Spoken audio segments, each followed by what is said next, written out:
Yeah.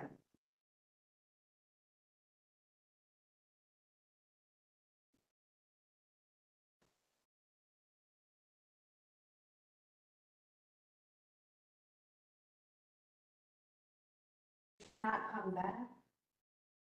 Come back.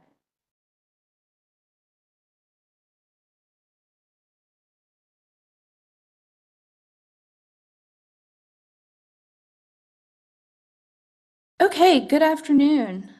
My name is Christy Harpst, and I am the Program Administrator for the Historic District Commission. And today we have Nichelle Hawkins as acting chair. And we are about to get started with our workshop. Nichelle, is there anything you'd like to say before I start with our well, actually, we have two workshop items. Nope, you can go right Okay, ahead. thanks. Well, the first is just an announcement to everyone. The city launched a new website on April 14th. And so there are links that you will probably have to, reset on your computer to redirect to the design standards and our agendas page. They have, I can show it to you. This is what it looks like. Everything's on these drop-down menus to hit the agendas, follow the big agenda button. If you are having a problem, we have heard that there are some problems with the agenda links. When you open it up, Chrome adds a Adobe PDF extension. And if you have that extension on your computer, it'll tell you like file not found. So you have to manually override that extension to make sure that the links are working. So just moving forward, that's just a workaround heads up. Yes, Scott? I did that at your request or Huh? suggestion, and it still is a problem. Really? Talk, I didn't just turn it off, I deleted it. you deleted it. It's- And did that work? It works sporadically. So I'm still getting that message. I'll pass that along to IT. Thank you. Let's see. Let me reshare.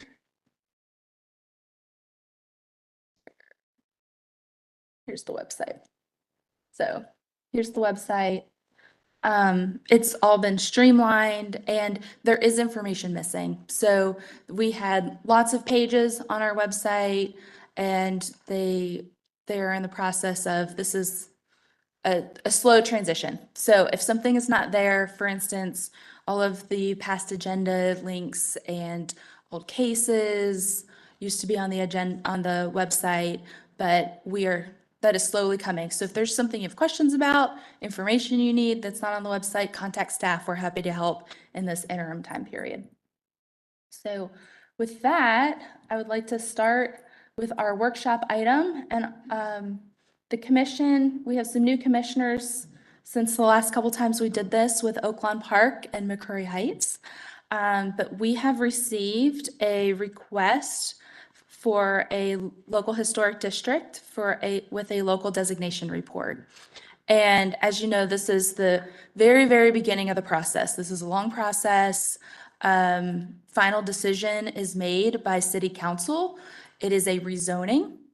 But before we can even get to the rezoning step, there are state requirements that areas who wish to be a local historic district have to assemble what's called a designation report.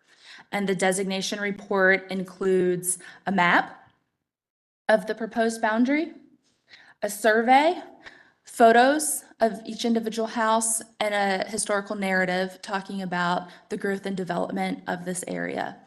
With Elizabeth, the proposers of this local historic district are the Historic Elizabeth Neighborhood Foundation.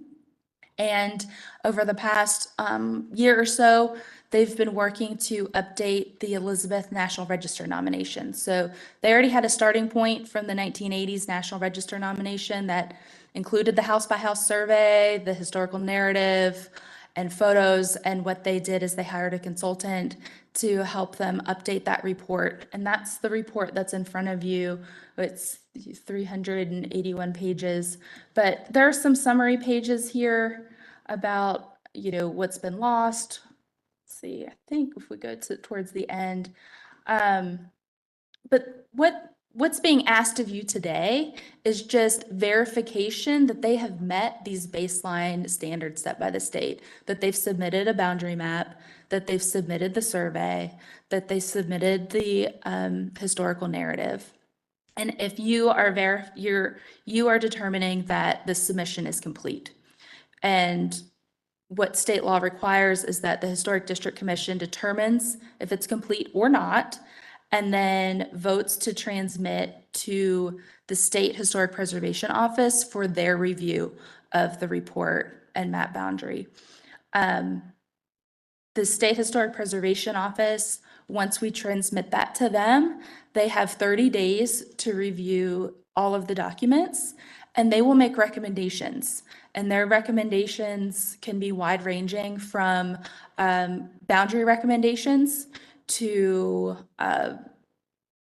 adding more information about the development of the community or the significance of some of the historic sites. So they can make a wide range of recommendations. Their recommendations are non-binding on the local community, but it is a step that's required to happen before anything else can take place with the local district designation. So the State Historic Preservation Office, the HPO, they will give us a letter, and that letter, it will be up to, the commission and the neighborhood, the Historic Elizabeth Neighborhood Foundation, if they want to take these recommendations and update the report and amend the report. In the past, for Oaklawn Park and McCrory Heights, the state made some very minor recommendations that we, of course, incorporated because they were really helpful to making sure it was a comprehensive designation report. I should also mention that this letter is required, it's a required item to submit a rezoning application. So without this letter, a rezoning application can't be filed. But this is a procedural process. This is in front of you for your review to consider if the report has been determined complete. And it is the commission's ability to take comment from the public at this time. And I should mention that the commission is under no obligation to make a decision today. You can decide to take public comment and then, consider tabling your review and consider it at a later date. Or once you take public comment, you can decide, well, they've met the baseline requirements of the report being complete, and send everything to the state for their review. So with that, as this is a legislative process, we're limiting public comment to 2 minutes per person. And we do have a number of people signed up to speak. So I think we'll start. We have some folks, Madam Chair, it is up to you. We have neighborhood residents. We also have representatives of the Historic Elizabeth Neighborhood Foundation who have submitted this report. So however you would like to proceed, where you'd like to start is up to you. Yeah, I think we can start with whoever's signed up to speak and comment. Okay, I think that's okay, appropriate. okay. Mark, you want, come on up. Yeah.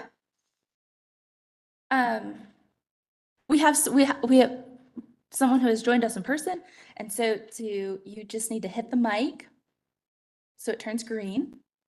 And our city attorney will help with the timing. If you would, Jill.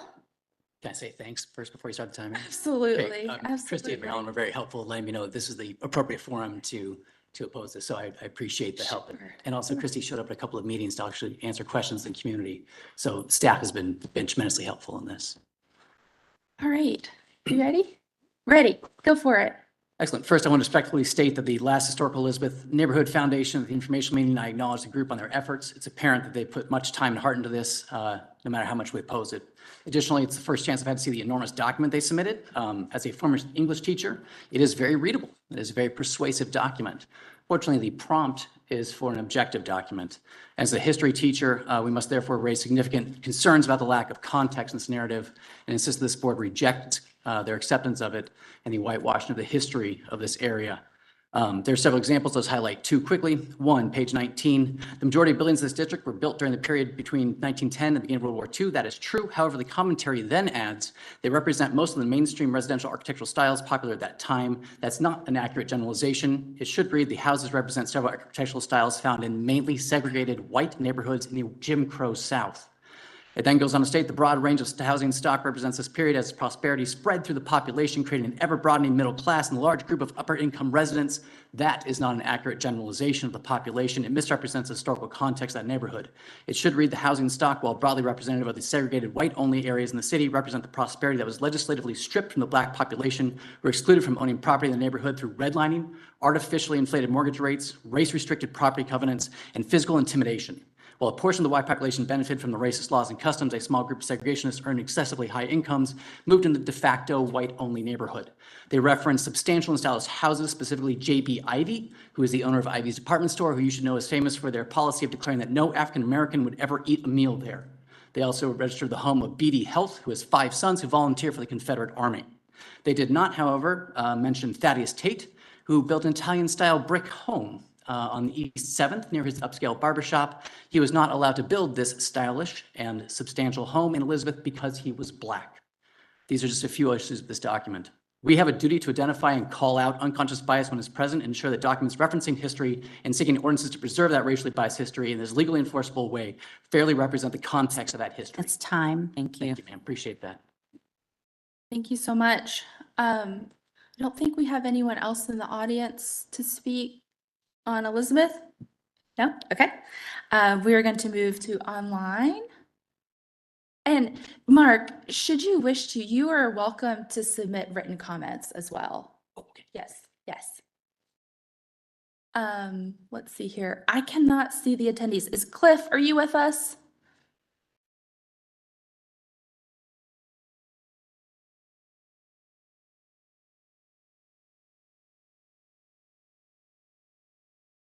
He's there? Is he unmuted? Cliff?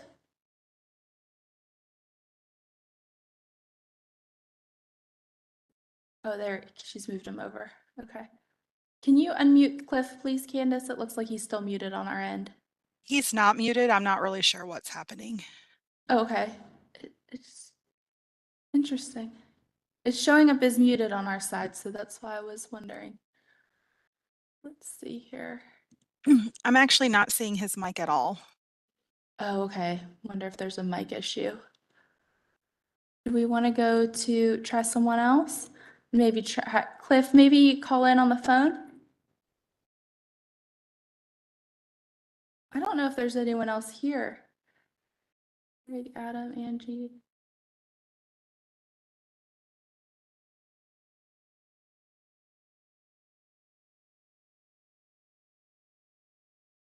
Okay.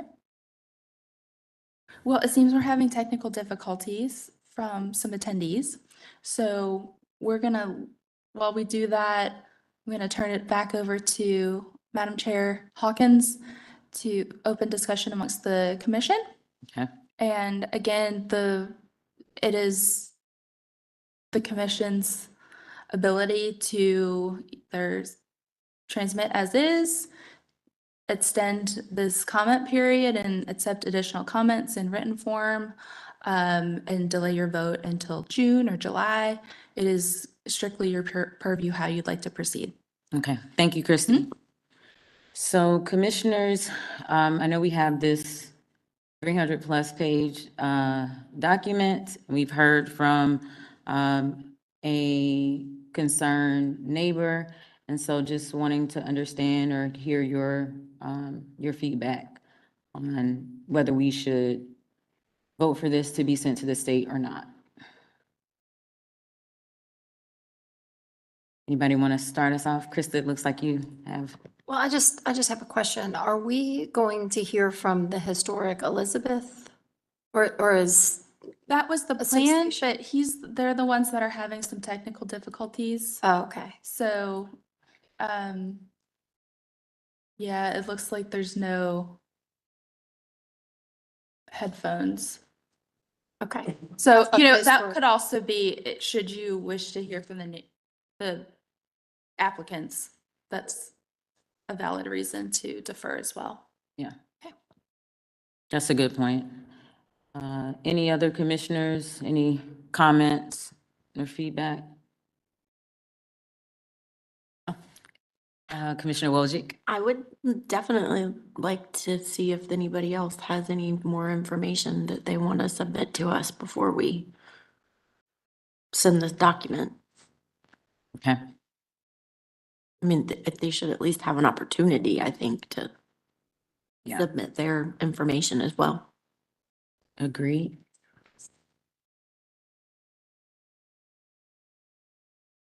Any other commissioners?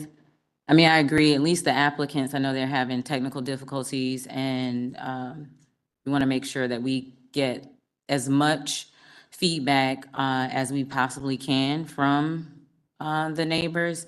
I mean, just in general, this is a pretty large, area. So we want to be as prudent as we possibly can be. So I don't know if anyone, do we need to make a, You can just, let me ask Jill, but I think you can just elect to defer. okay, And you would just vote to defer your consideration of this to a future meeting. okay, And I don't know that you can require it, but you can maybe strongly recommend that members of the Historic Elizabeth Neighborhood Foundation attend in person, okay, if that might help with future technical difficulties. agreed. Looks like Commissioner Barth. Can I ask a quick question? Or a couple? How many resources is this district proposed as? That's a great question. It is in this document.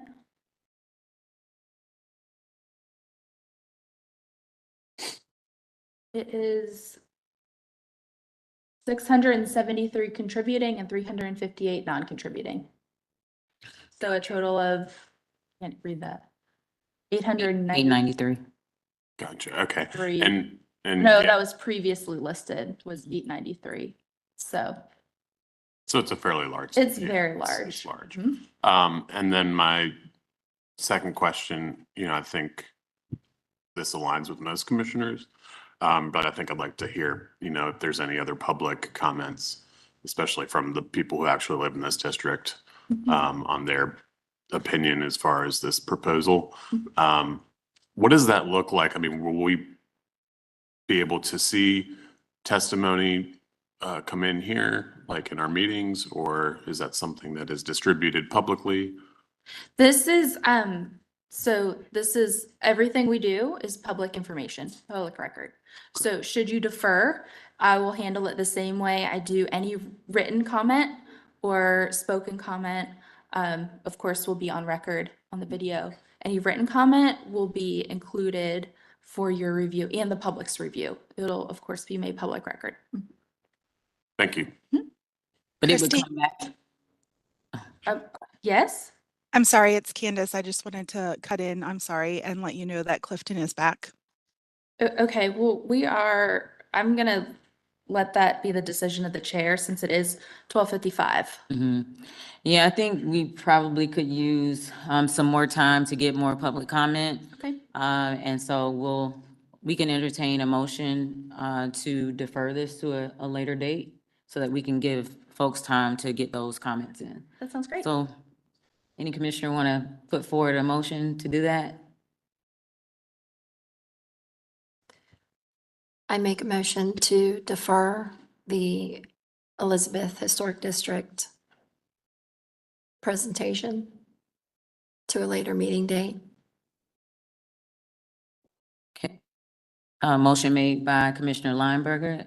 Do we have a second? Second, Second by Commissioner Wojcik. Any question on the motion? Commissioner Lineberger? I just wanted to clarify with Christy, is this going to be a regular agenda item then? Or is this will this only take place in a workshop format? This is a workshop item because you are not designating anything. Right, You are just considering is the designation report complete and should it be sent to the state for their review? right. And this is how we've done everything like this during workshops because this is business of the commission. This is not design review of the commission. Mhm. Okay, thank you. And should you want longer time, we can certainly start earlier. Okay. Commissioner Goodwin? Instead of leaving it open-ended, do we have a recommendation on how much time is needed? That would be great. I would defer to all of you. Any amendment that you would like to make? Well, we're in discussion of the motion, so, I think 3 to 4 months should be plenty of time to allow the public to, 3 to the 4 ability to come in response, and then our, the appropriate parties to review the documentation as well. Okay, so about August, September? Make a August? friendly amendment to have this hearing in the September meeting. Okay, amendment accepted. Yes. Yes. All right, let's vote. Great. Commissioner Barth, Yes. Commissioner Bell, Yes. Commissioner Goodwin, Yes. Commissioner Lineberger, Yes. Commissioner Wheat, Yes. Commissioner Whitlock, Yes. Commissioner Wojcik, Yes. and Commissioner Hawkins, yes. Motion passed to defer 8-0. Thank you. Thank you so much. Thank you, everyone. Okay. Would you like to, we have 1 minute to get started. And I guess I have a quick question about the deferral. Would you like to include this as like workshop items? Should people wish to provide testimony at like June, July, and August, or are you looking for written comment? Can we not do both? Was that what today was? We can do both. It is up to you. This is new. This is, I mean, this is new territory. It did, you know, every district is different.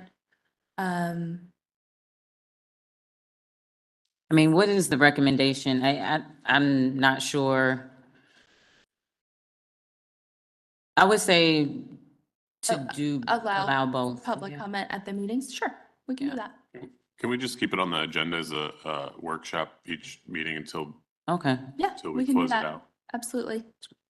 And I can provide, you know, updated information as we go along. And I also encourage all the commissioners, you know, take a look. And if you have any comments, we would welcome them, okay, you know.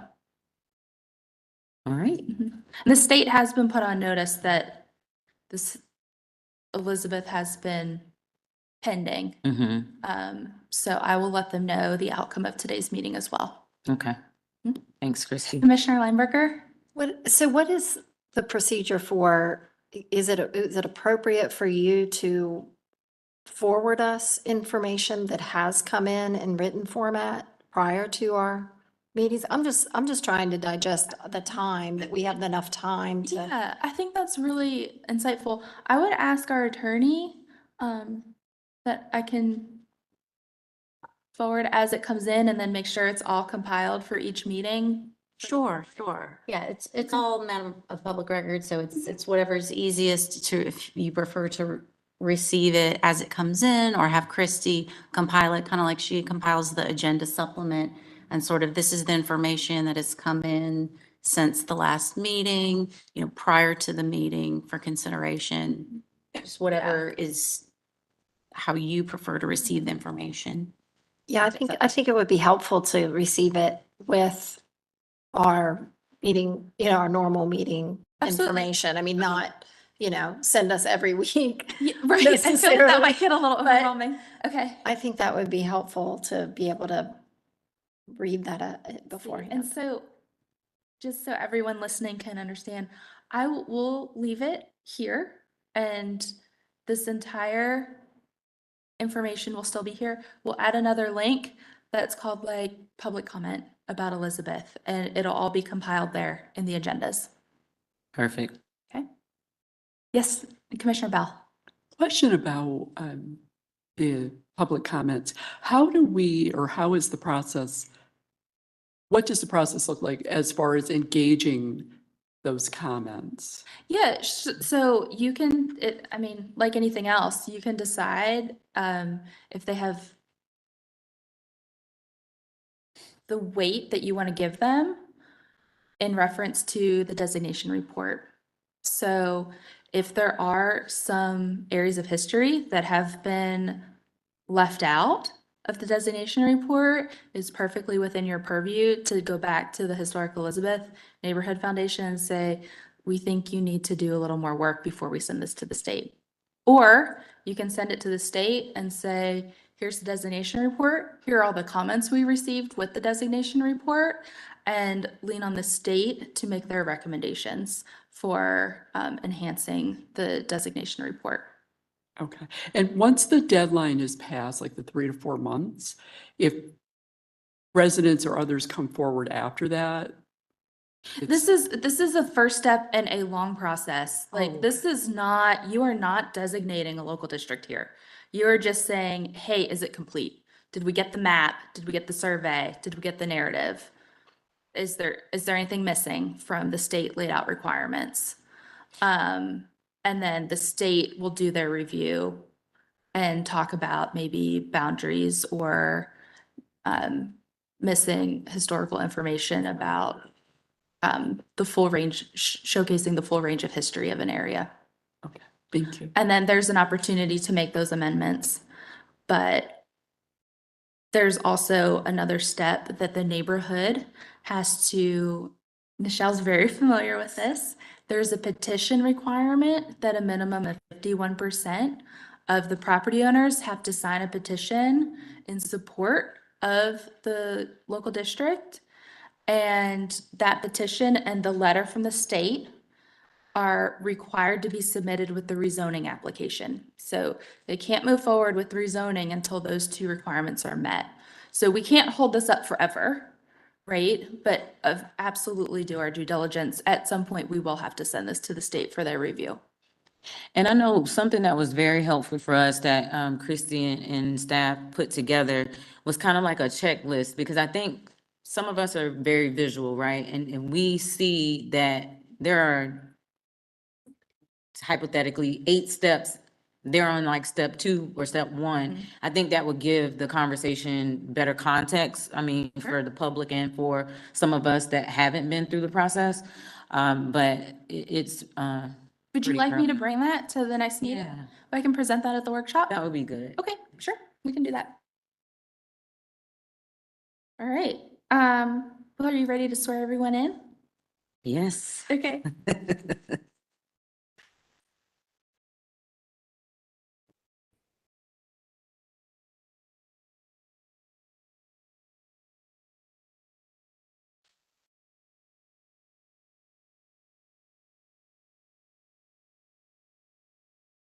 Would you like me to go ahead and get started? All right.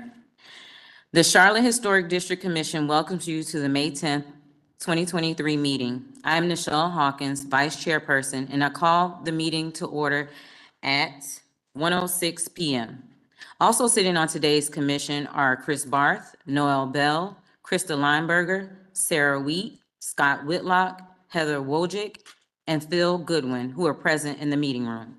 Also present are HGC staff Christy Harps, Candace Lighty, Jenny Shugart, Marilyn Drath, Linda Keish, Jill Sanchez Meyer, Senior Assistant City Attorney, Noel Hewitt, Assistant City Attorney, and Candy Thomas, Court Reporter. I would like to start by acknowledging that the commission has resumed in-person meetings. However, as a continuing health and safety precaution, the commission is permitting applicants and members of the public to participate using a remote online platform if they choose. Due to the hybrid format, I ask for your patience today as we proceed. There may be slight delays as we transition between speakers, participants, and presentations. Participants in today's evidentiary hearings were required to provide a copy of any presentation, document, exhibit, or other material that they wish to submit during the evidentiary hearing prior to today's meeting. All such materials, as well as a copy of City Staff's presentations and documents were posted online prior to this meeting and may be viewed by visiting the HDC webpage. For everyone participating remotely in today's meeting, we ask that the following guidelines be observed. Please make sure your camera is on, using a video source during any testimony. Please mute your audio when you're not speaking. Use only one source of audio, either computer or phone. Do not put your phone on hold. Make sure you are in a quiet area. Please turn off or silent electronic devices and do not speak over the person talking or you will be asked to leave the meeting. Please use the raise your hand tool. Please do not speak unless recognized by chair or by staff. Because the commission is a quasi-judicial body, any speaker for or against an application must be sworn in. Any individual wishing to speak for or against an application was asked to sign up and provide any additional evidence in advance of the meeting. During the hearing, I will further open the floor to anyone who has joined the meeting today by telephone. When it is your turn to speak, please begin by stating your name and address. The review of each application consists of a presentation of the application and deliberation. The application is presented by HDC staff. The commission will first determine if there is sufficient information to proceed with the hearing. The applicant presents their testimony for the application. Other parties wishing to speak for or against will be given reasonable time to present factual sworn testimony based on HDC design standards. The HDC may question the applicant and HDC staff members. HDC staff and applicant will be given an opportunity for rebuttal and final comments. The HDC shall close the hearing for discussion and deliberation. During the discussion and deliberation, only the commission and staff may speak. An HDC member may request the hearing to be open for further questioning. The HDC will craft a motion for approval, continuation, or denial. The majority vote of the commission present is required for a decision to be reached. A final vote by the HDC will end the hearing. If you will be addressing the commission today, please raise your right hand and respond, "I do," to the following question. Do you affirm that the testimony and information that you are about to give is the truth and nothing but the truth? I do. Please be mindful that we have a court reporter present who is responsible for making an accurate and complete record of these proceedings. The reporter must be able to hear and understand. Everyone present must state their names and addresses before they speak. Speak clearly, loudly, and one at a time. The reporter will interrupt only when absolutely necessary to get clarification on what was just said or to alert speakers that they are having difficulty hearing or understanding. Are there any questions? Okay.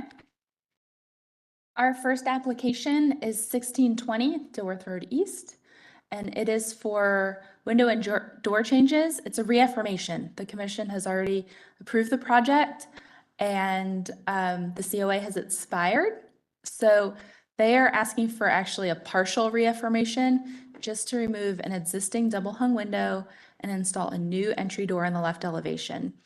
And they have taken the commission's previous suggestion that instead of a custom height door that the commission approved, they're proposing to reuse an original historic side entry door and install a custom transom above the historic door and the existing brick window header. So all the information has been provided. There are photos. This was the previous project where a door was removed, and it's this door that's going to be reused here, and then a transom installed right about here. It is on the left side of the house, so partially visible from the street, and it's a previous commission reviewed project, which is why it is back here for your reaffirmation. And here's what the door looks like that they're going to install. And a quick mock-up of the transom, and then this is the previous application. So with that, the applicant is here, but staff is recommending approval. it as a consent agenda item. Okay. And we have no one signed up to speak for or against the project. All right. Does any commissioner object to this being on the consent agenda item? A consent agenda? I have a question. Okay, sure. If we have questions about the proposed, do we have to put it on the full commission review? What's your question? The window they're proposing to replace, is that a original window? Historic window? It is, and the commission has already approved this window to be replaced. Okay, perfect. The only, you've already approved this, but everything ran out, and the difference between what you approved is that they were gonna install a custom door, and now they're installing a historic door with a new transom. Perfect, thank you. All right. So do we have a motion? Okay. Commissioner Barth? Make a motion to approve this application as presented for consent agenda item, as it is not incongruous with our guidelines. If you could cite a couple of standards.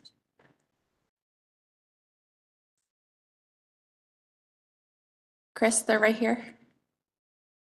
Let's see, So we got- I'd like to reference standards for front doors and entrances, 4.10, as well as the standards for rehabilitation of building elements.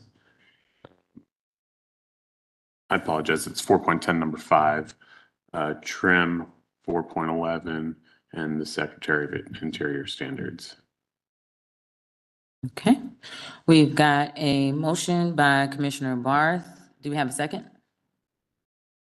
Second. Second by Commissioner Wojcik. Any discussion on the motion? All right, let's vote. Commissioner Barth, Yes. Commissioner Bell, Yes. Commissioner Goodwin, Yes. Commissioner Lineberger, Yes. Commissioner Wheat, Yes. Commissioner Whitlock, Yes. Commissioner Wojcik, Yes. Commissioner Hawkins. Motion passes 8-0. The next application is also a reaffirmation. It is at 304 West 10th Street in the 4th Ward. And no COA, it was approved with conditions in June 2022, but we didn't receive the permit-ready plans in the required time frame. So the COA wasn't issued, and the applicant is requesting reaffirmation of the previous approval. Staff has pointed out a couple of conditions that have not been met on those final permitted plans that we are recommending the commission also include those conditions with an approval should this remain on the consent agenda. Okay. Commissioners, any objections to this remaining on the consent, as a consent item? All right, do we have a motion? Commissioner Bell? I do. I make a motion to approve, because it's not incongruous with the district, meets the standards for new construction, chapter 6, with the following conditions. The applicant needs to submit permit-ready construction drawings to staff for final review, as well as work with staff on the materials and details of the addition, including the window and door specs and trim details and materials. And also, the picture frame window trim doesn't meet the standard, for example, so provide the location for the security lights and plans per standards 8.12. All right, thank you, Commissioner Bell. Do we have a second? Second. Second by Commissioner Lineberger. Any discussion on the motion? All right, hearing none, let's go ahead and vote. Commissioner Barth, Yes. Commissioner Bell, Yes. Commissioner Goodwin, Yes. Commissioner Lineberger, Yes. Commissioner Wheat, Yes. Commissioner Whitlock, Yes. Commissioner Wojcik, Yes. Commissioner Hawkins. Motion passes 8-0. Our next application is 1500 Dilworth Road East. But I'm not sure if the applicants are with us yet. Waiting to hear from Candace. Candace, oh, 3 is here. Okay, yes, they are here. Jeff, have you been sworn in?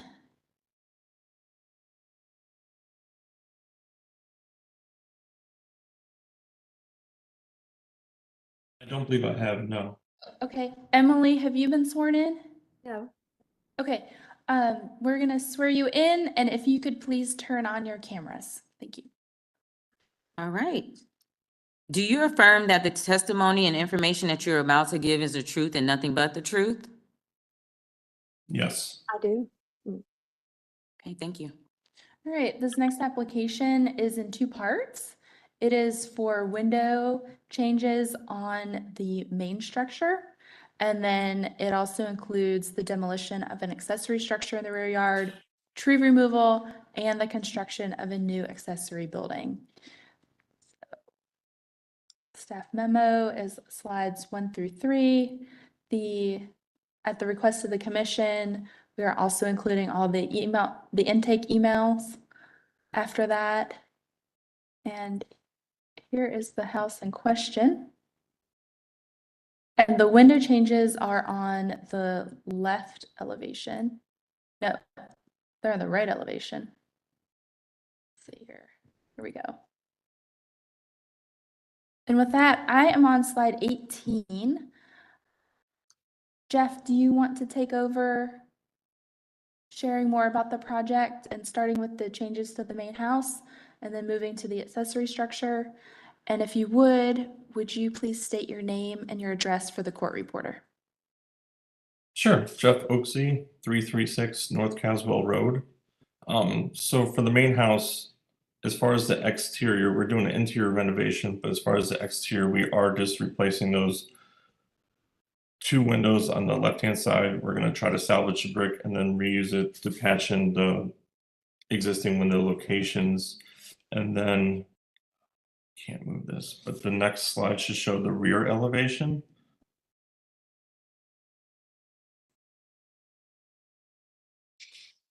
In which we will install a new window in that location as well. And then as far as the main house, that is the only work being completed. Exterior wise, as far as it looks.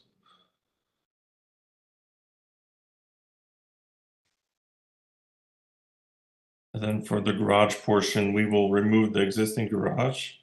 There is a tree that has to be removed as well. And that's been documented, and I think you guys request that the homeowner just plants a new one. I'm sure we have to give you some kind of proof if that comes about. The new garage location should be plans below.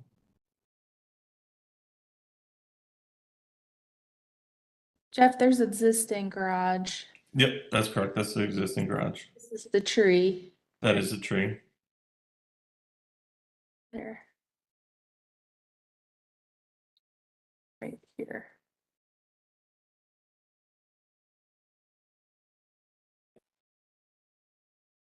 And then I'm on slide 47, which are renderings of the proposed new structure. Correct. So that would be a garage with a storage space on the left-hand side, and then an office with a bathroom on the far right-hand side. The materials should be labeled below. That's the site plan.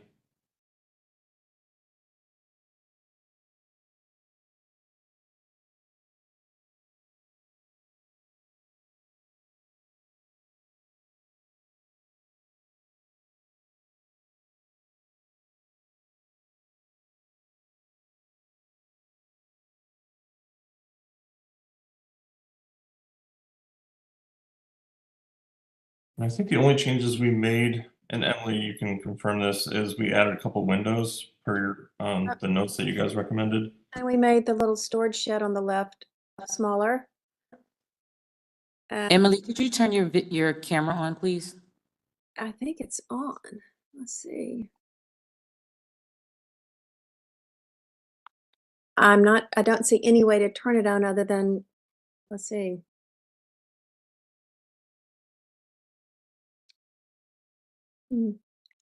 Jeff, you don't know what I need to do you? Next to your mute button should be like start video. You should just be Yes, able to I click see on the that. mute button and I'm, oh, okay, all right, thanks. No. You can. We made the storage shed smaller. And we had a little door there, we just changed it to a small window on the storage shed. But the amount that the storage shed extends out towards the side yard is, we made that smaller and we added windows to the back of the building. And windows into the garage doors to soften the scale of that.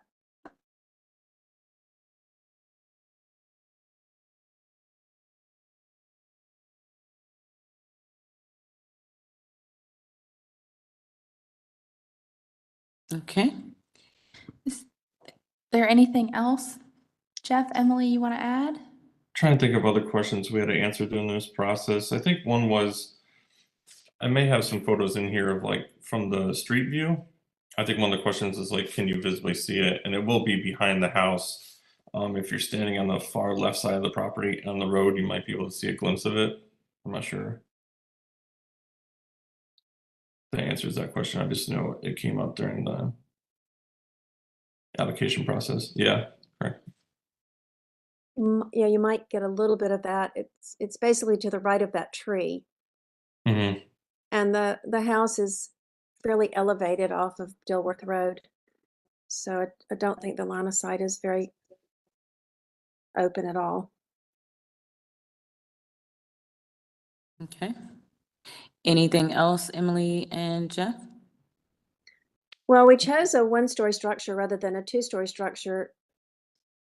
One is I felt like it sort of backdated it, but also I was trying to keep it the height down, for neighbors. I feel like this is sort of crouched. There's a nice hedge behind it, and that of course will stay. And I feel like it'll sort of crouch down and blend in nicer. Okay. All right. Thank you. Thank you. No callers? Okay. All right. Commissioners, Commissioner Wojcik? I have a few questions if that's okay. Yes, go right ahead. So I kind of looked at it as the three different areas because the house and then the demolition and then the new construction. With the house, are you planning on reusing the existing windows? You said you were gonna try to reuse the brick. I think we're planning to do replicas of those windows because, they want better insulation and so forth in them. But the mullions and the windows, the scale of the windows and the window, the look of the windows would be the same. We replaced the windows downstairs, about 4 or 5 years ago and matched them. So we'll do the same thing this time. So the new upstairs windows will match the new downstairs windows. Have all the windows downstairs been replaced? No, the ones above the 3 window ribbon in the kitchen were replaced, and the one below, the 2 windows on the side, the one below the right-hand window was replaced. Okay.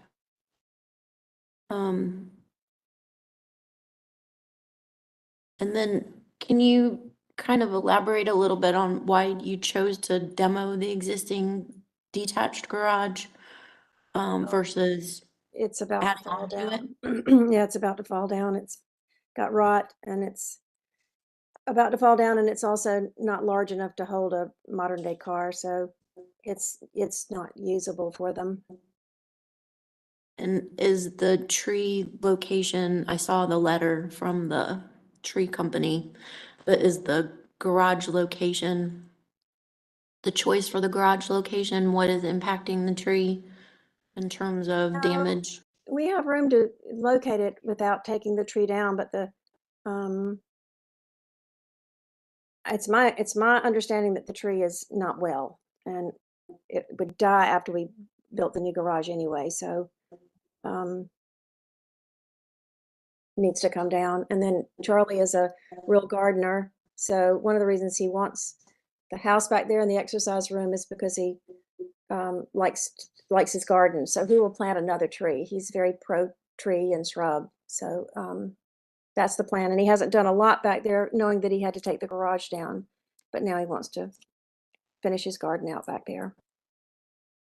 Is there any other context that you've seen in the neighborhood for a one-story kind of ranch style project like you have? The majority of the structures that we see that have either been submitted to us or that are existing kind of along that street are more secondary or 2 stories with a suite up above versus next to. Do you have any other?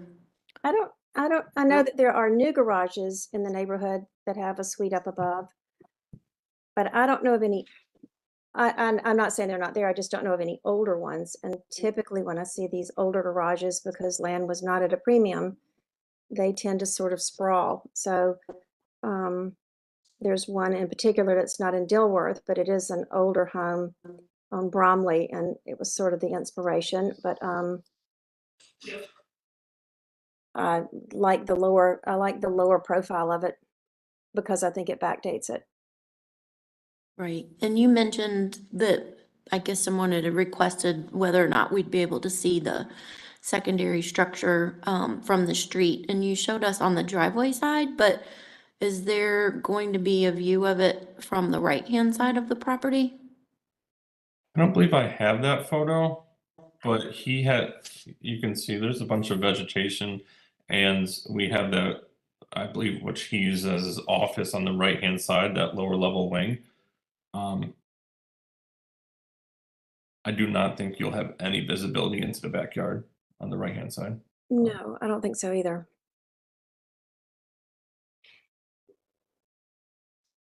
Okay, I think those are all my questions. Thank you. Thanks. Other commissioners, any questions for the applicant?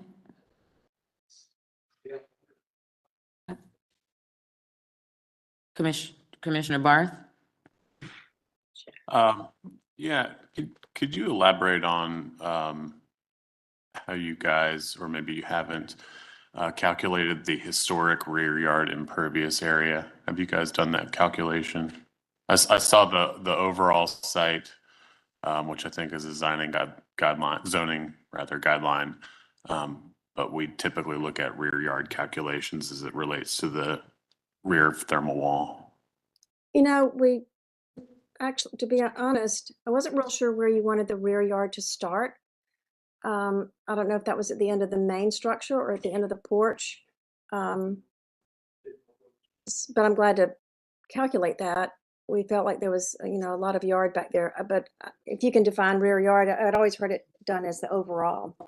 So usually we take that from the rear thermal wall of the existing historic structure. So if there are any additions or things like that that happened over time that aren't historic, Okay. per our guidelines, usually that's a 50-year limit or having historical significance. But you would have to establish that from the rear thermal wall of the historic structure. And then anything within that rear yard would go towards that calculation. Okay, and what is allowed? Staff can help you guys with that if you don't have it today. I'm sorry, but I'm having trouble getting those definitions anyway. So now I know what the rear yard is. Hello, this is Christy. I'm staff. I have a worksheet that we provide, and we have lots of exhibits to help you through rear yard open space calculations. Can you send that to me? Yes, I might have already, but I'm glad to resend. don't think we have anything about that. We looked and looked for that and decided it must have been a misunderstanding. So we did the total calculation. Thank you. So yeah, we'll look for that. Assuming we might have some, changes that are to come, we may look for that in your next iteration. Additionally, there was a staff note in the guidelines on a similar note with regards to your brick patio on the back. I think they're referring to the one that adjoins the house, the main house. Is that new? Is that to remain? What are your plans with that brick patio? That's That's a- existing and it's going to remain. Okay. All right.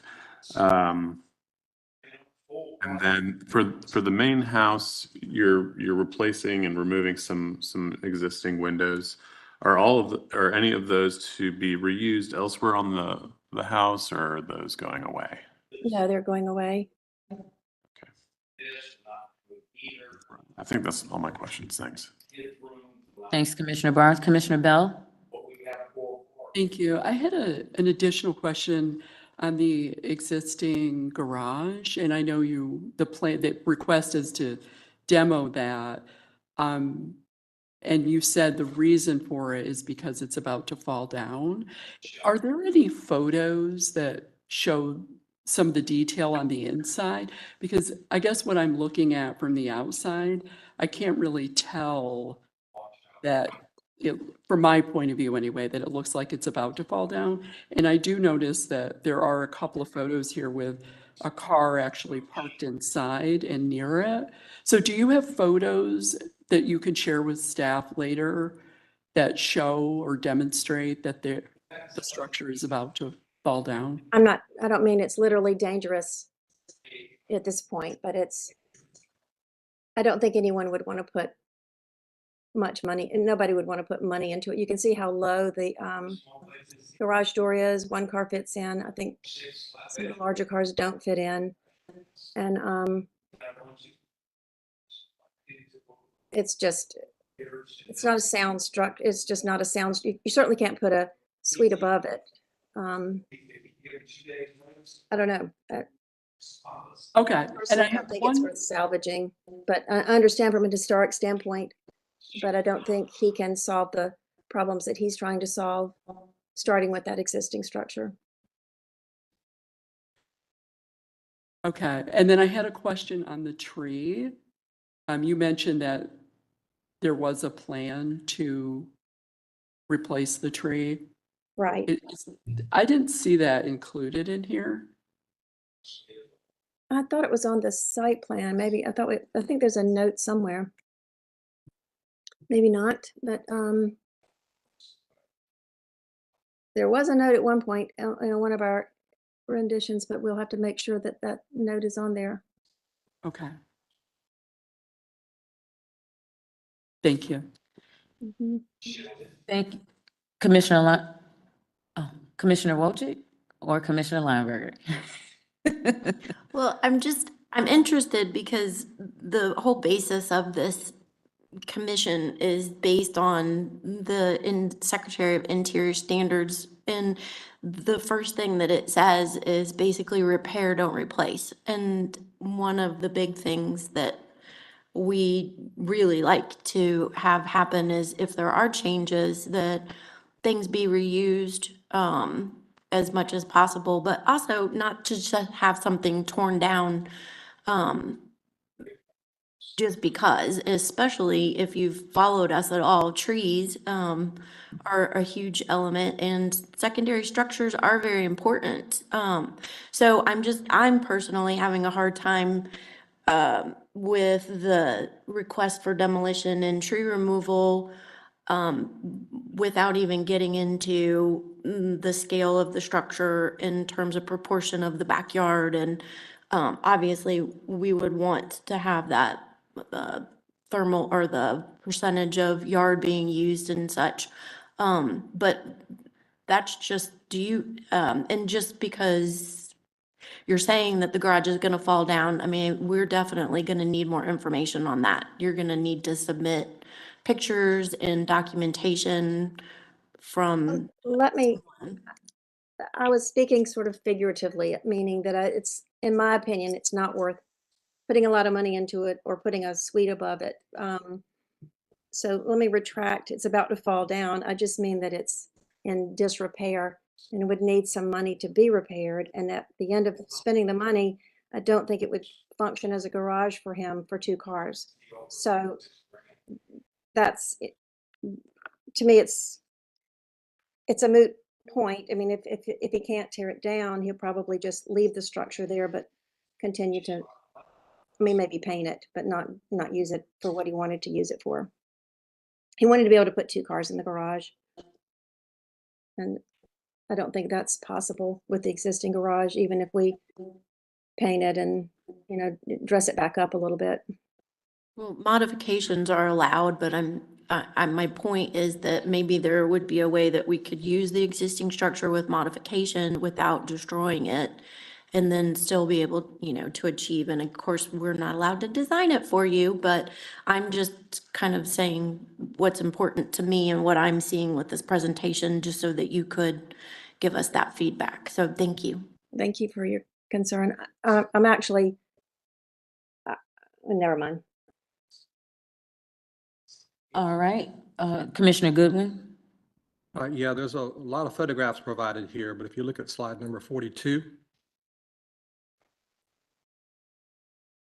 I think that slide is fairly revealing on the condition of this garage, at least on that side. A lot of rot at the bottom and sagging roof lines as well. And given the fact that this is hardly visible from the street, I'm questioning the reason to salvage it as well. But the other point that was made, this structure is hardly visible from the street, but the proposed structure, I don't think we saw where, from the other side of the property, we can't tell what that's gonna look like, because it is gonna be a wider structure than is currently there. So I think that's probably worth seeing as well. Commissioner Lineberger? Yes, I wanted to go back to the original photographs of the original home and the question of the windows. You said that numerous windows were already replaced 4 to 5 Yes. years ago. Was there a previous COA Yes, there was. approval for that? And then would you clarify, I guess if we go through and look at those, which ones have been replaced? Yeah, if you look at the right side elevation, I don't know where that elevation is. It's, can we go to the drawing of the right side elevation? That would be, well, actually, it's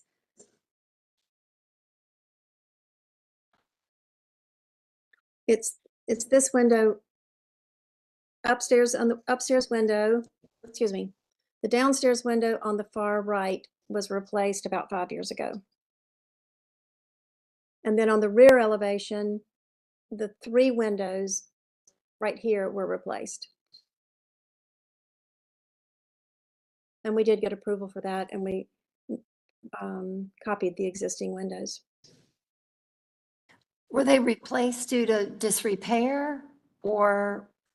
They were made, we added a window in the kitchen, if not, actually, I believe we added 2 windows in the kitchen, so we made that ribbon wider.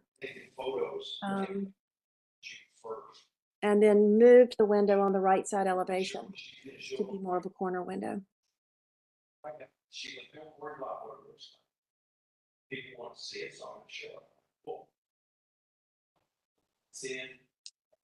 Commissioner Goodwin?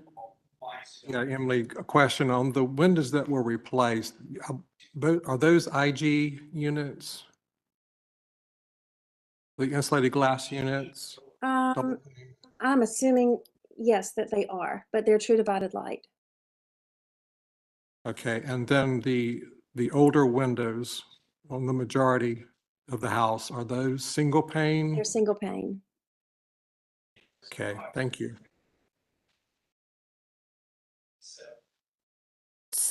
I think it gets back to what Commissioner Lineberger was saying for me. I know the threshold for replacing windows is, I mean, they're historic features of a home. So what's the reason we're not reusing those? Is it because they're in disrepair? Did you say they're in disrepair? We can try to move them, you know, try to salvage the two on the side. On the rear elevation, we're adding, it's a ribbon of three rather than just one window. He's just hoping to get more light in the bedroom. That's a rear master bedroom.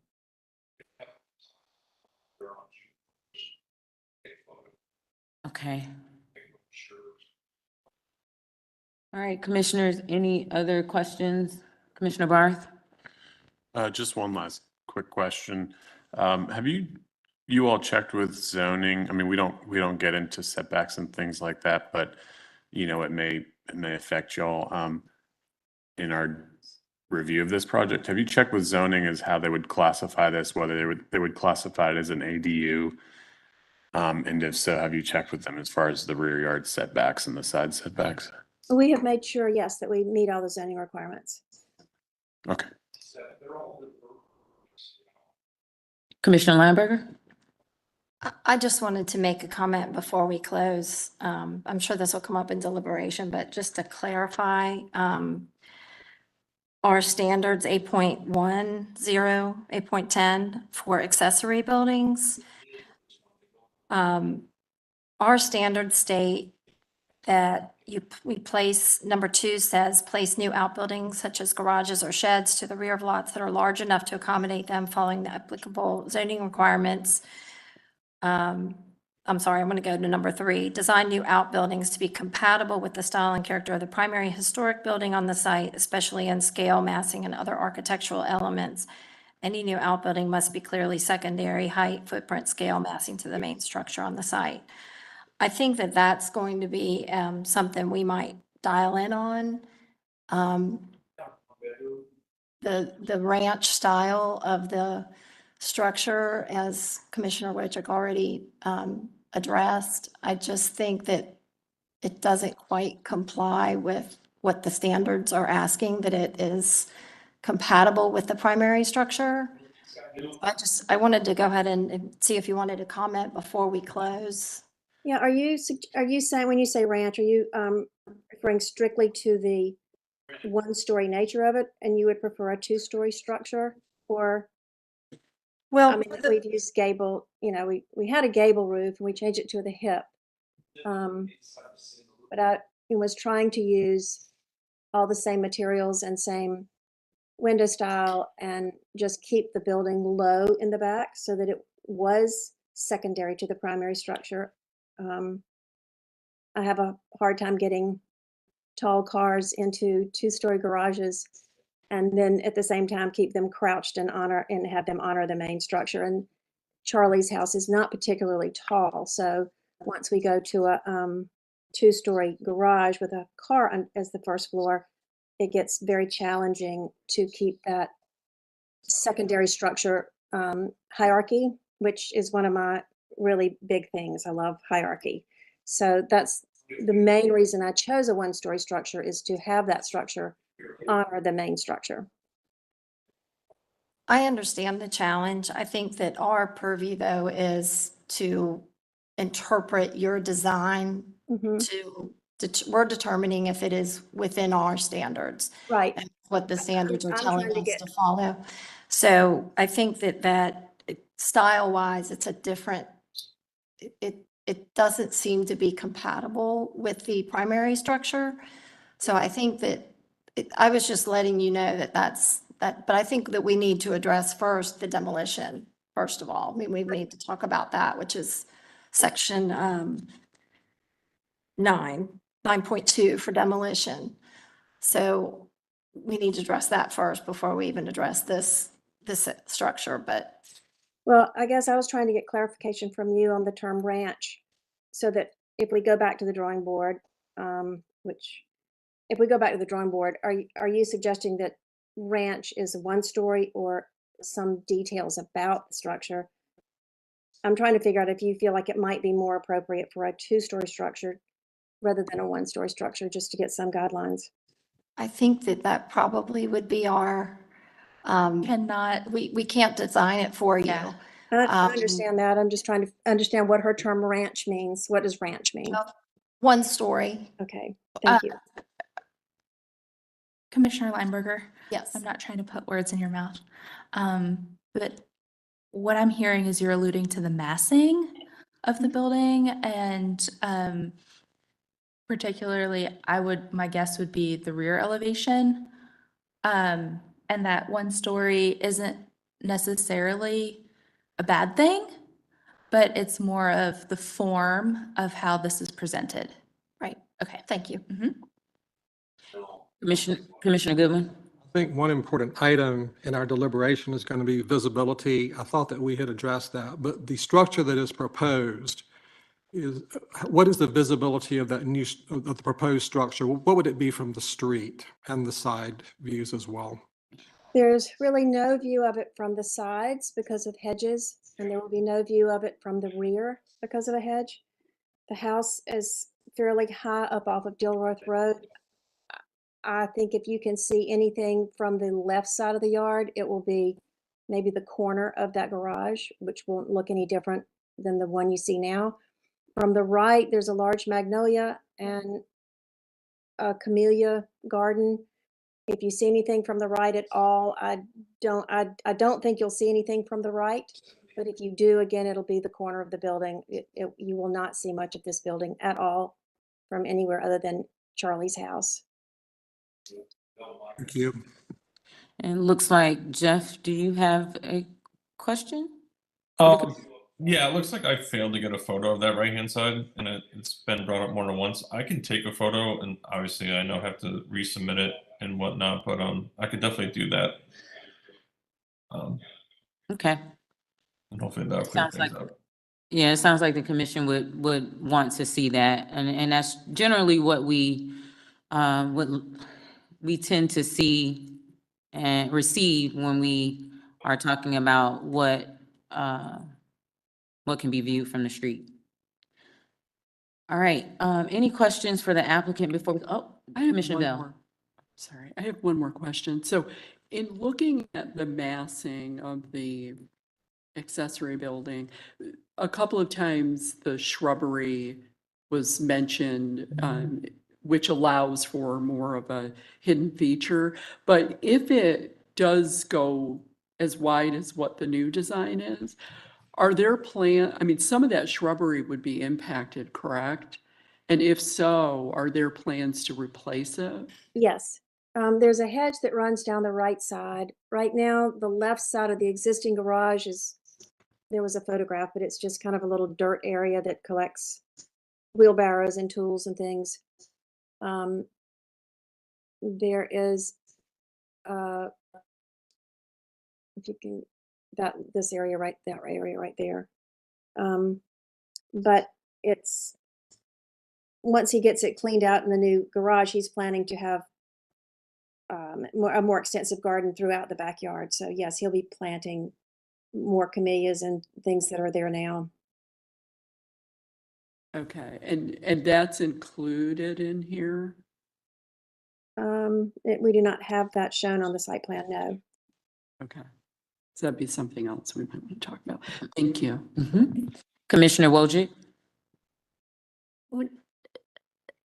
When we were talking about the existing structure of the garage and the amount of repair work that it would need to have, has Charlie owned that property for, has the current owner been responsible for the repairs on that structure and chosen not to do them because he was planning on taking it down? I can't speak for Charlie. He's had the house maybe 6 years. Okay. And he's been making improvements, to the house. He had to put in a new boiler. He kept the radiators. He loves the historic nature of the house. So he's had a lot of those repairs and things that don't show, unfortunately. And so he's just been nibbling away at restoring the house itself. Thank you. All right. Commissioners, any questions for the applicants before we close for deliberation? All right, we're now closed for deliberation. Thank you. All right, commissioners, what are your thoughts? I know Commissioner Wojcik, you had quite a few questions. So you want to kick us off in this discussion? Well, my biggest concern is, and I know it's a secondary structure, but we spend a lot of time and energy saving these things. So I would like to at least explore the concept of that being done. Because there's disrepair doesn't mean that the structure can't be repaired. And I get there's a functional element to it as well, but the idea of just saying, yeah, go ahead, tear it down. And then the fact that when they put in this new structure, this tree is gonna come down, and I know that we've had our discussions on removing trees. So those are my biggies. You know, I'm comfortable with moving the windows and on the main structure. I would prefer them to reuse the existing windows than to get rid of them, because again, we've had our discussions on people replacing windows. So I just feel like there's kind of some layers that I would need to get past before I even got to the fact that I do think that the existing or the proposed structure is too wide for the property. Okay. Any reactions to Commissioner Wojcik's comments or any additional comments about this project? And I know it's 3 components to it, so any thoughts? Commissioner Lineberger? I certainly agree with Commissioner Wojcik. But I think that there are, I'm not sure what items on here on this presentation or this application that I could get on board with, honestly. I don't think it meets our standards for demolition. We don't have the documentation that we normally require for any demolition. We don't have the documentation that the tree is in any type of state that would require removal, which we normally require. The windows, I'm concerned about cutting into the brick and replacing windows when we don't have documentation that there's anything wrong with the existing windows. And then we haven't even really discussed the fenestration and the rhythm that changes with the proposed window changes. Those are just a number of mine. Understood. I share similar sentiment. Commissioner Goodwin? Yeah, I'm struggling this with regard to the demolition. Couldn't the applicant apply for demolition of the garage? And the most that we could do is impose a 1-year stay. Misty? And typically for dilapidated accessory structures, you asked for more documentation of the conditions. I think someone alluded to it with the interior photos. There was a project on Mount Vernon that, had to provide that standard. And then the commission eventually said, yeah, we see this. Thank you for providing this. We agree. You can demolish and build a new accessory structure. So was that with a demo? Of a existing historic accessory structure. The discussion was additional documentation of the dilapidated nature. And even aren't accessory buildings, they can be administratively? They can be, 8.10, number 1. Yeah. It does call for retaining and repairing historic outbuildings, but if it's clearly dilapidated, they may be eligible for administrative approval. Right. And, staff, with what was presented, it wasn't clear, so we sent that to the commission. And then also the visibility of the new structure was also what brought this to the commission. Commissioner Goodwin? I think too, the minimal visibility of this garage, I am still, again, questioning, is it a contributing structure to this property? And I think not. And in the past, this board has allowed some creative structures in the back. With one example is the Lewis Asbury House on Linganore Place, where a very 100-year-old house, and we allowed the construction of a several very contemporary structures. So I think, again, the fact that this is all minimally visible, I have no problem with it. Okay. And I tend to, I respect that and I agree with it, being that it is in the rear yard, it's an accessory structure. There's a little bit more, I don't want to say leniency, but it's not the primary structure. The only issue is, do we have enough, do you feel like we have enough information to say that it should be demolished? That right side elevation picture is pretty revealing to me, at least this one commissioner is. Thanks, Commissioner Goodwin. Commissioner Bell? I would just add, and I too agree that the visibility. My question is a request for, or my request is for additional information, because I feel like once the new structure goes in, I don't have a sense of what is the visibility, because a lot of things are vegetation, trees and such are being asked to be removed. You can't put that new structure in without removing a lot of what's currently there. So I don't feel like I have a sense of what the visibility is with the new structure. Would be the only thing I would add. So it's kind of sounding like potentially a continuance. Perhaps, I'm not sure.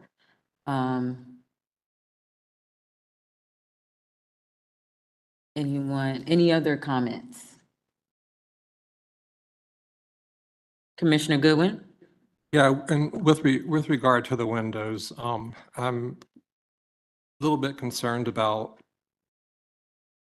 having the house mostly having traditional single pane windows and losing that feature to these insulated glass units, because they do read very differently. So I would like to see the old windows salvaged if possible and reused. Thank you, Commissioner Goodwin. And remember, you can break this into pieces should you wish to continue a portion, approve with conditions a portion. It's up to your Okay. review. That's a good point, because it is 3 different pieces. So why don't we take, Commissioner Lineberger? I just wanted to ask kind of feedback from everybody.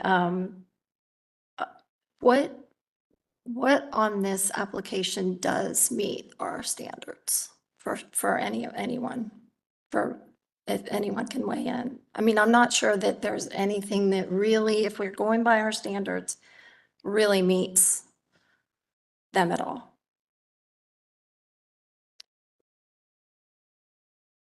Commissioner I Brown? mean, to me, this one, we need a lot more information, I feel.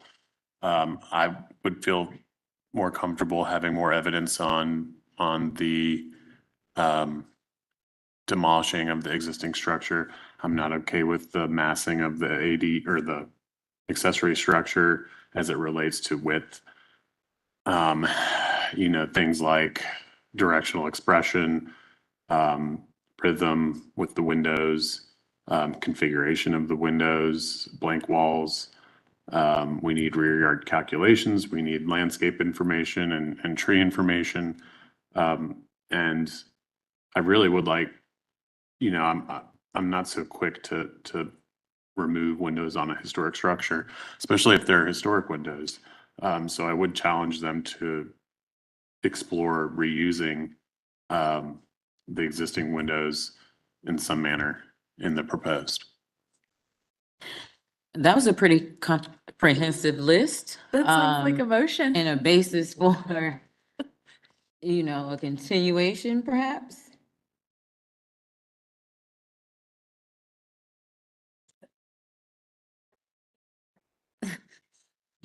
Let's just make sure we add some standards and we can help each other out here. Have standards. Okay, all right. Do you want to? You go. Okay. I'll go ahead and make the motion with Commissioner Wojcik's help for some standards. But I will go ahead and make a motion to continue this application, requesting that the applicant restudy the following items. Looking at site, we need rear yard calculations as it responds to the historic rear yard of the structure, noting that the applicants can work with staff on that or seek staff's assistance there. We also need evidence to remove the proposed tree removal, as well as a replanting plan and accurate site plan showing landscaping.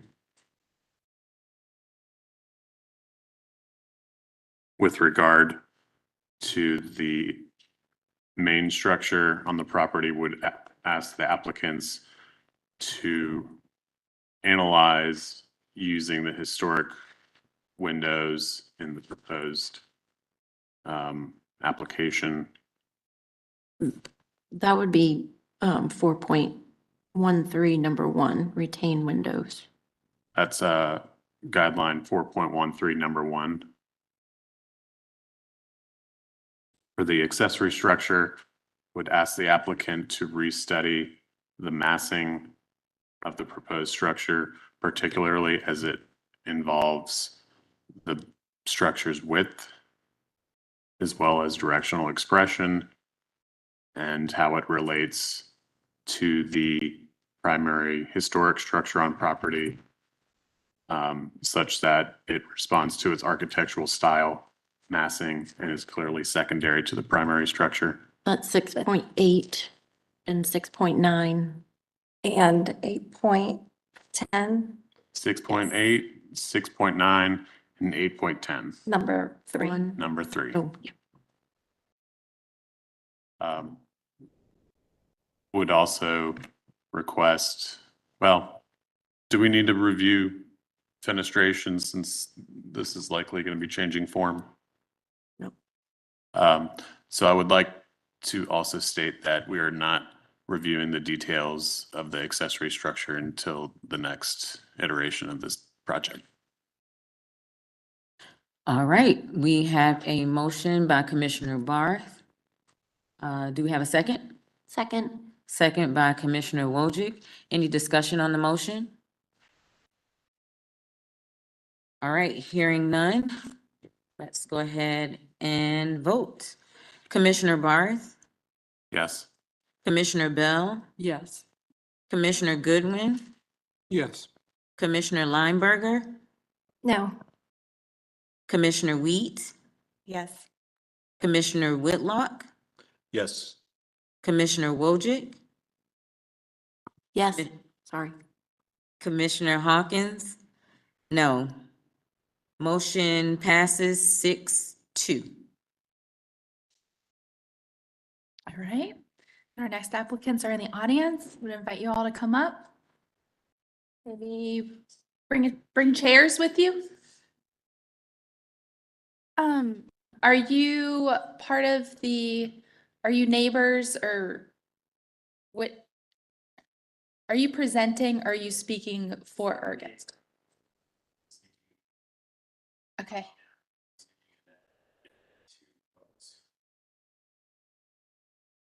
Okay, yes, I'll come up and bring a chair. We only have 2. Marilyn, would you get a couple extra mics? Thanks. And y'all have been sworn in? Yes, okay. And let the record Yeah. show.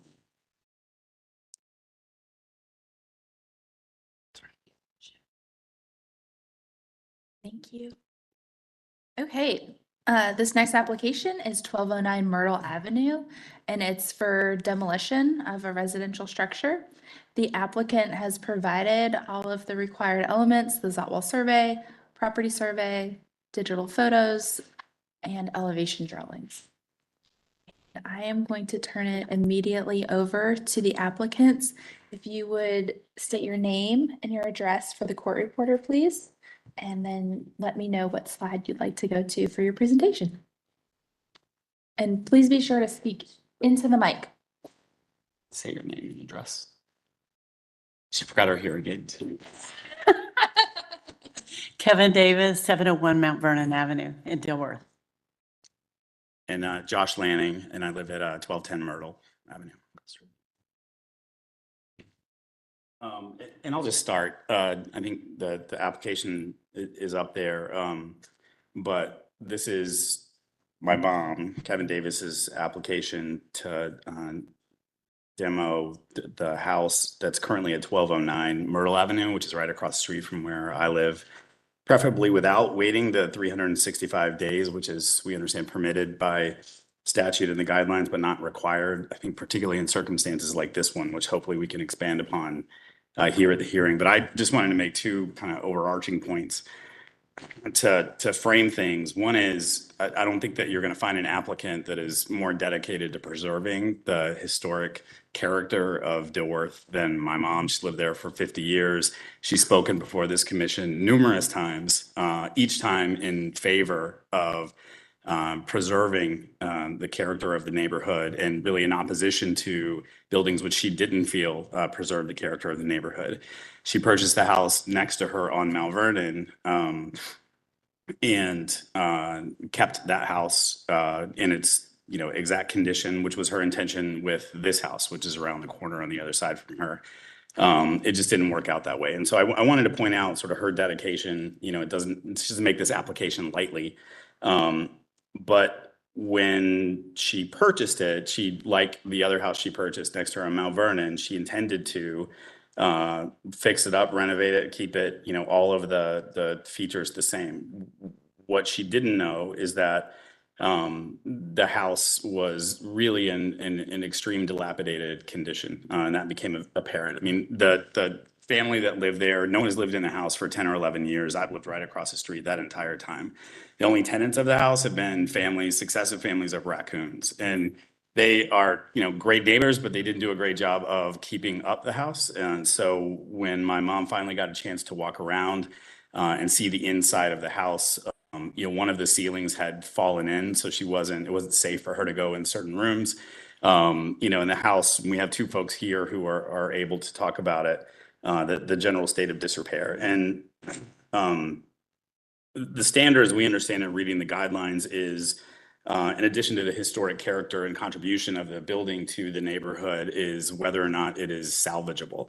And if that means anything, it has to have some sort of practical application to the neighborhood. I suppose anything is salvageable if you have billions of dollars and can spend an infinite amount of time. But since no homeowner really has those types of resources, in this case, I think it was pretty immediately apparent that it wasn't, she wasn't able to carry out her original plan and salvage the property. And so that is the reason, she can speak to it being a hazard. She can speak to the amount of cost that she'll have to pay in insurance to keep it up throughout the 1 year. But, at the end of the day, the reality is they're going to be unable to renovate it. We have two folks here to speak. My mom will speak next, but Bjorn Green, who, you guys are probably familiar with his work. He's renovated numerous properties in Dilworth, in the historic section, including my own house. And he's, viewed the property. He would have been the one to renovate this house, but has made a determination that it's not salvageable. Daniel Shepard, who did the drawings that are in the application, is also here to speak to the salvageability of the house. You have a letter in the file from Don Kinzel, who is the next door neighbor to this dilapidated house, who has watched it. He actually just volunteered to take over the landscaping maintenance over the years because nobody was doing that either. But can testify and has testified in the letter that nobody is taking care of the structure or the inside of the property.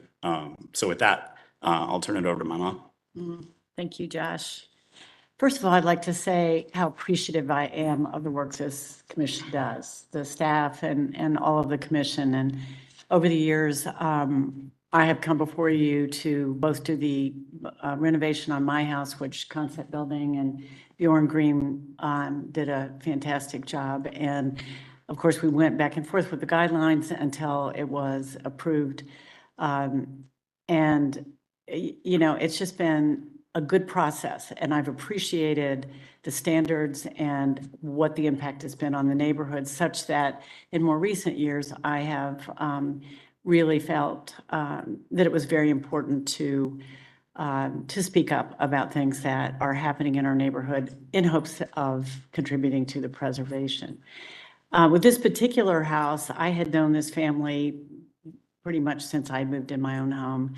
And about 10 years ago, the mother moved in with her son because of her health. And he reassured me that his children were maintaining the house. And I had expressed to him at some time, if he was interested in selling it, I would be interested in buying it. He was concerned, he said, about some of the things that had happened recently in the house, which I later learned was a caving in of the roof, and admonished me not to go in it. But when I finally did, I still was hopeful that there could be some remedy for this house. And so I asked Bjorn Green to come and look at it, as I always do with these historical homes and my own home especially.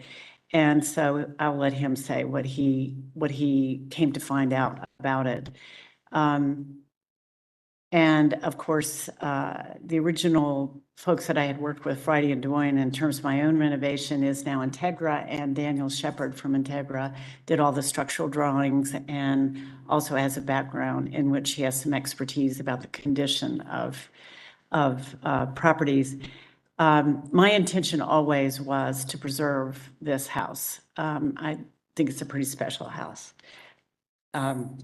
But I don't think that's possible. And so what I'd like to be able to propose is that with the approval to take it down, that it not be continuing to deteriorate in the apparent speed up fashion that it is.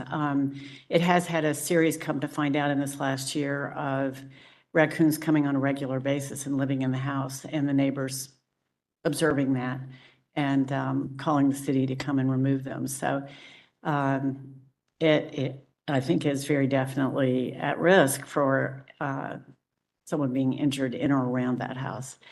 So with that, I would turn it over to Amy. Be sure to state your name and your address. Yeah. Daniel Shepard, 12313 Paper Bark Circle. Bjorn Green with Concept Building and Restoration at 809 McDonald Avenue.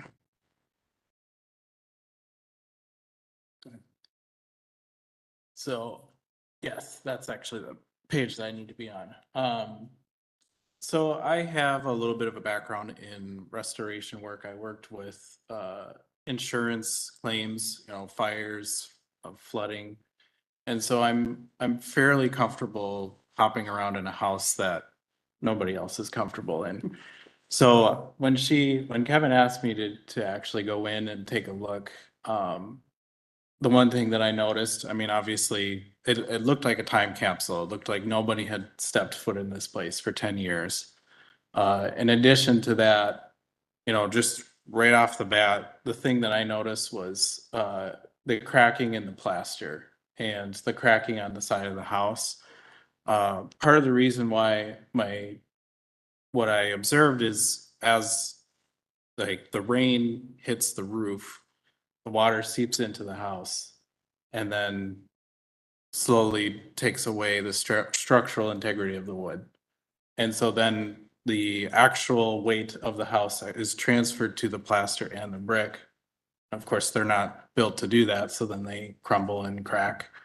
I definitely noticed that a lot on the second floor. And then, of course, even on the main floor in the dining room, there was also cracking with the load transfer. So the more time I spent in there, the more uncomfortable I got. So that is my observation of the property. I'd be more than happy to answer any questions if anybody has any questions about the structure, but as you can hear, it's obviously dilapidated. There's settlement in the center of the house, a chimney starting to settle, the framing, the holes, the hardwoods on the first floor is starting to dip. That's actually carrying into the second floors as well, which is the main load-bearing walls of the house. So you've got an exterior that's compromised, interior that's settling and is compromised as well. And then obviously, it's probably more of a 20-year time capsule house, to be honest with you, with the amount of stuff that's in there. So if anybody has any questions, please ask away. All right. Thank you all. Any questions for the applicant? Commissioner Wojcik? Well, I am not the expert with construction, but my biggest question is how do you know that the sagging and structural elements that seem to be presenting with cracking is from water damage of the wood? It's not just water damage, it's actually settling as well. So problem with some of these houses is that they weren't framed properly 80, 100 years ago, however old the house is. And over the years, you get deflection in the material for overspan material. Part of the problem with this house is that the stairwell is deflecting. So the rooms that are upstairs are actually deflecting into the rooms downstairs at the stairwell location. You have brick veneer cracking, which is indicative of settling typically. And also this has a 2-story masonry fireplace that carries all the way down the basement, and that's definitely settling. So most of these houses don't actually have footings underneath them. And as you get water that moves through the structure, through the footing and the foundation of it, it tends to cause it to settle out. And that's what's happening. Thank you. All right. Any other questions for the applicant? Commissioner Barth? As I'm sure you have expected, our barometer for demolition is pretty high as far as providing evidence, which it's apparent that there are structural water damage issues here, plaster, things of that nature. Unfortunately, we cannot look at the expense to repair these things. If we would look at this as a repair option, we can only look at how it applies to our standards for preservation and design and changes. So given that, things like, foundations can be mediated, bad roofs can be fixed, windows can be repaired. Why should we make an exception for this project? If I were to renovate this house, it would be taken all the way down to the first floor. And at that point, you've removed about 85% of the house. So what are you preserving? That's my question to you. The problem with the house is that it's 2 stories. The plumbing systems have to be replaced. The HVAC systems have to be replaced. The electrical systems have to be replaced. In order to do that, you're stripping the house all the way down to framing. Once you uncover the framing, you start to uncover all the structural problems. You have to bring those up to code. To bring it up to code, we have to tear the house down all the way down to the first floor system. So.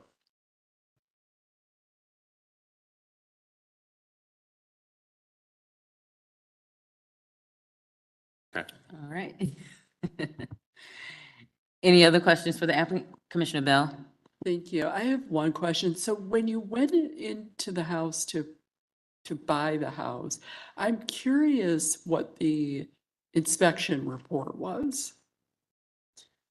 She didn't have an inspection report. Okay, so you just bought the house? Okay, thank you. All right. Can I say something as well? Sure. Kevin asked me when she was looking at this house whether or not she should buy it. And I always try to give honest opinions because that's all that really matters. She pointed out to me that one of the reasons why she wanted to buy this house was to stop somebody else from coming in and tearing the house down and building a monster behind her. So you have to understand the spirit of where she's coming at you with this. The intent's not to build a new house. There's no proposed plan for a new house. I think essentially she wants to turn the whole lot into a garden for the neighborhood.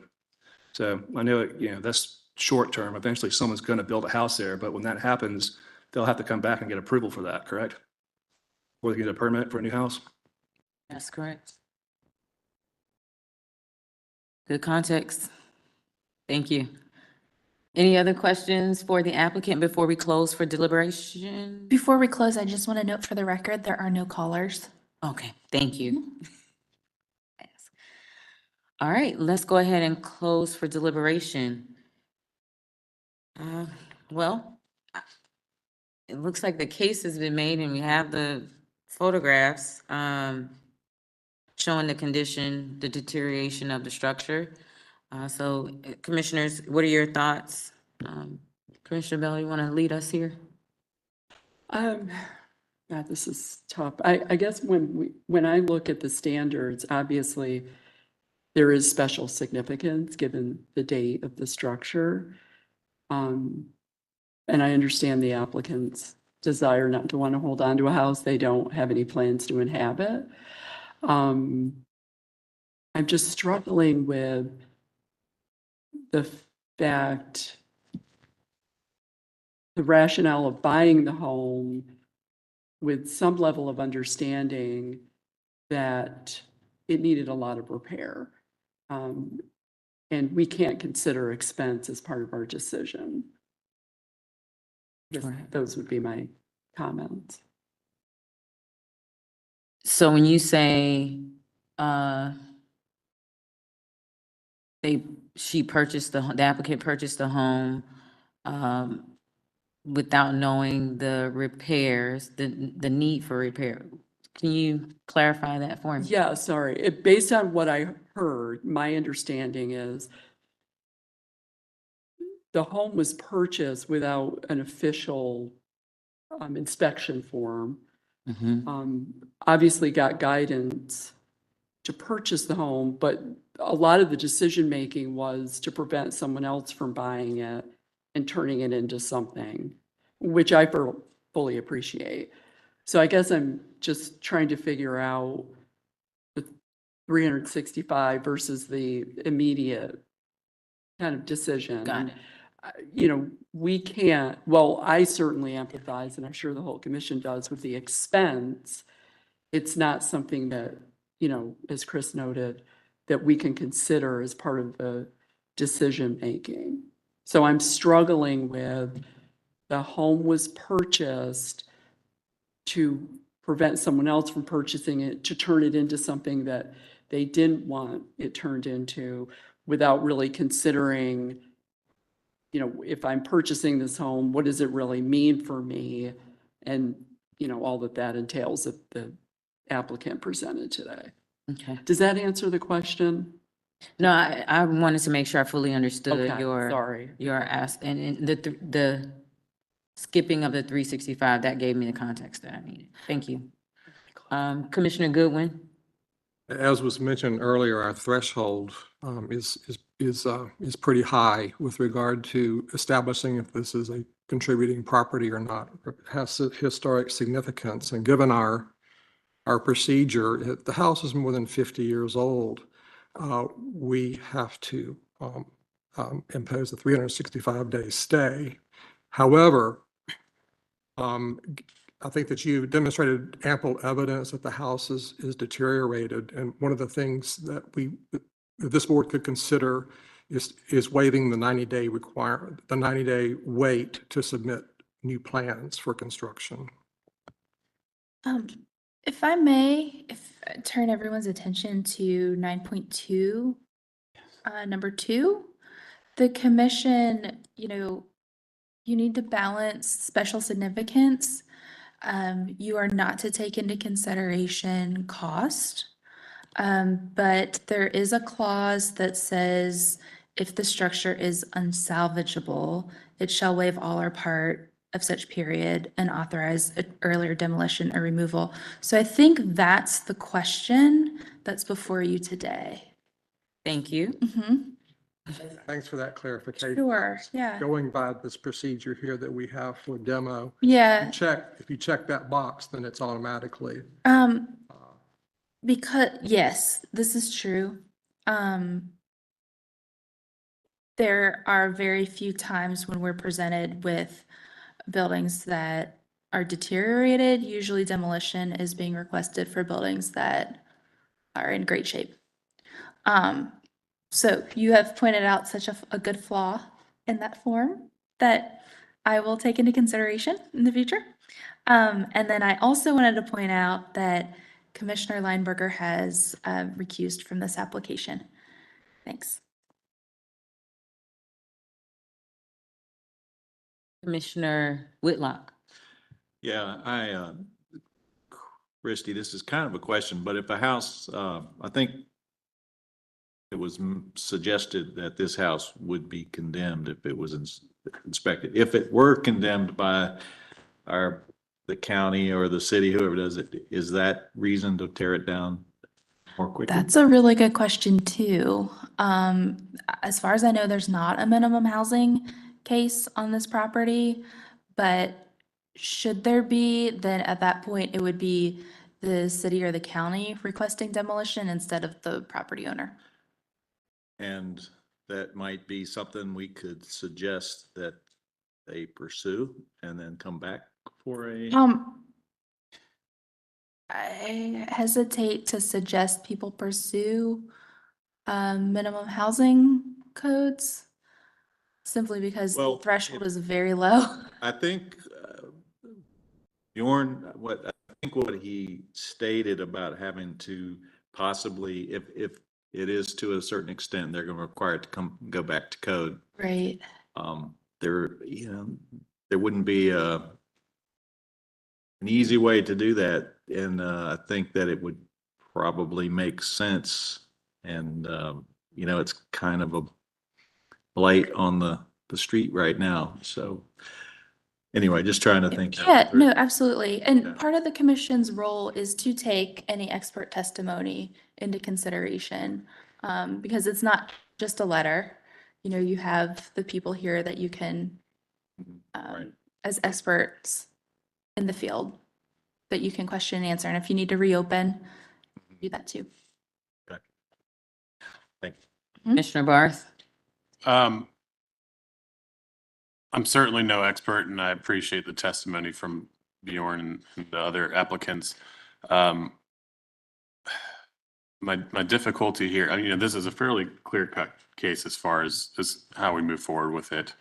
I guess my challenge is, should they sell the house or something? Is there another group that might feel that this home is worthy of saving? And that's always our drive, is to look towards preservation rather than replacement.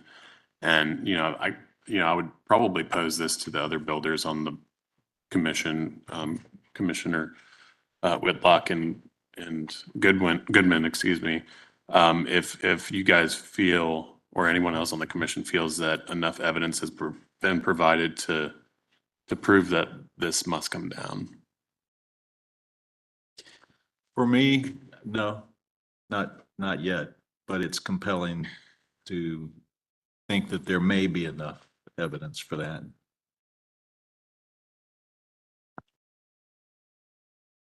Christie. I've seen houses in worse condition than this restored.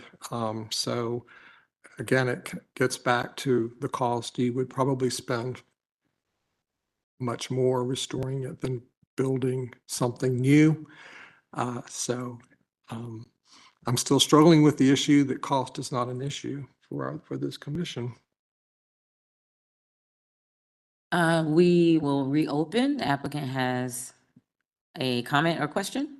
Yeah, just listening to this is really interesting, because I started with, and maybe I should have made it clearer, with 9.2 subsection 2, where, the original way this discussion was framed was about the special significance, which, we didn't focus on. That's up to the commission as to whether or not the building is, but that's not the only part of the standard. It's whether or not it's unsalvageable or salvageable. And I think, it doesn't seem like there has been, maybe historically, a lot of discussion of what that actually means. And so you have condemnation proceeding where they apply their own standard to things and may or may not have relevance to the standard that's here in section 9.2. So, condemnation, I think, is good as an analogy, but doesn't necessarily apply the same standard. Here, it does seem like the commission needs to adopt some sort of, overarching view on what's salvageable and what's not salvageable. And, I think that has to do with the amount of work it would take compared to the condition of the house, because otherwise the word has no meaning here in the standard. And if you take the word out, which you're really not allowed to do, you're left just with the historical significance and we wouldn't have hearings like this. And so, And I can provide some insight to that if you'd prefer. Yes. It's through documentation of structural engineering reports. We've had it proven before, other kind of reports showing what would need to be taken down and reconstructed, expert testimony. Yeah. We've all used all of that. So, unless you have another, point of clarification about something the commission is saying wrong, it's probably time to reclose. Okay. Thank you, Christy. We will reclose for further deliberation. Commissioners, so we heard from Commissioners Goodwin and Commissioners Whitlock, their perspective. Any other commissioners feel we have enough information? I mean, I think that they've done all they can to document the existing house, which I think is good. My main struggle with this is whether we can, forgo the 65-day stay. I mean, I think we need more evidence. Like I said, I mean, if we go by that guideline, if it's unsalvageable, that's a fine line. You could say that a window is unsalvageable, but somebody could come along and fix it. So, same thing with every single element with this house, and we can't look at cost. It's unfortunate that if you have to gut the entire inside of the house, somebody may come along that is willing to go through that, and we can't make that determination. So that's my primary challenge with this one is, at least in my opinion, I feel like, a structural report to say the building's unsound and can't be repaired would be the threshold for me as far as being able to lift that stay. Okay. Thank you, Commissioner Barth, Commissioner Bell, and then Commissioner Wojcik. I concur with that. I think the difference between the 90-day and 365, it's hard not to delay it the full year. Just given, I don't think that we have enough information to warrant it can't be salvageable. So I agree with the comments made. Thank you. Okay. Thank you, Commissioner Bell. Commissioner Wojcik. I agree with Commissioner Barth. And I would like to see an engineering report saying that it's not salvageable. I understand that we can't completely delay it, but that would be my determination between the now or in 365 days. You can continue this for more information. Okay. Yeah. I have an additional question. So could we approve this for demolition with the stay? And if they choose to come back with that report, do it later? No, or- because you're making a decision by approving it with a stay. Continuing it means you're asking for additional evidence before you make that decision. Gotcha. Yeah, and you've done that before. There was a property over in Wilmore that you did that for. Okay. So it sounds like, and Commissioner Wheat, didn't know if you wanted to weigh in here. Same as what Commissioner Barth said, nothing new to add. All right. Well, it sounds like the consensus is that we would like more information. So do we have a motion, Commissioner Bell? Oh, Yeah, go ahead, Commissioner Bell. No, you didn't do anything wrong, it's me. sorry.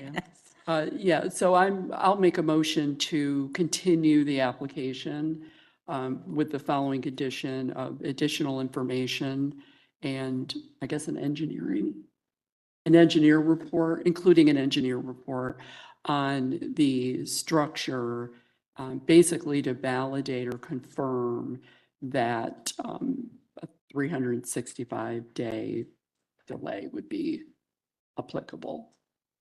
Okay. And I'm using the standard. 9.2, number 2? No, yeah. 9.2, number. Oh, no, number 9.3, 3. number 2. One of 2. Yeah, number 2. All right, we got a motion by Commissioner Bell, second by Commissioner Barth. Any discussion on the motion? If we just decide to wait a year. All right, hearing none, let's go ahead and vote. Commissioner Barth, Yes. Commissioner Bell, Yes. Commissioner Goodwin, Yes. Commissioner Weeds, Yes. Commissioner Whitlock, Yes. Commissioner Wojcik, Yes. and Commissioner Hawkins, yes. The motion passes 7-0. Thank you. Thank you. Right. Oh, hey, Jason. And let the record show Commissioner Lineberger has rejoined. I'll talk to you later. Keep going. Okay. Okay, Jason, have you been sworn in? Okay, we'll do that first. Okay, ready? Oh, It was mentioned that we may need a break at some point. we're gonna take a break? Commissioners, do you guys need a break? After this case? After this case, yes. All right. Okay, break after this case. If you are in the room for an upcoming case, and you've not been sworn in, please direct your attention to the chair. All right. Do you affirm that the testimony and information that you're about to give is the truth and nothing but the truth? I do. Great, thank you. Okay, this application was continued from the March 29th meeting for information about fences, more information about the location of the turf or the outdoor carpet, tents as accessory structures, dumpsters, and murals.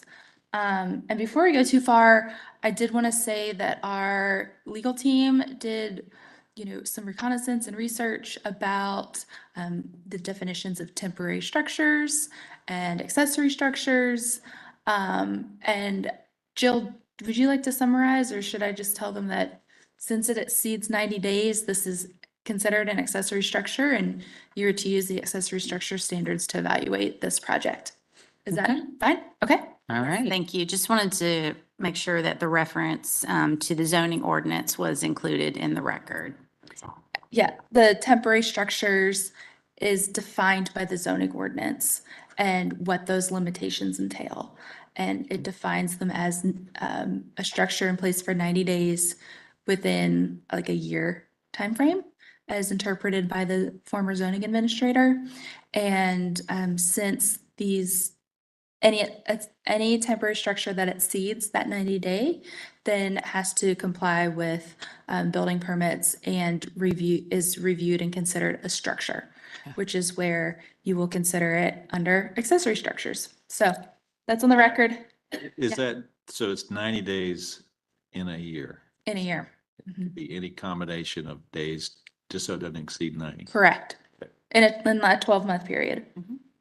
And yes. Again, the zoning ordinance doesn't specifically state that, but as Christy mentioned, that's how the former zoning administrator interpreted it. It's cumulative over the 12-month period, and that's how the zoning department has been enforcing that.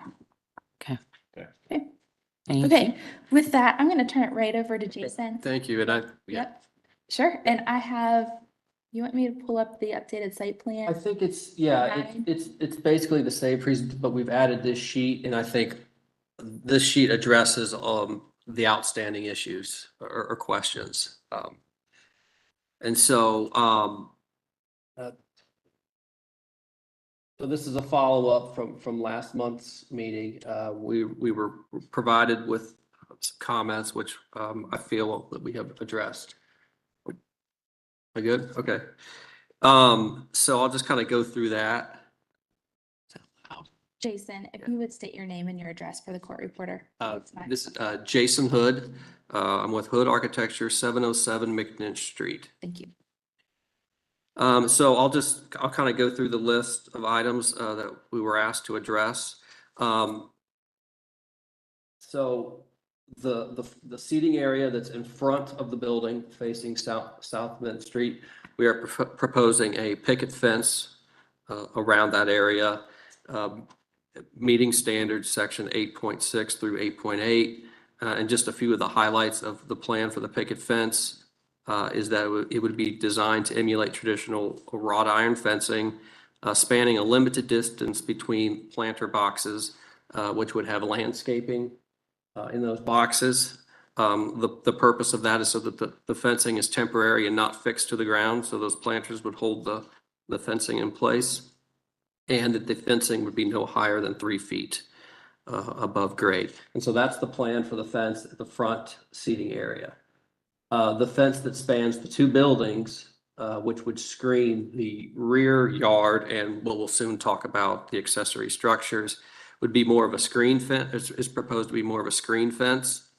Again, meeting the standards. It would be a wood vertical slat fence with similar planter boxes. Again, also not fixed to the ground or the buildings, no higher than 3 feet. And the structural members of that screen fence would face inwards, so that the finish face of the fence is facing the road. Very similar details, but the purpose of that fence is to screen the next item, which is the outdoor turf. And so I've discussed with the leasee to remove the turf in the front of the building and only leave the turf in the back of the building. As a ground cover, the turf is used to accommodate some irregularities in the asphalt, gravel, and concrete that is currently back there. It just provides a nicer area for seating. And so that's the only place that the turf is proposed at this point. And the goal is that the screen fence and the plantings at the front would screen that from the road. The next item would be the dumpster enclosure would screen the fence from that area, from Summit Avenue. And we provided an elevation of that dumpster. It would be 8 feet high, wood slat fence, solid without any openings so that you cannot see through the fence. We've located that dumpster in the area on the site that is the most remote from public view, but also accessible to be serviced. And so I've tucked it in behind the building there. And well, I guess we could go right to the tent. So I'll incorporate, I guess my proposal now is to incorporate that 90-day. I think that was an open-ended question from our end. So if tents would be installed, I guess there would be a 90-day maximum throughout the year on the site. And I've dashed in 2 rectangles, so those tents would be installed, in the side and the rear of the building only, not in the front. So I've asked the owner to remove the tent that's in the front currently.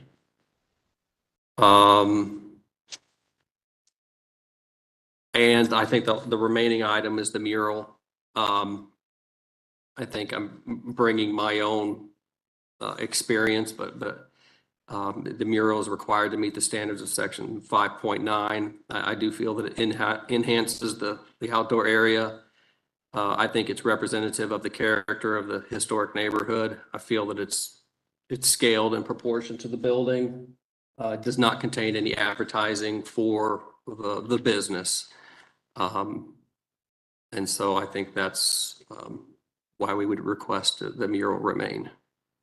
And I think those were the highlights from the comments that came from last month.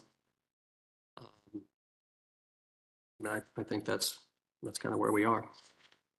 Thank you. Thank you. Do we have anybody to speak for or against this? We do. Okay. Cam Muldrow?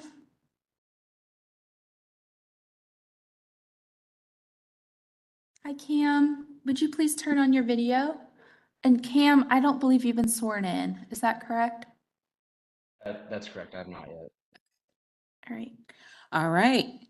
Cam, if you would raise your right hand and say "I do" after the following question. Do you affirm that the testimony and information that you're about to give is the truth and nothing but the truth? I do. All right, thank you. Cam, if you would state your name and your address for the court reporter, please. Sure. My name is Camden Muldrow, Muldrow, and my address is 320 Westwood Avenue. Thanks. And feel free to state your comments. All right, thank you. Thank you to the commission for allowing me to speak again on this case. My main issue with what's being proposed today is the white canvas tints. From the very beginning, a white canvas tint is non-conforming, it's non-historic. It doesn't check any boxes of any design requirements that you'll have in your design guidelines. So my question to the commission is, how would you allow its presence in the neighborhood when you hold the rest of the city to such strict standards? As we just heard, the tint will be left up for 3 months of the year. Even though it's been brought down to just 3 months, I still don't see how that would be considered temporary. Would you let someone paint their brick on their house for 3 months if they pinky promise to power wash it off after 3 months? No, I don't think you would. I think that'd be a really silly request. So I don't see how you could allow a non-conforming, non-historic structure for 3 months a year. And no matter where the tints go on the property, this highly visible corner, I might add, there's no avoiding it. The tints will be seen from Mint Street and Summit. I think Christy on a previous meeting said that the commission looks at the entire 360-degree view of commercial properties, which is, I guess, different than how you'll do it for residential. So once again, non-conforming, non-historic structure, it doesn't matter where it goes. By your guidelines, it shouldn't be allowed. And just the whole thing about promising to take it down after 3 months, that's ridiculous. They're not going to do that. On the last meeting, the owner, Clyde Thomas, stated that the tints come down every winter.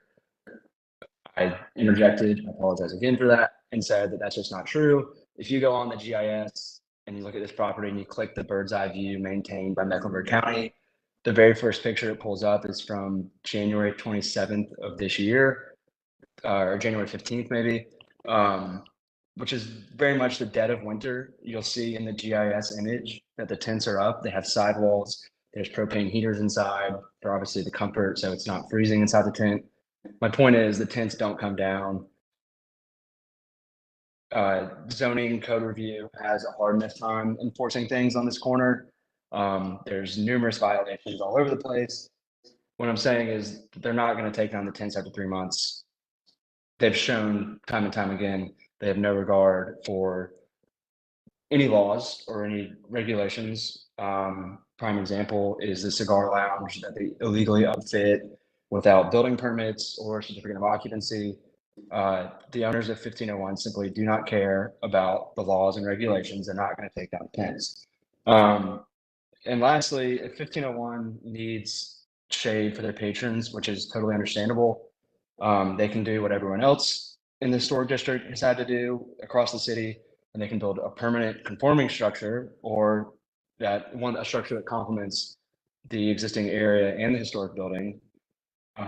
If they don't want to go that route, the permanent structure, they can do what Bonterra did, which was also referenced in the last meeting by a commissioner, I believe.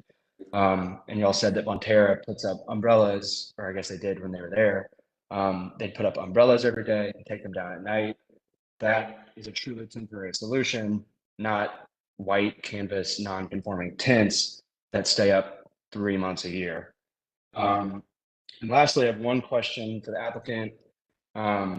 In the application, it mentions the demolition and removal of the, excuse me, of the non-conforming structures such as the stage and the outdoor bars. This has been proposed a few times now in the application, and here we are mid-May. My question is, have they been removed? And if they haven't been removed, why not? That's all I have. Thank you. Thank you, Thank you. Cameron. Mark Fowler, would you like to say anything?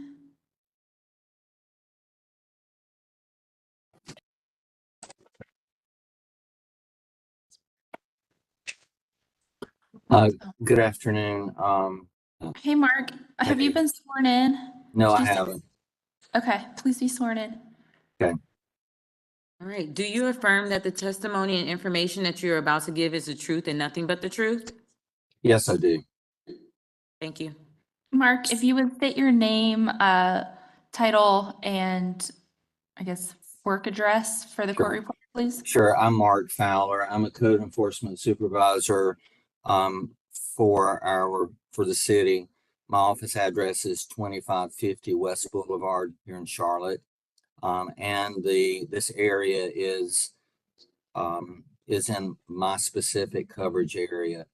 I've worked intensively with Christie through the zoning process with the historic district, so I'm very familiar with the processes here today.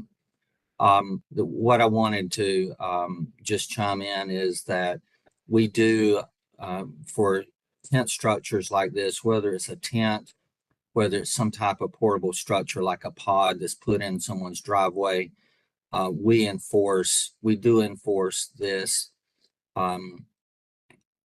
to determine whether or not it is a temporary or permanent structure based on the definition that's been presented at the beginning of this meeting. That 90-day threshold is a very hard factor for us to determine whether the structure is considered to be a temporary or permanent structure. And I'll answer any questions if you have any. All right, thank you, Mark. I think that's all the callers we had. All right. Commissioners, any question for the applicant? Commissioner Wojcik? So, well, and I don't know if this is directly towards you, but they're saying 90 days makes it temporary. If the tents stay up longer than 90 days, then I guess we review it as a permanent, and that's what you As were a saying. structure. And the Okay. tents have already been up for 90 days, so my interpretation, and correct me if I'm wrong, Jill and Mark, is that you're reviewing these as permanent structures at this point. Okay. Thank you. Mhm. Do we have more information on these now permanent structures? And I may have missed it. I apologize if I did. As far as their height, width, and all of that? We don't, and I think given the definition of the 90 days, there would be no way that these would pass the requirements of a permanent structure. So I don't even know if that's a reason. I wouldn't waste anybody's time to think about that. I think I'm speaking on behalf of the owner, but if he could get 90 days, I'm sure he would take 90 days. If the 90 days are up and he could reset that clock at some point in time, I'm sure, but I would propose these as temporary structures, whatever that definition requires. So if they're temporary, then the commission, they will be handled under the zoning ordinance and Mark's group with temporary structures and would not be, considered by the commission. Mark, did I say that correctly? Well, that's correct. So at a minimum, they would be required to get a zoning use permit for the tent structure to be up for 90 days or less. Because this is in the historic district, any permit that's issued has to be cleared through the HDC staff first. So if the commission, in my opinion, if the commission wanted to move forward with allowing this on a temporary basis, then staff would have to be able to authorize a new permit when it's issued through, I believe, a staff review based on the commission's recommendation from this decision. But if it's going to be a accessory structure on a temporary basis. If it's going to be a structure on a permanent basis, it would have to go through the plan review process for both the city, I believe, urban review, and the county's permitting requirement. So it would be a different pathway for approval. But anytime that they come in for a permit, it's going to stop because of the HTC overlay and approval process.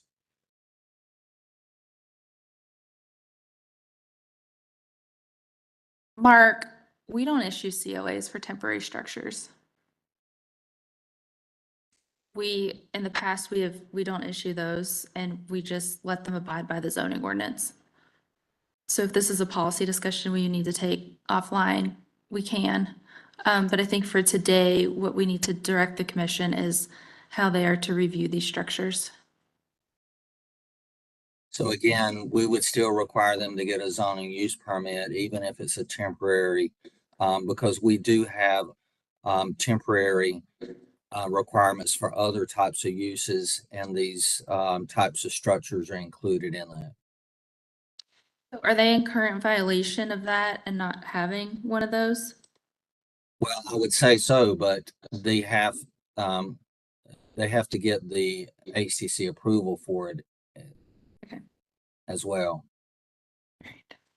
So with the permitting, again, the permitting process, because of the stops that are in place for permits in the HTC districts, that is the requirement is that they have a document to show that before the permit is issued, that it's released by the HTC staff. Okay, we haven't done that for pods, but this is our first go around with tents. It sounds like we are a bit like we're stuck Yep. because we can't give you, Mark, what you need to give them what they need. Tents. Okay. Okay. You're reviewing the design and placement. We're reviewing the Review design. this as an accessory structure and the design and placement and its appropriateness according to your standards. Okay. And that is from our attorney Okay. and previous interpretations, so. Okay. All right. We will work out the temporary situation.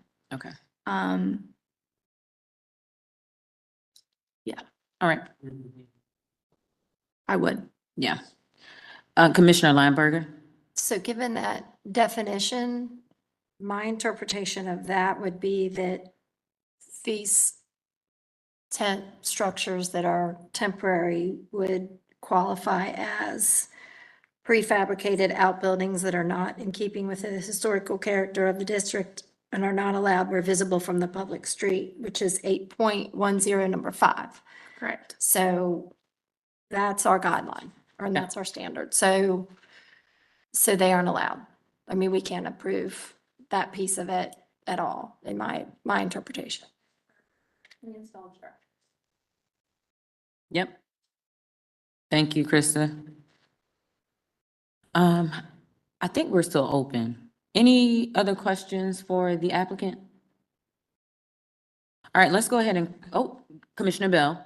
I do have a couple questions. One regarding the tarp. I heard you say that you were using the tarp to cover imperfections. Has there been any consideration to repave that area so as not to have to use an additional product to cover the? Not that I'm aware of.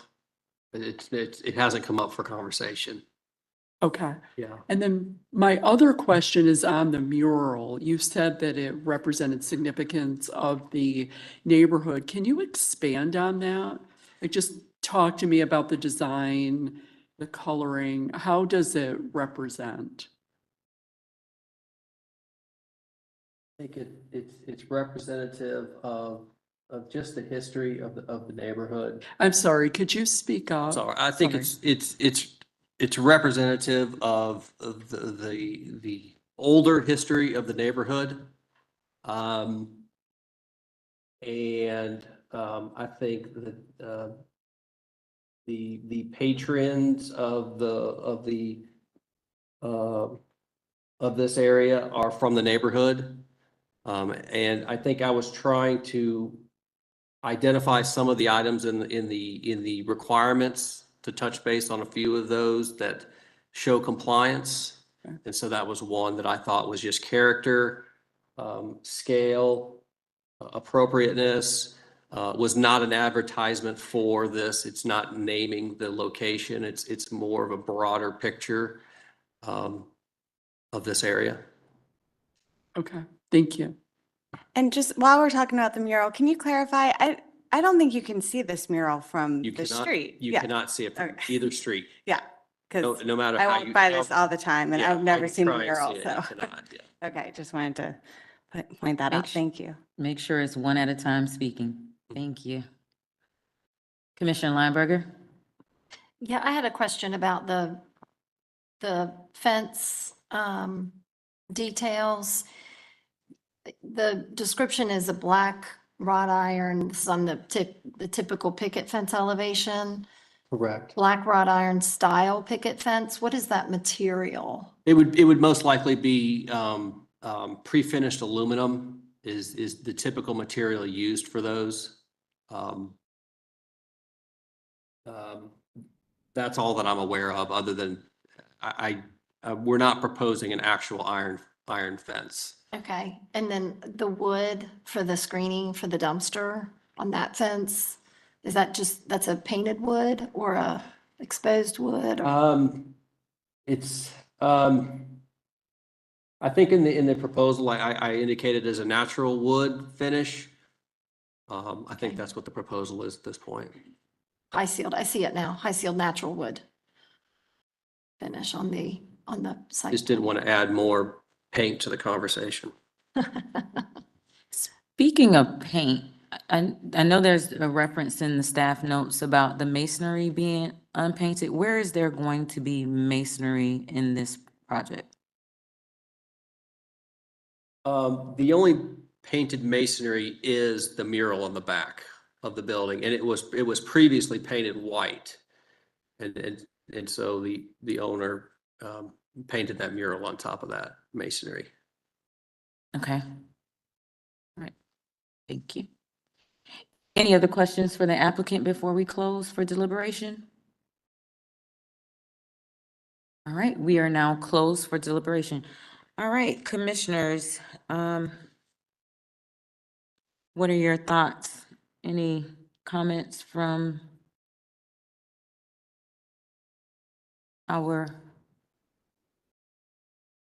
I see Commissioner Whitlock is writing. What are your thoughts, Commissioner? Well, I feel like, one, the accessory structure, I feel like we just need to peel that off because we don't have enough information to address it as an accessory structure. And just say I'm thinking that we could probably look at the other 4 items, but based on the accessory structure, I don't think we could, if we have to do them all 5 now, then we would be at a loss. Yeah, a decision is required today, and I might point your attention to 8.10, number 3, number 5, for accessory structures. Yeah, and Commissioner Lineberger mentioned the prefabricated outbuildings. If we're gonna consider them as permanent structures, what's being proposed, albeit minimal information, is still not allowed in historic district based on 8.10, number 5, And I would also say number 3, and number 3. because number 3 talks to being compatible with the style and character of the primary building on site, especially in terms of scale, massing, and other architectural elements, and clearly secondary in height, footprint, scale, and massing to the main structure on the site. I mean, correct me if I'm wrong, but given that these are tents that we're analyzing as permanent structures, that wouldn't follow under our guidelines for materiality. Right, exactly. So Exactly. to me, it's kind of like a moot point, like, we Right. can't But they're- approve these tents to be permanent structures. Right. So that, Yeah, just cite your design standards, materials, accessory structures. All right. I'm sorry, we interrupted you, Commissioner Whitlock. Did you have something else? Nothing right now. Right. Well, it sounds like we kind of have the making of a motion. But any other comments on this item?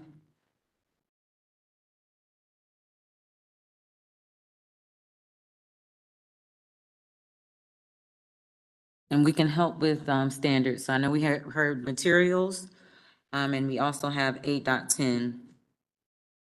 Number 2 and number 5. Can I ask, Christie, can we approve certain items? And Absolutely. certain- Yeah, you could, I mean, you can do it two ways. You can do an approval with conditions, and one of the conditions is that they can't have tents. Mhm. Or you can do an approval and then a denial. So. Okay. Attorney Sanchez Myers, which would you prefer? Probably recommend doing separate. If you were going to deny a distinct portion, it'd probably be better to make sure you're citing all of the appropriate guidelines in that regard. Okay.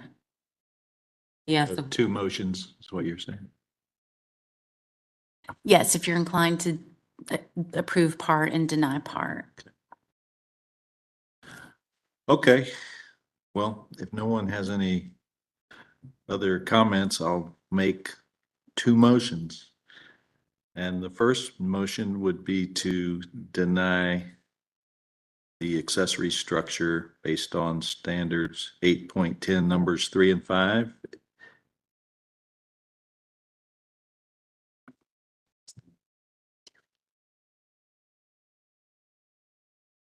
we have another one on materiality. Are we going to vote on one and then do the other? Yeah.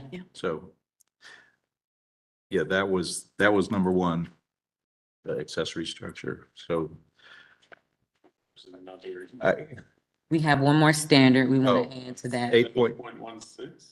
Oh, 7.16, number 1. Okay.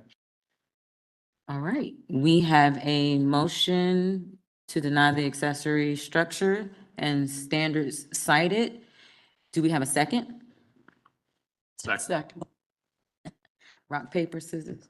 I'll go with Commissioner Bell. All right, seconded by Commissioner Bell. Any discussion on the motion? All right, hearing none, let's go ahead and vote. Commissioner Barth, Yes. Commissioner Bell, Yes. Commissioner Goodwin, Yes.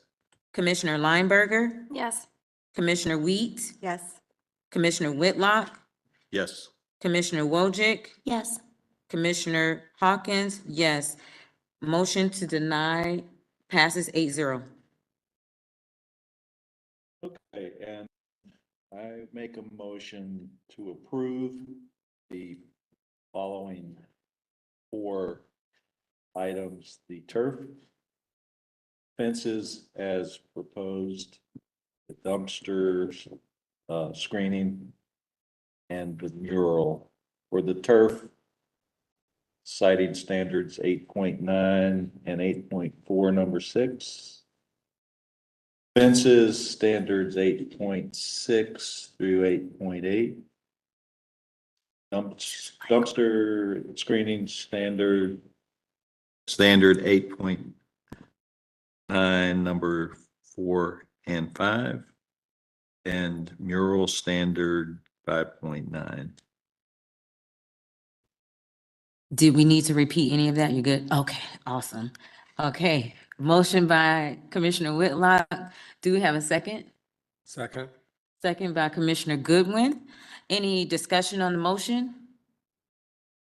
All right, well, let's vote. Commissioner Barth, Yes. Commissioner Bell, Yes. Commissioner Goodwin, Yes. Commissioner Lineberger, Yes. Commissioner Wheat, Yes. Commissioner Whitlock, Yes. Commissioner Wojcik, Yes. Commissioner Hawkins, yes. Motion to approve the remaining passes 8-0. All right, great, thank you. 10-minute break? Thank you. Yes, let's take a break. Thank you. Thanks, Jason. Yeah, good job. I think you got it.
Okay, welcome back, everybody. We're going to proceed with application number 6, and I believe the applicants are in the room and have both been sworn in. Yes, okay, wonderful. While they're getting settled, I'll give an overview of the project. It was continued from the April 12th meeting for standards for windows. They were also asked to re-explore the amount of green space in the front patio area, requesting additional plantings between the building and the paving. So there's no paving directly up to the foundation. Re-explore a material compatible with the historic structure for the proposed landscape wall in the front. And the commission also noted they haven't reviewed exterior lighting and open to sending that to staff for review. And then they also, just as a reminder, at the January meeting, the commission also had already approved the metal roofing and asked staff to approve other materials. So that's all included as part of the memo. There are a few staff notes on page 3. Just some minor issues about landscaping, screening, manufacturer specs, and a note on the plans, which should the commission choose, and they send those items to staff for review. And with that, I am on slide 6, which is the updated site plan. So Wesley, Ron, if you would state your names and your addresses for the court reporter, please. My name is Wesley Fitzgerald. It's 9700 Baxter Caldwell Drive, Charlotte, North Carolina, 28213. Ron Skefka, 3116 Willow Oak Road, Charlotte, North Carolina, 28209. And the floor is yours, gentlemen. And again, I'm on slide 6, and let me know where you'd like me to proceed to. Okay. All right. So good afternoon, everyone. I guess the easiest place for us to start is the reasons for continuance at the last meeting. The biggest one I think we'll say for last being the window selections. So we'll just go straight into the green space for the front patio. So I know it was something talked about last time. So we turned the corner with the plantings there at that section and paved it all the way right up to the door. As was discussed, the kind of right side of that edge is being still paved right up to the storefront where it's an existing garage door opening, in order to allow us to put a continuation of that landscape wall at the front of there, as we have some poor grading that is existing on the site where it's draining straight into the front of our building that we're trying to prevent from being a continuing issue.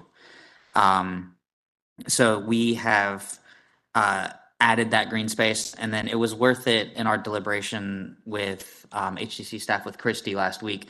We were kind of going over just how much green space we truly are adding to the project.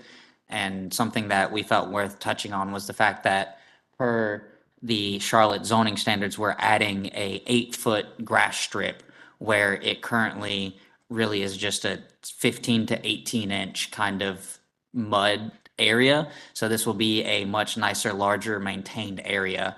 And then if you wouldn't mind going to the rendering sheet, I don't know what it is in the presentation, unfortunately. There we go.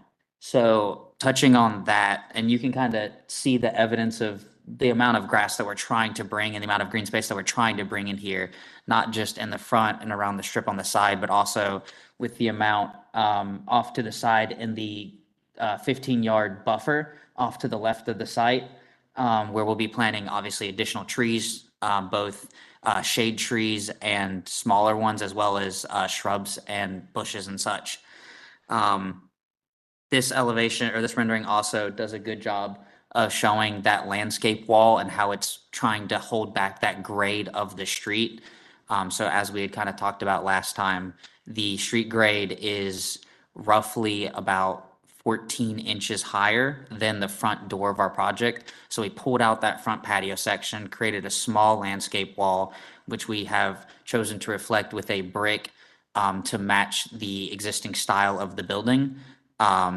and used that as the opportunity to try and help some of our grading issues and drainage issues as we had runoff coming straight into the building as it sits. And then as Christy kind of touched about in her intro, we had some lighting options, and further reviewing the HDC staff guidelines, we switched to a dark sky compliant lighting fixture, but I noticed that in the guidelines, it talks about a 300 lumen light color, which is incorrect lighting terms. It would be either like the lighting temperature would be measured in Kelvin, and then the lighting output would be measured in lumens. Just a small thing, but I think the intent was that it was supposed to be less than 300 lumens, and we went back and reselected a fixture that would comply with that. I just felt like that might be worth noting. I know that a couple meetings ago, you guys had updated some standards and stuff like that. So the big, obviously, main reason for the continuance, we felt like with the windows, was during the discussion deliberation, the talk regarding just the style of the windows, and obviously we felt, and I guess you guys felt like we had proved that they are in extremely poor condition, and based on the recommendation of professionals, we couldn't really repair them. And in fact, while and this is something that we've talked about with Christy, while the current tenant was moving out of the space as their lease had ended, in preparation for this, a window on the top right-hand side had literally fallen apart, framed glass, everything kind of just crumbled, basically. And that was one that we had taken photos of. I believe it was in the supplemental package last time, but it was literally held together with fiberglass Bondo already in the frame, and it got touched while this tenant was moving out, and it just decided it was going to completely let go. So we ended up putting a board over that. We wanted to be transparent with the staff that window had an issue. And it was something we had discussed with Christy at staff on our phone call to make her aware of the situation as well. But those windows that we were proposing were to replace the front aluminum windows with a storefront aluminum windows. And I think it was the last sheet or second to last sheet. There we go. So based on the recommendation of the HDC staff to explore not only the aluminum storefront, but also to explore aluminum clad wood windows and then operable aluminum clad wood windows. So we reached out to a couple different manufacturers and looked at not only the options they had available, but also their guides for installation in a renovation setting. And so what we came to was, with the original windows, about 1 3/4 inch total outside perimeter depth, and then a 1 1/4 inch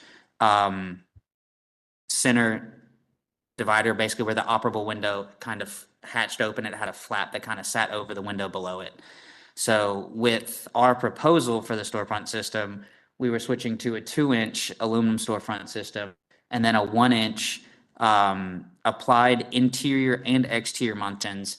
And at the recommendation of also, I believe it was Mr. Whitlock, finding a integral spacer bar that we could use to kind of give that true simulated divided light.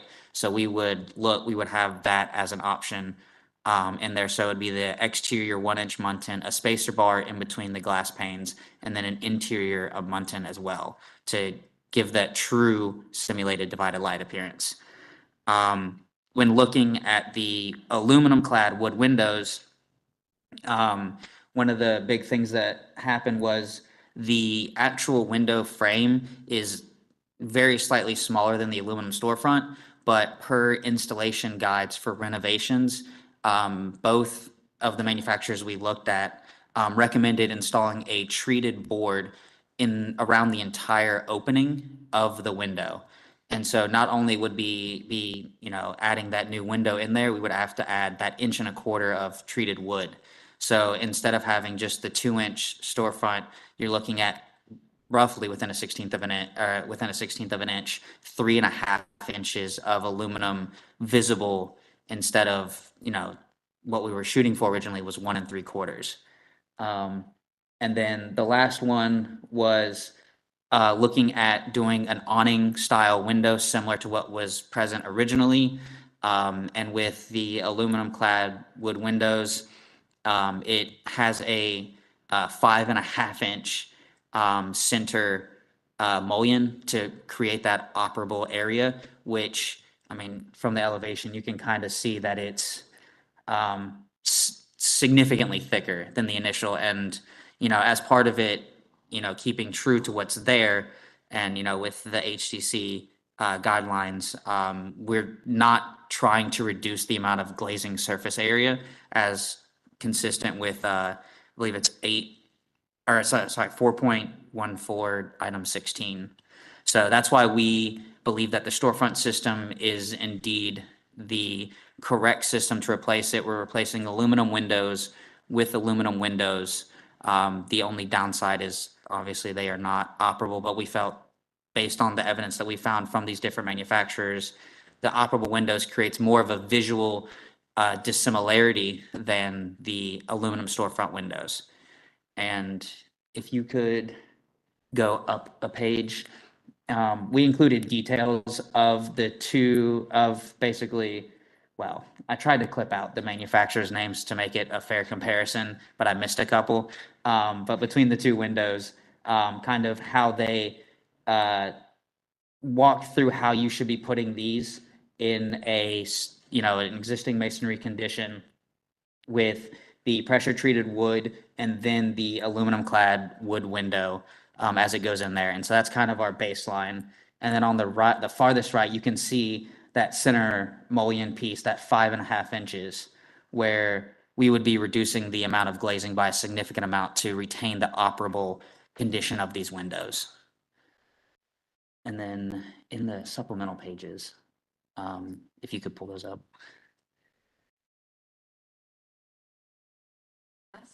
No, from this month. Supplemental pages from this month. It was manufacturer's installation guides that I clipped the manufacturer out of. I'm sorry, I don't recall seeing those. Okay, well, they're very similar to these details. They just went a little bit more in depth. From page 28. So they were very similar to that. It was just a little bit more in depth talking about the kind of layering that you have to do. And I felt like that might have been helpful. So the overall gist of that is in maintaining the visual appearance and the amount of glazing, we feel that the storefront system allows us to maintain that the best and is congruent with the HCC standards for replacing like materials for like materials. So. All right. Seated myself, sorry. Thank you. Chrissy, do we have anybody on to speak for or against? No callers. Okay. All right. Any questions for the applicant? Commissioner Whitlock? Yeah, thank you for addressing everything on the list. And I would like a little more clarity on the windows. So the storefront option is the best match, but you're saying there was nothing that you could find that would match, that would be operable. Is that what I'm understanding? Yes, so we looking for an operable solution. However, per our understanding from the last meeting and our discussion with Christy last week during a meeting was we're focusing in this about the appearance of what the window is, not so much what the window can do. But we were happy to explore an aluminum load clad window that was operable. It just visually separated from what was the existing condition. It looks like definitely a good match, with regards to that. So that's good. That was my only question. Could I add to that, Commissioner Whitlock, just as the use of the structure for office, and I don't know if you were at the first presentation we had, but this front window on the ground floor has been the source of numerous break-ins into the building. And so going with something that's operable from an owner perspective and having that knowledge would worry me. They actually had to make that front window inoperable. So although it originally could have been an operable window, they actually screwed it shut and put wire mesh in it because of after repetitive break-ins in the neighborhood, unfortunately, that became an issue. So from the owner perspective and trying to adhere to the HDC standards so that it mirrors and mimics, that was a consideration as well. Also, with regard to our original presentation, we had proposed opening or enlarging some of the openings in the front of the structure. And after coming before the commission the first time, we went back and are keeping the original openings. So this emphasis on making sure that we obtain the amount of, I'm going to say light transference from my uneducated opinion, but the glazing amount and these windows and what Wes went through became very important as well with, I'm going to say adhering to maybe some older, smaller opening sizes. But I just wanted to add those comments on the windows. Okay. Thank you. Thank you. Commissioners, any other questions for the applicant?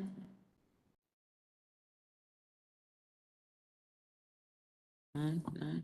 All right, let's, oh, This was something that we had discussed with Christy, during the meeting.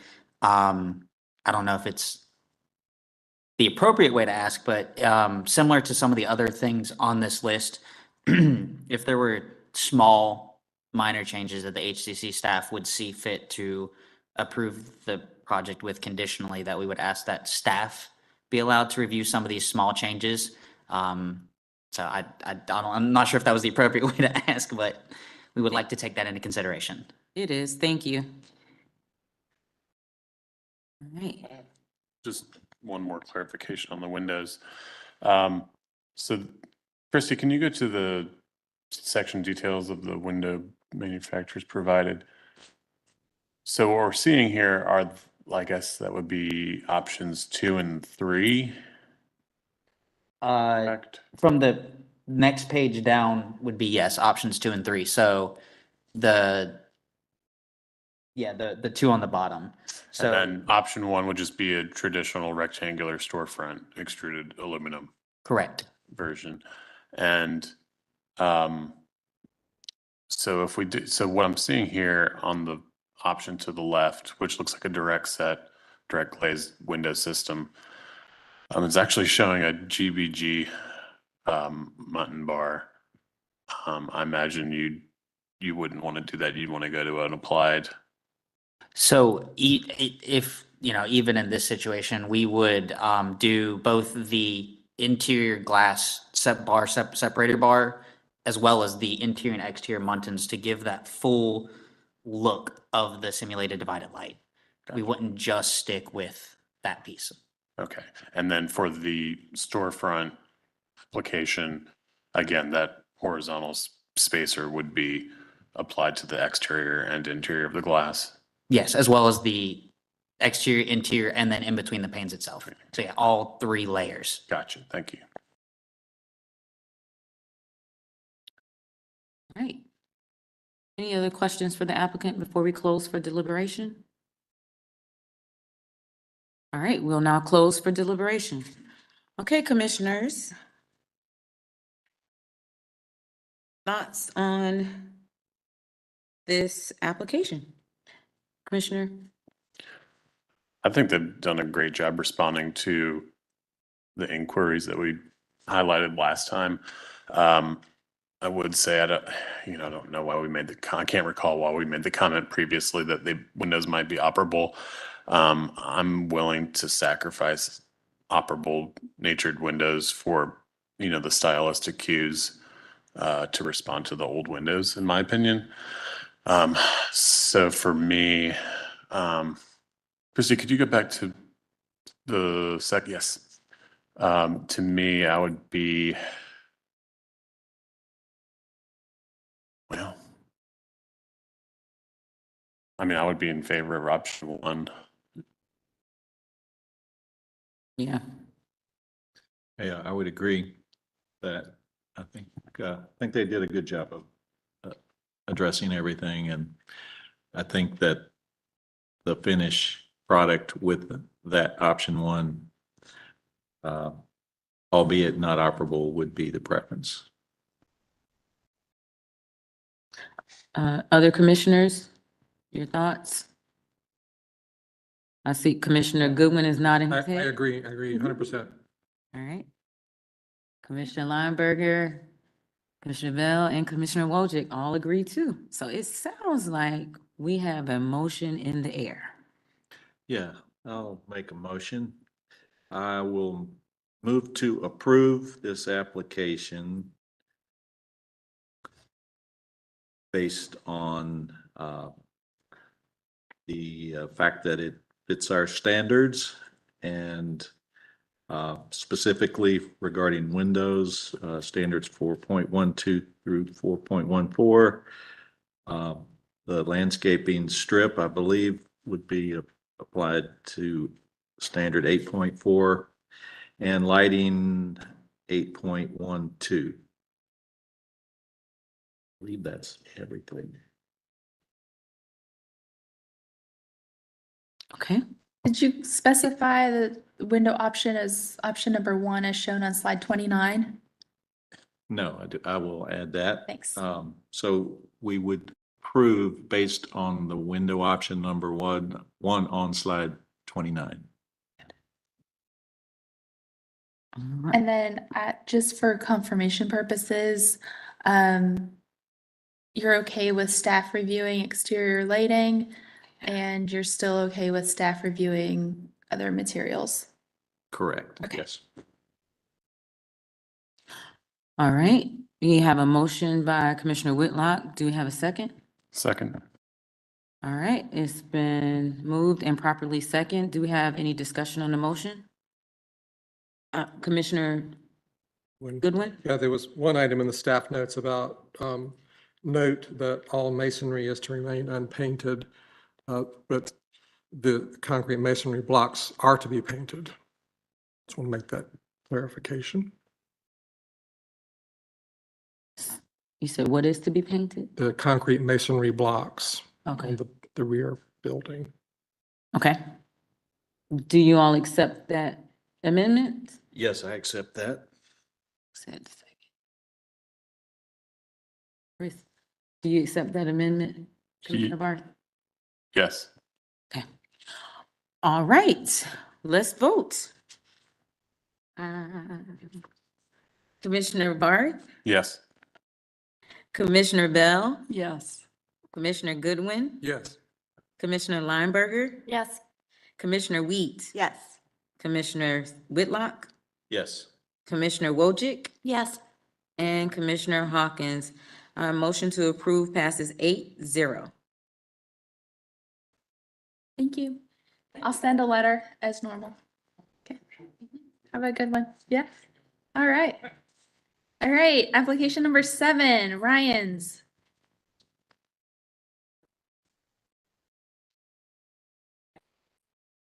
And all of you have been sworn in? Yes. Okay, great. Thank you. Okay, next application is 501 North Poplar Street. This was continued from, I believe, the March meeting? No, the April meeting. And it was continued for roof forms and materials, massing, height and width, scale, and then the commission also asked for final plans and roof plans. The other items that the commission requested was to expand the search for comparable buildings in appropriate context, consider a deeper front porch, and specifically look at the directional expression on the left elevation along West 8th Street. The commission also noted that they have not reviewed the rest of the building elements at this time, such as materials, cornices, and trim. And with that, the applicants have been sworn in, And I am on slide, where would you like me to start? 11? 12? Where would you like me to start? Oh, we can start with the continuation letter. Do we need to say a name and address? Yes, and may I please beg you, speak very loud into the mic. Okay, okay. Yeah, I think I'll just hold it to. Okay, just hold it right up there. Like you're on stage ready to do karaoke or something. Okay, name and address for the court reporter, please. And we do also have Matt Welker here with us from Vericon when we talk about the electrochromic glazing. So he'll be more helping us demonstrate and then with Q&A at the end. Yeah, go ahead. Sure. Ryan Tillotson. My address is 10629 Monrovia Drive, apartment 306, Matthews, North Carolina, 28105. And then Ryan Baird, owner of 501 North Poplar, but currently living at 225 North Cedar Street, apartment 411, and that's Charlotte, North Carolina, 28202. But welcome and thanks again for seeing the case. We have some really significant changes to share in the submission. Today is very critical for us, and we really need approval of the envelope, the roofing materials, and the interior electrochromic glazing in order for us to keep the engineering and design moving so that we can build this by the deadlines that we need. Yeah. Again, thank you, and we're excited to share what we have for you today. So let's start talking first about the context, which would be number 6 on the continuation letter, and then we'll go through the others item by item. But if we could go to PDF page 9 of the submission, HDC 003.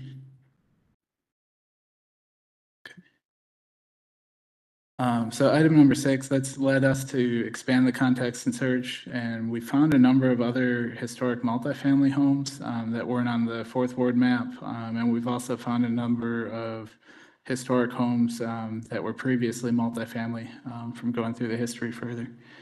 So first, further down A Street, there is a second historic multifamily property that's at Quadruplex. And then going up along Pine Street, there are 2 single-story buildings that are historic and multifamily. On 9th Street, the Berry Hill House was a quadruplex for 35 years. And along that same street, there were 2 other homes being a duplex in the past. On North Poplar Street, the Shepherd House was a B&B for a number of years, and 2 other homes were duplexes as you go towards the south on North Poplar Street. And then just to mention on that sheet, we did draw in the context and the arrows and gave the examples from the standards as well. So the area of what's considered our context is clearly shown and up to date with the latest standards. So if we could go back to continuation letter responses, supplemental PDF, continuation items, both number 2 and number 4 essentially have the same answer for scale reducing techniques, which we've incorporated throughout the design. And if we could go to the following page.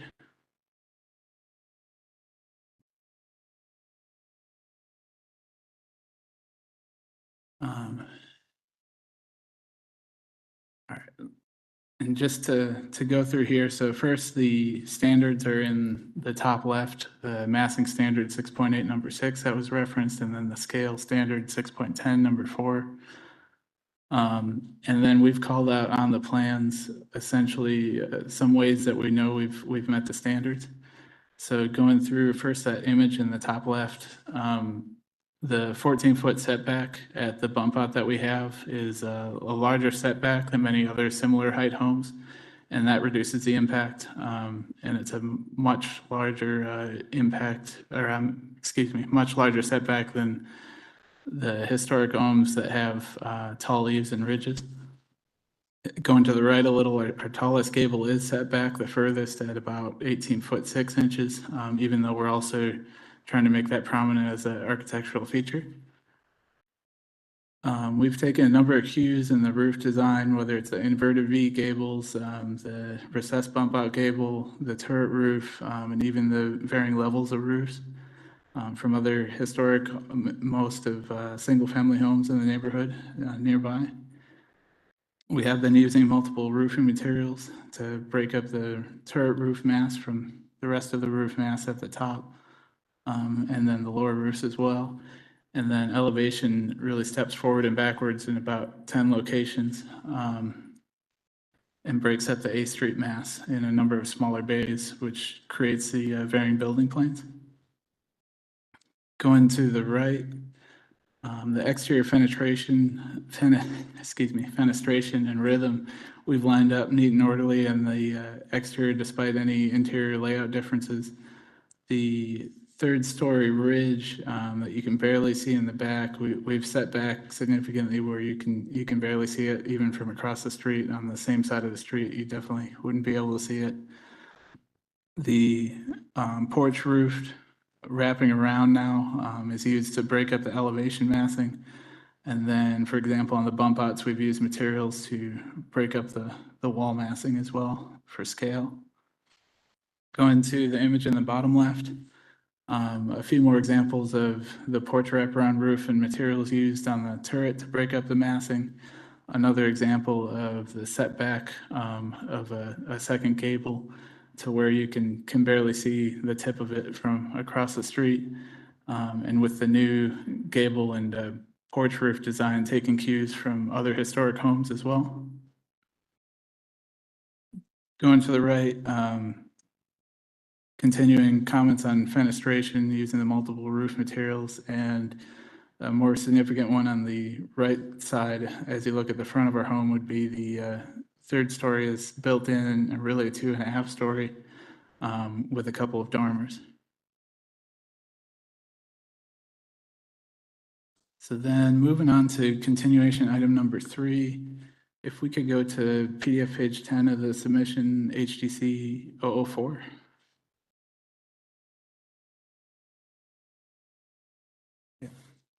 And then here, the table of values in the top right is based on a relevant context, historic 2-story homes with multifamily use, some single-family homes on the same block, and even some single-family homes that are larger than many of the multifamily homes, even though you typically expect the opposite. This shows the ridge height, the eave height, and the width are all below average here. The depth and thermal depth aren't near the deepest yet. They are slightly above average. And then the 3 single-family homes appear to have the deepest depths other than the neighboring multifamily properties that aren't necessarily historic. The average width on the block has been updated for the historic context, and our home is still below the average in that aspect as well. On the next page, not a lot of updates here, but it has been cleaned up to better show the setbacks now that we moved the depths to the previous page.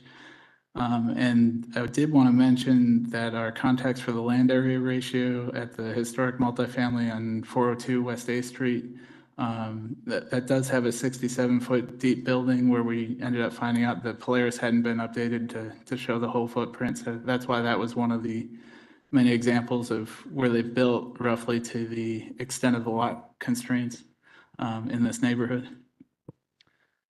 Going to continuation item number 5, really getting into our whole roof and upper floor plan layouts, which have all significantly changed. The supplemental PDF page 4 shows examples of how the standards are being met. It would actually be, it looks like page 6. Yeah. Yep. So let me go through this quickly.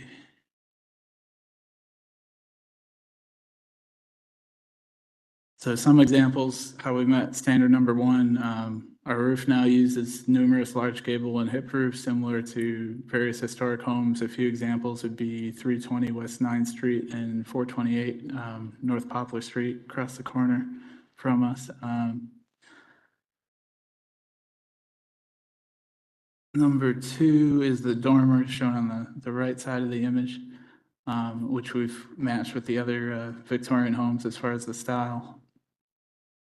Number 3, our hip roof PIF excuse me, hip roof pitch, gable pitches, and turret pitch are similar to numerous historic homes. And then the low slope in the less visible roof areas also have a number of context examples. And we'll go through that later in another page. Number 4, the new roof fits within the style of the Queen Anne Victorian and doesn't proportionally overwhelm the structure. Number 5, the eave design is taking Italianate styling off a number of examples on our block. Number 6 and 7 really, first the slate style turret roof best matches the Fourth Ward context.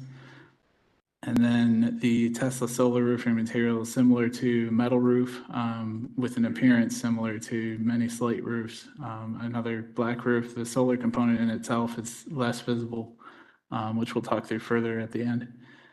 And then number 8, the main roof ridge is lower, which lower than other homes on the same block. But it's also the main roof ridge around the perimeter is lower than our upper roof ridge. And we've really set back the upper roof ridge, except for the recessed bump out gable, which is a feature. And that really reduces the scale compared to other historic homes. And let's go to page 33 of the submission, CTX 004.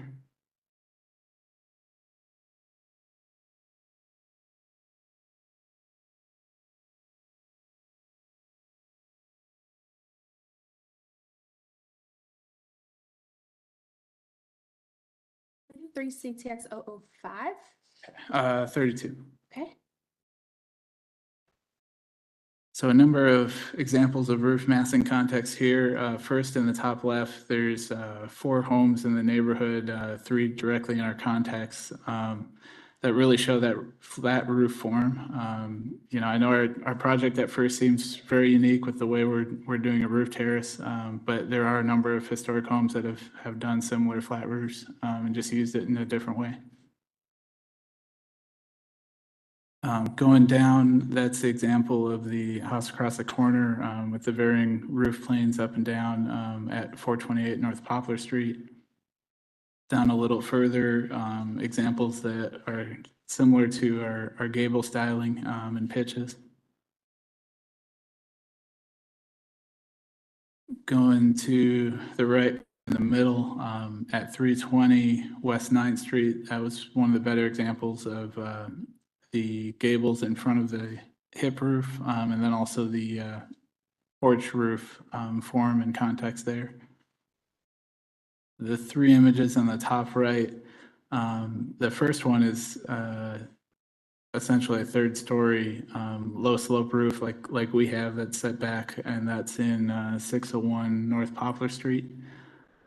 And then the next 2 are the dormer styles and context that we've gone and matched the style of. And then in the bottom right, the another gable pitch example and gable in front of a hip roof form context. And then if we could go to PDF, I believe it's page 17, HDC 011. And Ryan, if you want to take it from here. Sure. All right. So after our last discussion and the meeting we had, we really wanted to think about what was being brought to attention. And so those were the massing, the scale, the heights and the width, and the roof forms. What we've been doing is taking our project and cross-referencing and evaluating those with the surrounding context. Through that process, we've also been in contact with the HDC staff and gone over various possibilities for updating the design to the HDC standards. Through this process, the context that Ryan has just shared, we believe that our design is conforming to the massing and the heights and the widths. So we've really spent a lot of our time onto the roof forms and looking at some of the elements for scaling. So taking the broader can't talk. The broader view over the roof here. There's a few changes that we've made. We've increased the pitch around the perimeter roof areas. So bringing that up to a steeper angle. We've also taken the gable slopes, which were a little bit flatter, and that was a comment during the last meeting, and we've made those steeper. We've also worked to build in the roof a little bit better and try to get the elements of the upper roof areas have a more built-in feel. And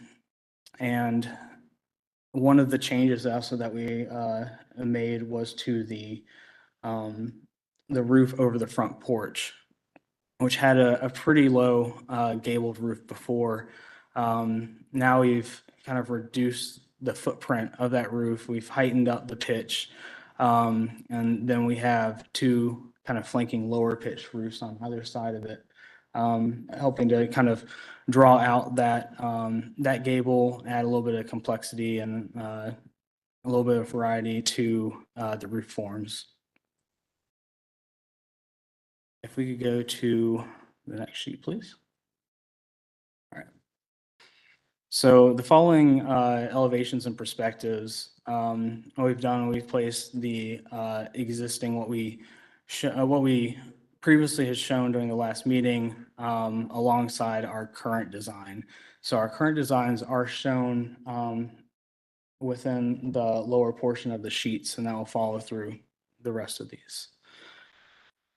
So those changes made to the porch gable we can see here. Again, like I said, we shrunk the footprint, raised the pitch so it can project out. We've also increased the overall pitch around our perimeter roof, and we have lowered the eaves slightly. So we're trying to do a balancing act of lowering eaves, raising heights, so we can start to really use some of those scale reducing techniques to hide some of those upper portion roof areas. We can also see here where the incorporated wraparound porch around the turret, which flows alongside the lower portion, and the eaves actually align with that. Can you flip over to the next sheet, which is the perspectives? So here we can start to see a little bit better view of how that gable over the front porch area starts to act.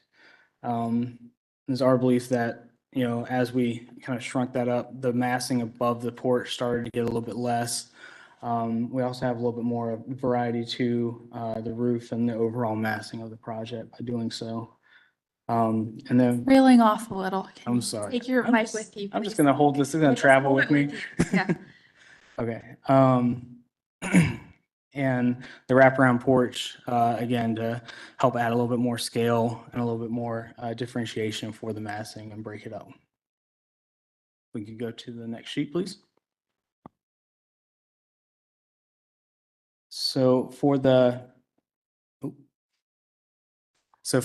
A Street elevation, some of the biggest changes here, again, we are increasing these roof heights, increasing the roof pitch, excuse me, and also the gables. One of the comments during the last meeting was the directional of this elevation and how it presented itself. And so we believe that the increased slopes for these roof elements do add a bit more verticality to the project along this elevation. And again, we can see in the background the upper roof elements. Those have been pulled further within the plan. We also have reduced some square footage up in that upper area, redesigned to really start to hide those elements from the street perspective. All right, next sheet.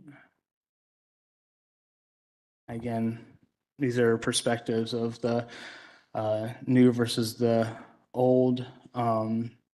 starting to see how those roof forms interact and add that verticality to this 8th Street elevation. Next sheet. So looking at the right side elevation, where we have the dormers again, with these, we're going for hipped roofs. Think that's more appropriate for the neighborhood. We have also worked to take those upper roof elements and actually incorporate them into that perimeter roof so that they are truly built in. You start to see that kind of plane ascend as you're at the street level. Again, we can see at that the front porch there, kind of the projection of that gable over the front porch. Thank you. And just another perspective to really kind of get a sense of feel for what that is at the street level.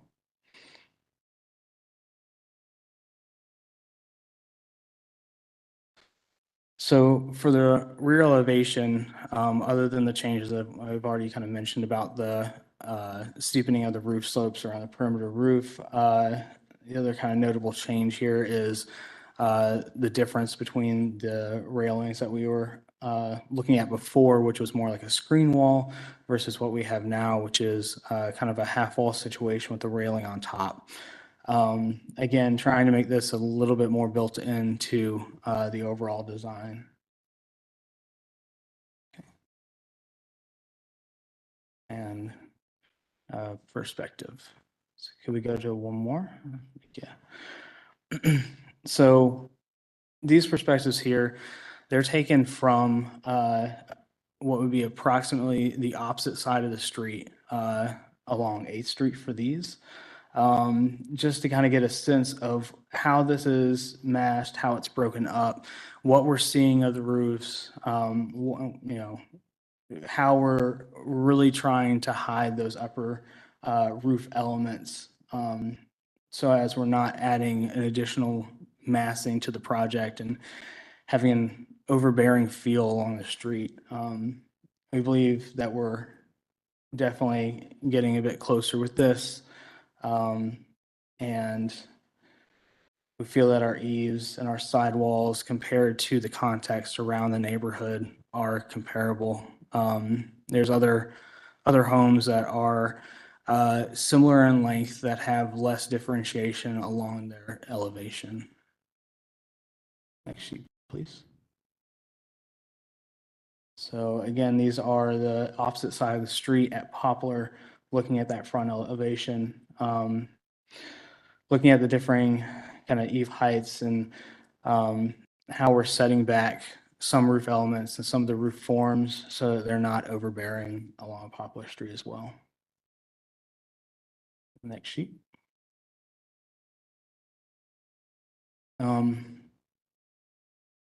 So these are, we've updated them since the last time, but we also provided them during the earlier meeting.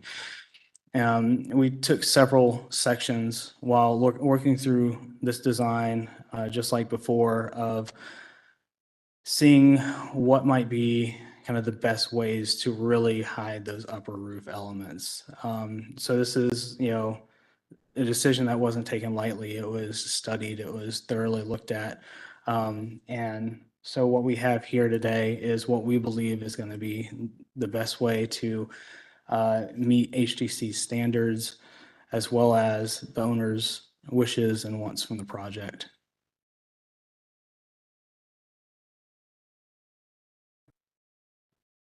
And then going on to roof materials first, we have a number of samples. So first we'll talk and pass around the synthetic slate samples. We have two examples. The first one is what we're interested in and proposing, the one my wife and I like. And then the second one is one that I guess you guys have approved in the past. And so we have that at least for reference, if nothing else.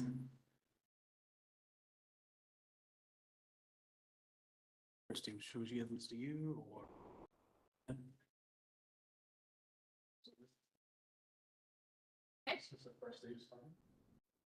So we have the Da Vinci slate applicant's exhibit number 1. Right one on there, that's right. Thanks. Okay, and which one's this one? This is the EcoStar Majestic Slate, which will be applicant's exhibit number 2. And don't run off with these, we'll take pictures too. Okay. Yeah. Oh, sounds good. Thank you. Okay. Would you like to share about those as they're going around? I don't think we have anything to add in discussion that we hadn't talked about in the past. So I think we could. Do you have a preference over one of Yeah. these? Yeah, the Da Vinci is our preference right now. Which would be number 1. Right. Number Okay. Great. What else do you have? Yeah. So if we could go to supplemental PDF page 3, we can start talking about the solar roofing as those are passed around. Let's see, it would be page 5 on yours, sorry. So there's a couple example images up on the screen here, and we'll pass around the samples in a little bit. Along with 2 videos that we can look at briefly. I also was able to get a video. I got these samples last night. The samples that were supposed to come in the mail didn't come. So I don't have one that formally has the solar component on it. We have to refer to the photos and videos of that. I do have a video when I picked up the samples last night on my phone from their office, and they had them side by side up on the wall.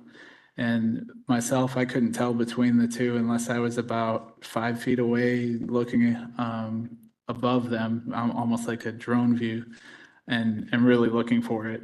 It was really well blended in as essentially a mesh see-through component, more or less, to the roofing material. So it really comes out looking like a solid black roof, similar to slate roofs in many ways from a finished product. It is a black metal roof with a tempered glass component for durability. And let me start passing those around first. Okay, so do these go together? Big one here if you want. These are easier to pass around. Okay, so are these all the same thing? These are all the same, just in different sizes. Let's just pass around the little one. Okay. And we'll take pictures of all of them at the end. Sounds good. So we have 3 samples of different sizes. And this is applicant's exhibit number 3. This is the solar panel roof. Yeah, and the larger size is the size needed for the main panels, but then these other sizes fill in the sides. And then lastly, to pass around, there is a metal flashing component where flashing is needed.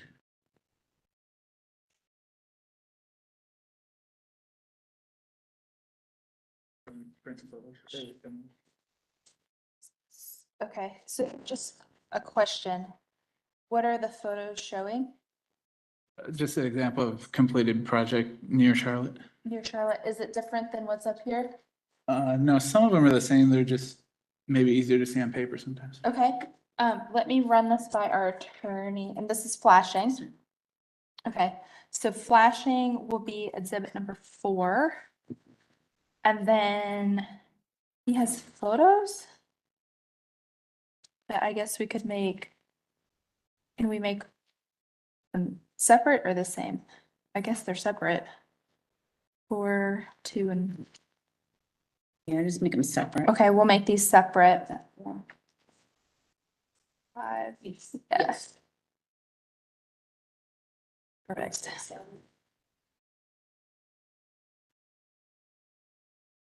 Thank you. Okay. 6. And this is a project in Charlotte that's being passed around. 4, 5, 6, and 7 are photos of a project in Charlotte. Okay. And then what else do you have? Their demonstration? That'll be next, but first, could we open up the 2 videos on that sheet? So that first one, really the last 8 seconds, show it. And the 1-4 warning on this one, it is taken from a drone view. I've been advised and seen some other video examples that it's a lot more glaring from the drone view just because of the angle, but it's not normally that glaring.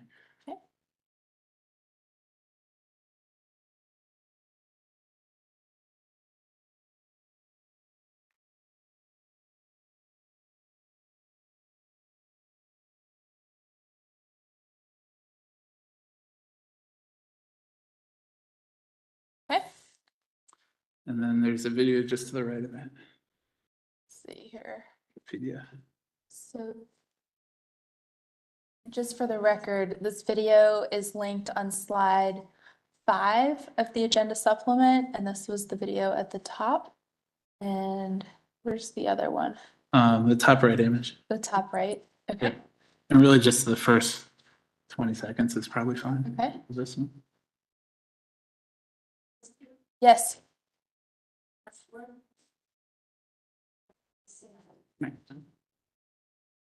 Microphone.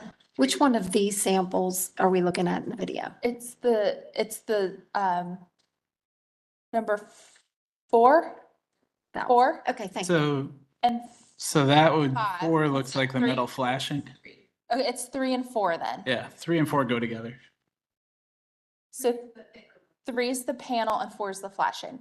Yeah. 3 is the roof material, and then, yeah, 4 is just flashing for it. And is the color the same as what is being passed around as in Yeah. this video? Yeah, there's only one color option. Okay. So the video is for number 3 and number 4? Yep. Okay.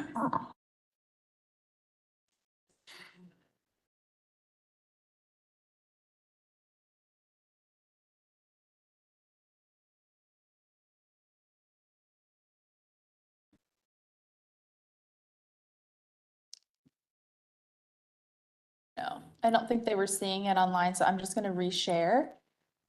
Okay. And this is the second video. Restarts. Okay. And again, number 3 that was passed around are the panels, and number 4 is the flashing. All right. Okay. Okay. So here, don't want to share this anymore.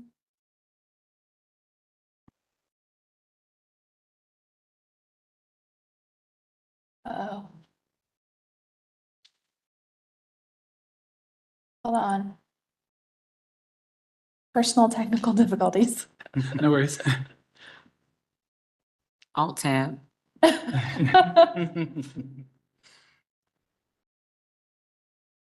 There we go. We'll just stop and reshare. Okay, and we're back. This is again slide 5 on the agenda supplement.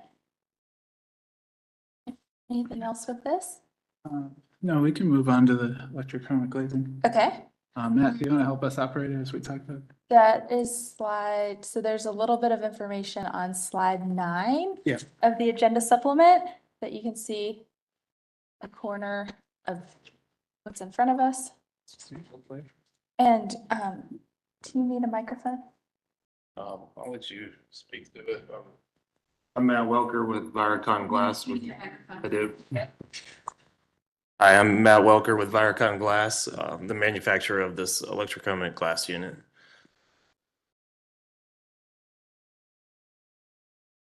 All right. So for the electrochromic glazing, we do have the sample here, which we'll go through and demonstrate, of the Viracon and Halio solution. This is really the most important feature to us of alternate materials, as it would affect our health for really the entire lives in our home here. And I can't, as a lighting designer, really mimic circadian rhythm needs without having it's like 10 times the amount of regular lighting that you would have on the interior of a space, which is a concern for a number of reasons, including energy. But essentially, we really need the sunlight, and it's unrealistic to replicate its benefits. Additionally, it's important for energy efficiency, even on the mechanical side, as it blocks a number of solar heat gain.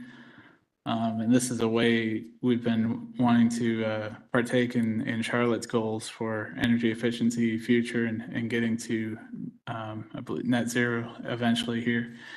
And additionally, let me see here, I lost my place, 1 second. So this would be on the interior pane of the glass in our design, and it'd be similar to any film or frosted application that could be done through interior design on the window on the inside of the home. Yet it's a technology that's built and layered into the glass. It allows for the shade to be gradually adjusted over a few minutes by a system or a switch that we can install.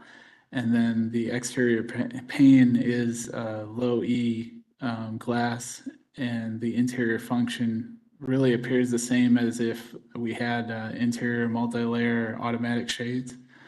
And this product is industry leading for its category of having a color neutral appearance through a high color rendering index, which goes towards its translucency. And that also makes it, well, the most translucent available for this type of product.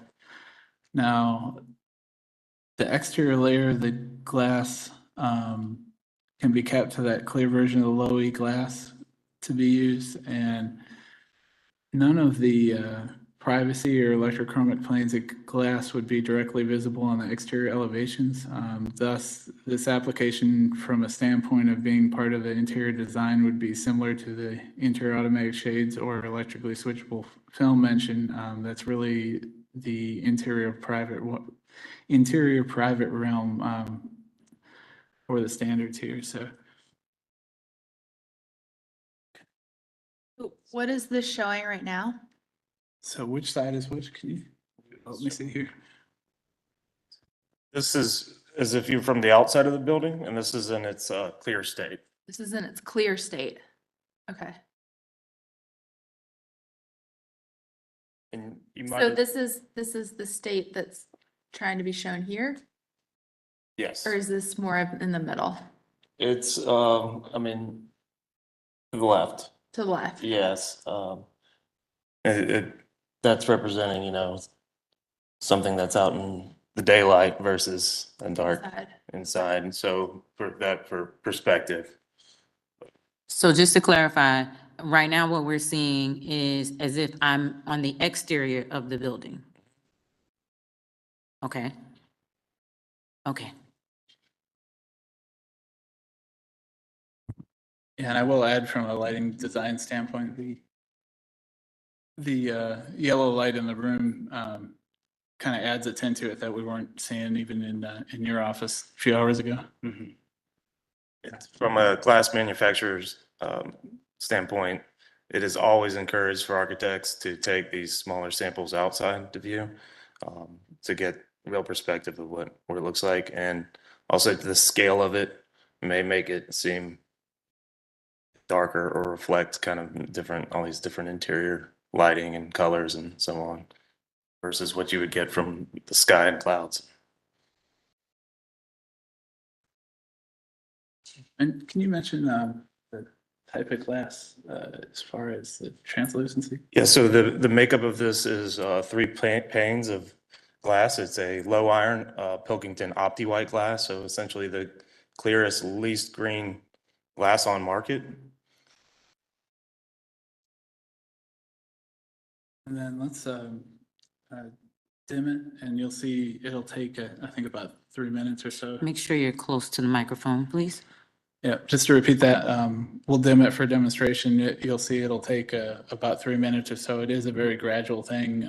Even if somebody were to use a switch on the inside, you could be talking, look away and look back, and it's going to take its time. It's not going to be a noticeable immediate shift. Similar to any shade, it would take its time to get the right layers in. So this would be reacting from a solar roof sensor based on the position of the sun to reduce glare and heat gain. This is designed to have solar heat gain coefficients as low as 0.09, which, cut even the strictest of energy codes and, beat it by 75%. I mean,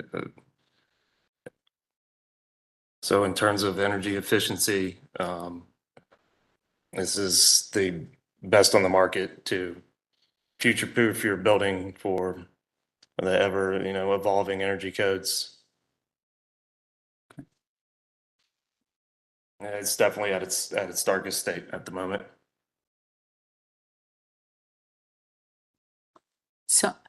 So we have a design standard that specifically speaks to tinting of windows not being approved. Most translucent version available, Uh-huh. 4.14. I guess to offer some perspective, it's to be seen as sort of a, like almost a shade.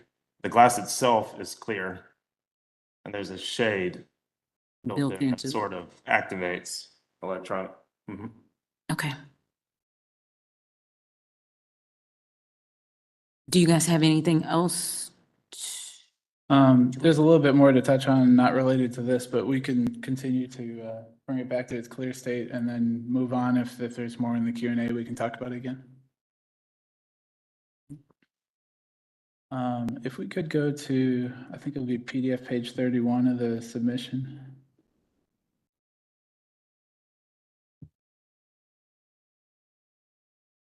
Okay, yeah, and these are all examples of scale reducing techniques, more related to the continuation letter comments number 2 and number 4 again. And these are examples where, you know, our techniques have really exceeded, or at least met or been the same as what's shown here. So in the top left, you know, our railing in the back corner of our house. Our context is one about a 28-foot ridge with a railing right on top of it. And ours is a lot more built into the roof and not nearly as tall or prominent, and not street facing, even though this one is street facing. We do have a wraparound porch, and I did want to mention in the bottom image, the massing. Even the house just across the corner from us has very little material massing to break up the large depth and walls. And we've used a number of materials in ours. Going towards the right on the top is going another example of the ridge height, which in their case is very close to the street view with the entire ridge. And then somewhat similar to the house on the right are setbacks for the taller portions. In their case, they have a much taller roof that's very far set back, and that's similar to ours, although ours isn't nearly as tall, but has a similar setback.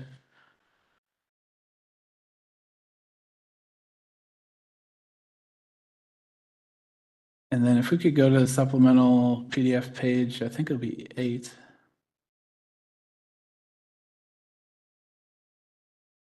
This is touching on the window fenestration context, which has been essentially just vaguely mentioned, discussed in past meetings. But we believe our window fenestration exceeds the fenestration that you see here in these 3 homes, for example. And then if we could also go to, it'll be, I think, PDF page 34 of the submission, CTX 006. Yeah, and even more examples of the bathroom window sizes and heights and fenestration that we're matching. So there are a number of examples of smaller square windows done in a few different ways around the neighborhood.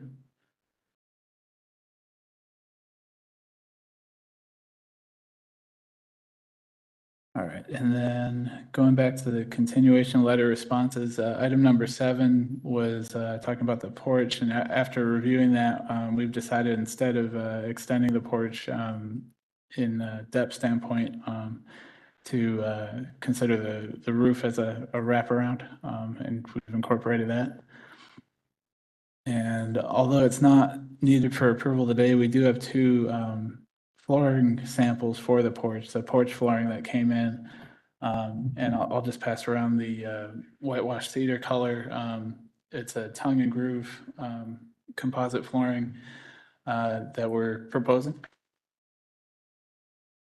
Okay, so AZEK composite front porch floor.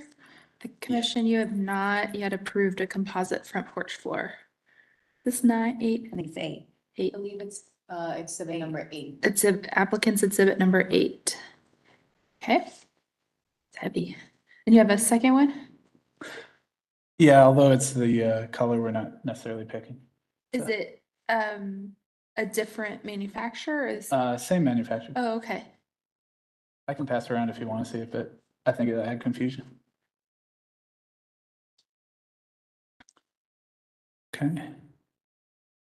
And then continuation comment, item number 8, for directional expression, if we could go to CTX 007, I think it'll be PDF page 37. That one. Yep. So these are a number of examples on our block of the horizontal directional expression in our immediate context. There's 2 from the streetscape surveys on West A Street and then on North Poplar. And then the other 3 images are, the first one's West A Street with the Pine Street address cornering the park. And then the street facing views of the home on the corner across from us and 601 North Poplar Street. And lastly, so for continuation item number 9, just mentioning what hadn't been reviewed in the past. We're really, again, in need of approval today for the envelope roof materials and interior electrochromic glazing. It would also be helpful to our design process if the composite siding at the very least could be approved. And if there's any comment on the porch flooring, we'd be happy to hear it, although that's not necessarily needed today. That's nice to know. Lastly, I would just urge the commission if there's any topics that could be approved based on working with staff or other conditions on a topic, to consider our longstanding relationship with the staff and significant efforts we've been trying to make through the whole process and efforts we've been making to try to meet the standards and cooperate fully. All right. Thank you both for your presentation. Do we have anyone on the line? We do. I think I'm looking for either Laura or Jim.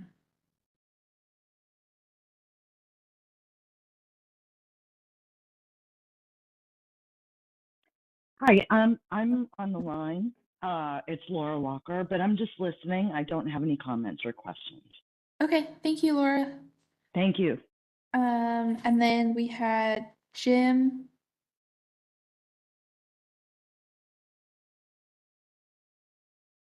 I don't think he's online right now. So that's it. All right. Commissioners, do you have any questions for the applicants?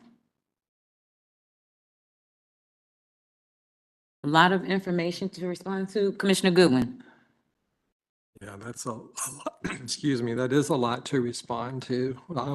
Thank you very much for all of your assistance and the additional information that you provided. It's been very helpful and for working with us on many of these changes.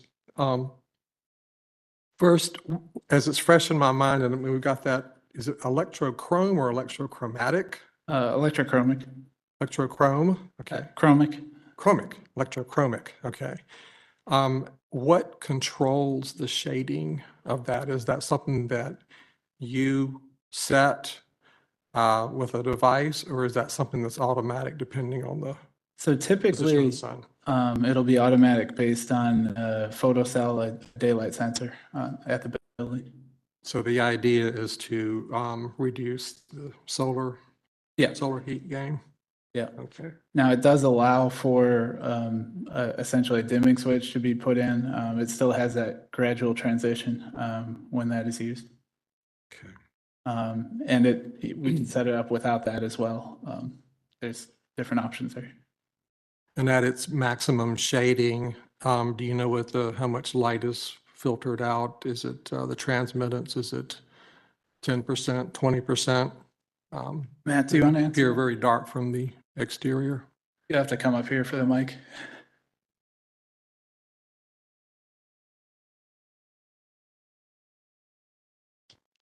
We essentially have unlimited tint stages. At the clearest state, it's like 52% visible light transmission. And darkest, I mean, they can limit it to whatever they would like it to be. So they could set it to 30 at the darkest if they wanted it to be, all the way down to maybe 10, 15%. All the way down to almost zero, almost black then. It's definitely not a blackout. It's definitely not pure privacy glass. So about 10%, you said? And is there a color? I mean, from the photo, the picture that was up there earlier, it looked like there was a distinct blue tint to it, or but when I'm looking at it here, I'm seeing, Can we well, go I'm not seeing a color. PDF page? I think what you're probably seeing in the blue is probably just the ocean below it and Yeah. the photo, so to speak.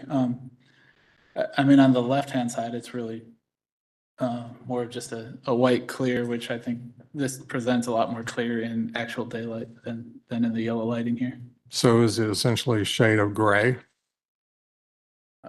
I'd say a form of gray, and that's how it's been advertised, I know. Okay. Sure, a form of gray. I mean, glass is in itself innately reflective. So you're always viewing it in reflectance and transmission.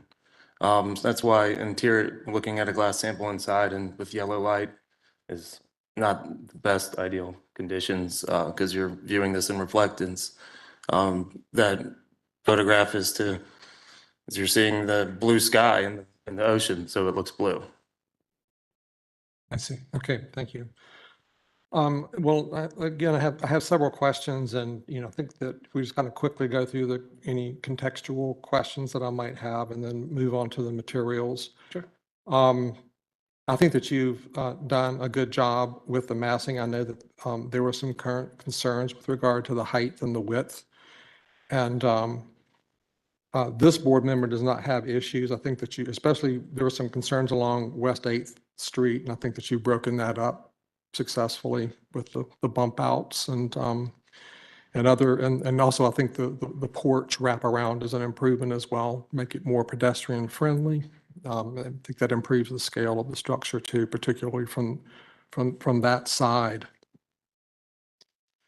And one thing that I noticed too in our standards is that there's a highlighted memo with regard to height and width, specifically in the 4th Ward district, that given the context that we can have more flexibility in both height and width.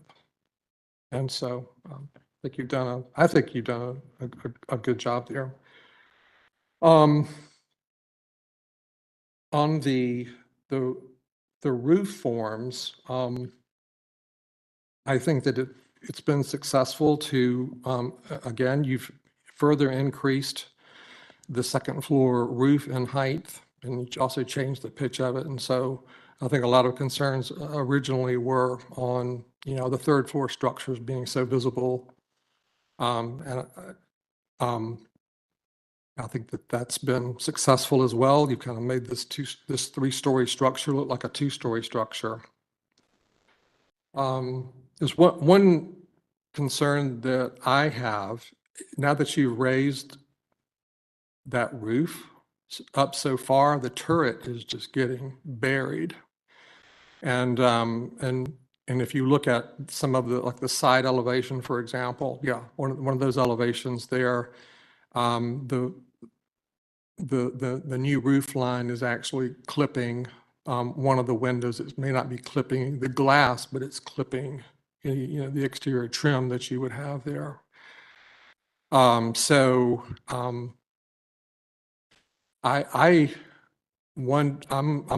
wondering, and this would be up to the other board members as well, but I wouldn't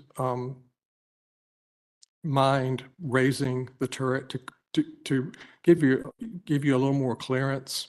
And I realize that might raise some height concerns with some of the other board members. But again, in the 4th Ward district, I think that we have more allowance for an increased height.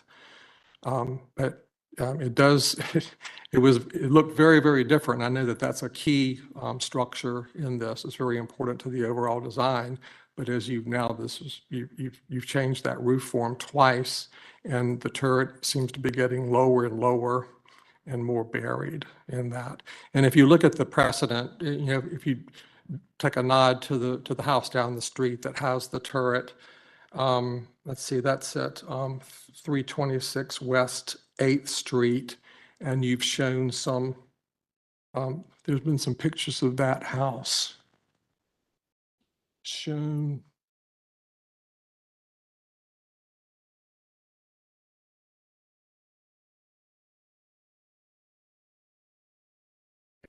Right there. Find it? Yeah. Yeah. May, the difference is that this projects out and is not flush with the thermal wall.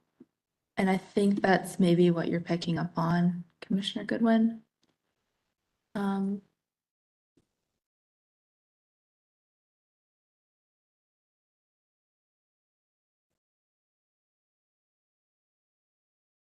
That's the last submission. If you could go down to the next image. See, it's actually Yeah, inset. okay. This is Mhm, actually it is inset. instead of being pulled out. But even if it is inset as it is, I think that the turret needs to, I just think that architecturally, that it would have better massing if it were cleared a little bit more of the roof line. But we'll see what some of the other board members, architects have to say about that. But I think that definitely you don't want to clip those windows. You need to raise it at least. And from what I remember, your building is actually shorter than two of the historic precedents by about a foot that are on 8th Street and Poplar Street. Now, I will say, I think the turret, the tallest point, if we go by that on the same block compared to the turret on the 326 West 8th Street, is only maybe a foot shorter, so it's not much, but Okay. with that too, we may have options to raise essentially the eave of the turret. My only concern there would be if that would look weird because the pitch would have to get lower to do so. The pitch would, yeah, but I'm wondering if this board would be willing to allow you just to raise it higher, keeping the ridge the same, but raise this as a decorative. Yeah, I think feature. my wife and I would agree. Certainly the spire is going to be up higher. And it doesn't, to me, it doesn't feel like we need to raise it that much more, just enough to make it more fitting, but we'll take any advice you have. Yeah, okay. And if you look at slide number 17, I was trying to get a handle on the number of roof pitches. I see a 2, 3, 4, 7, 11, 12, and a 14. And, from the perspectives, which are enormously helpful, it all seems to work, but it just seems you've got a lot going on there, and perhaps there could be some simplification there. So. You want to comment on that, O'Brien? Or? Yeah, no, I agree.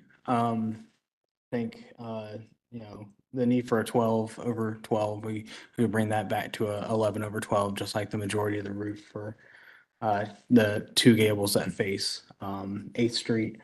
Some of the upper portion roof areas and those slopes we're dealing with head heights and not wanting to shoot above ridges and things like that. As for the turret, that was kind of set a while ago before we did some of the roof changes, so that can be updated and looked at. I think it's still the wish though to have, still to have kind of the change in pitch for that roof over the turret. So we can look at that.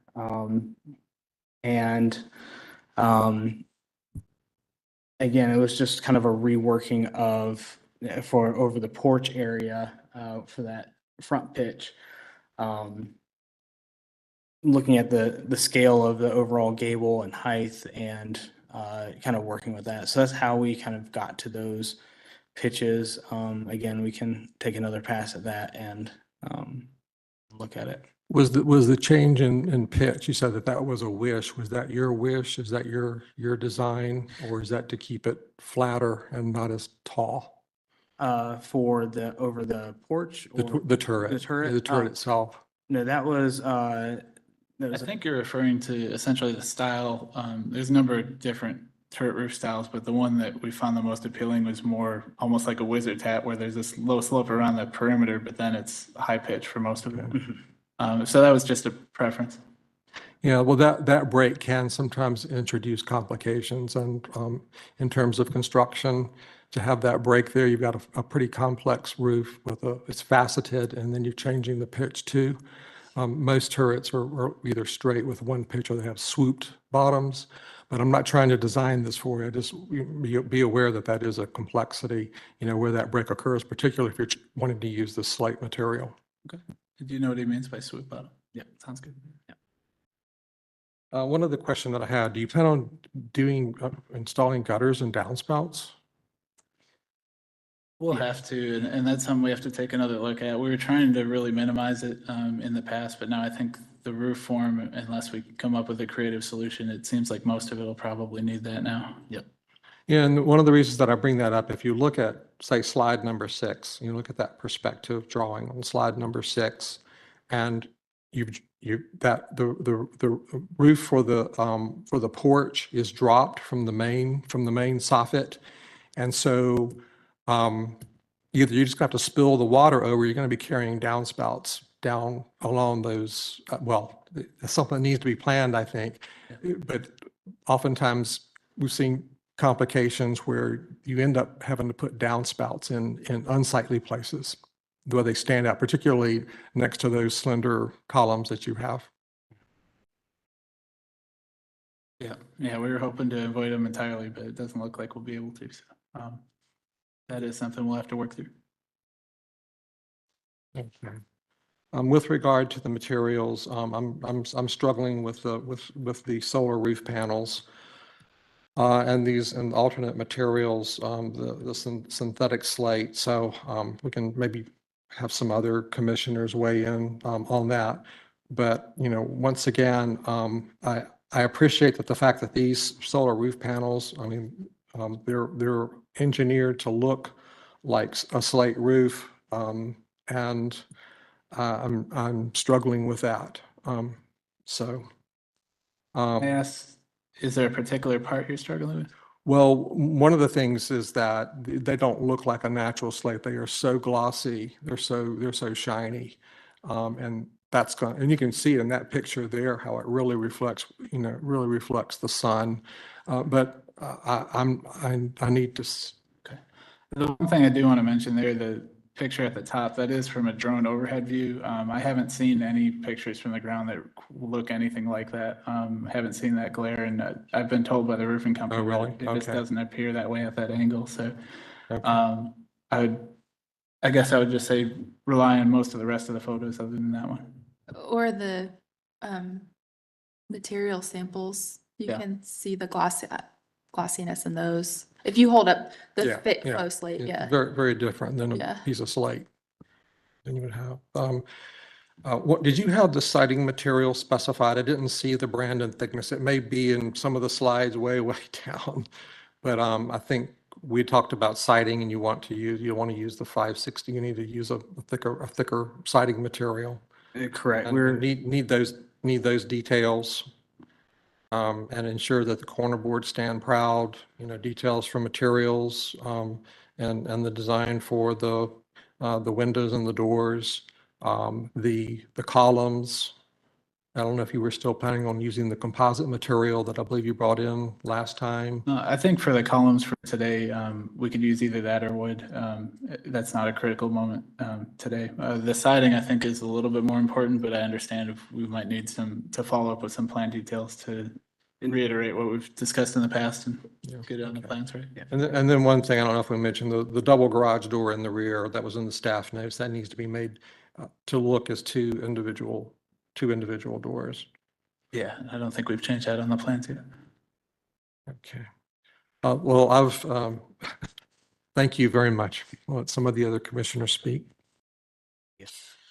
All right. Commissioner Wojcik? Can I just ask a question about the roofing materials and where you're planning on them going? I know you told us at one point, but now that the roof has changed a little bit, if you could just tell us again. Do you want to go to the roof, essentially the roof plan? Right, 17?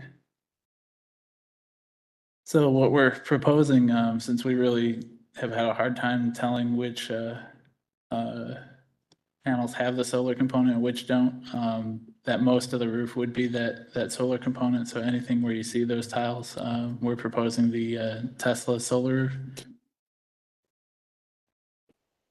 And then the turret roof would be the slate roof, and then the lower roofs would be the slate roof. Thank you. So the Tesla, and this is slate, and this is slate, the faux slate. Yeah. Okay. And then the pediment for the porch there, is that slate or is that solar? Right now we're showing it as solar.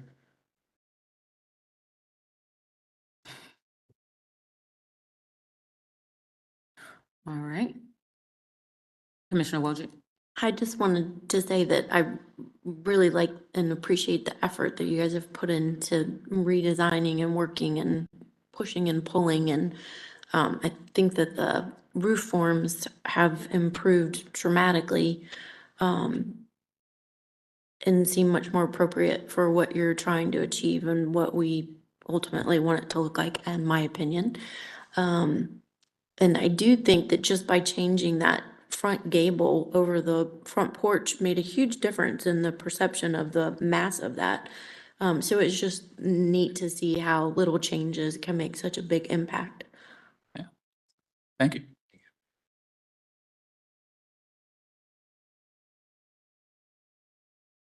One more thing, can you list the items that you would prefer to have addressed today?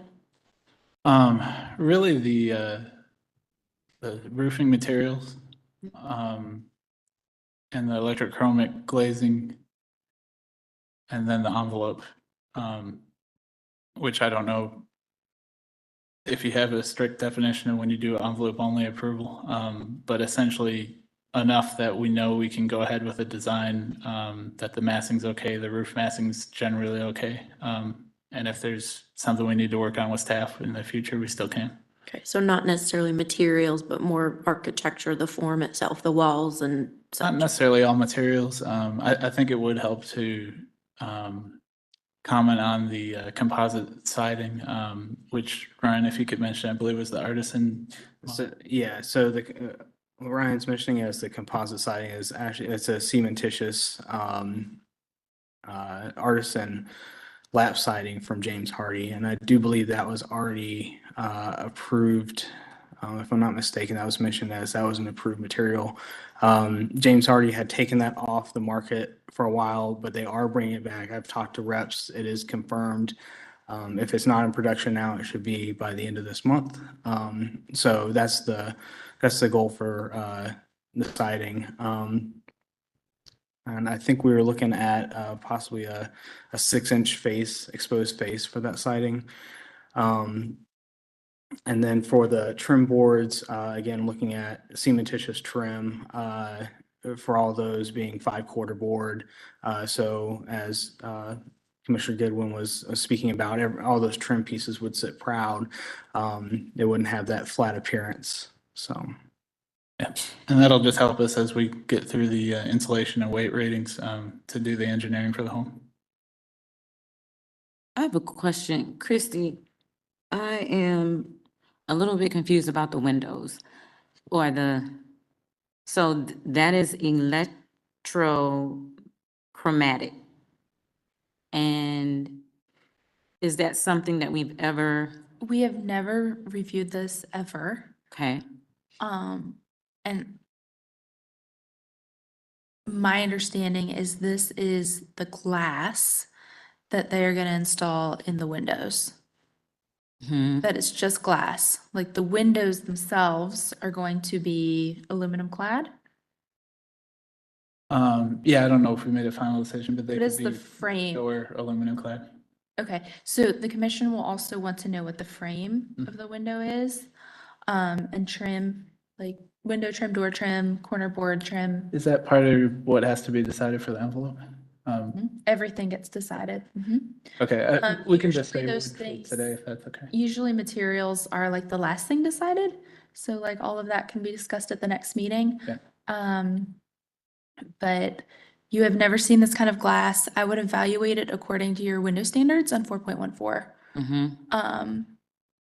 Or, yes, and new construction.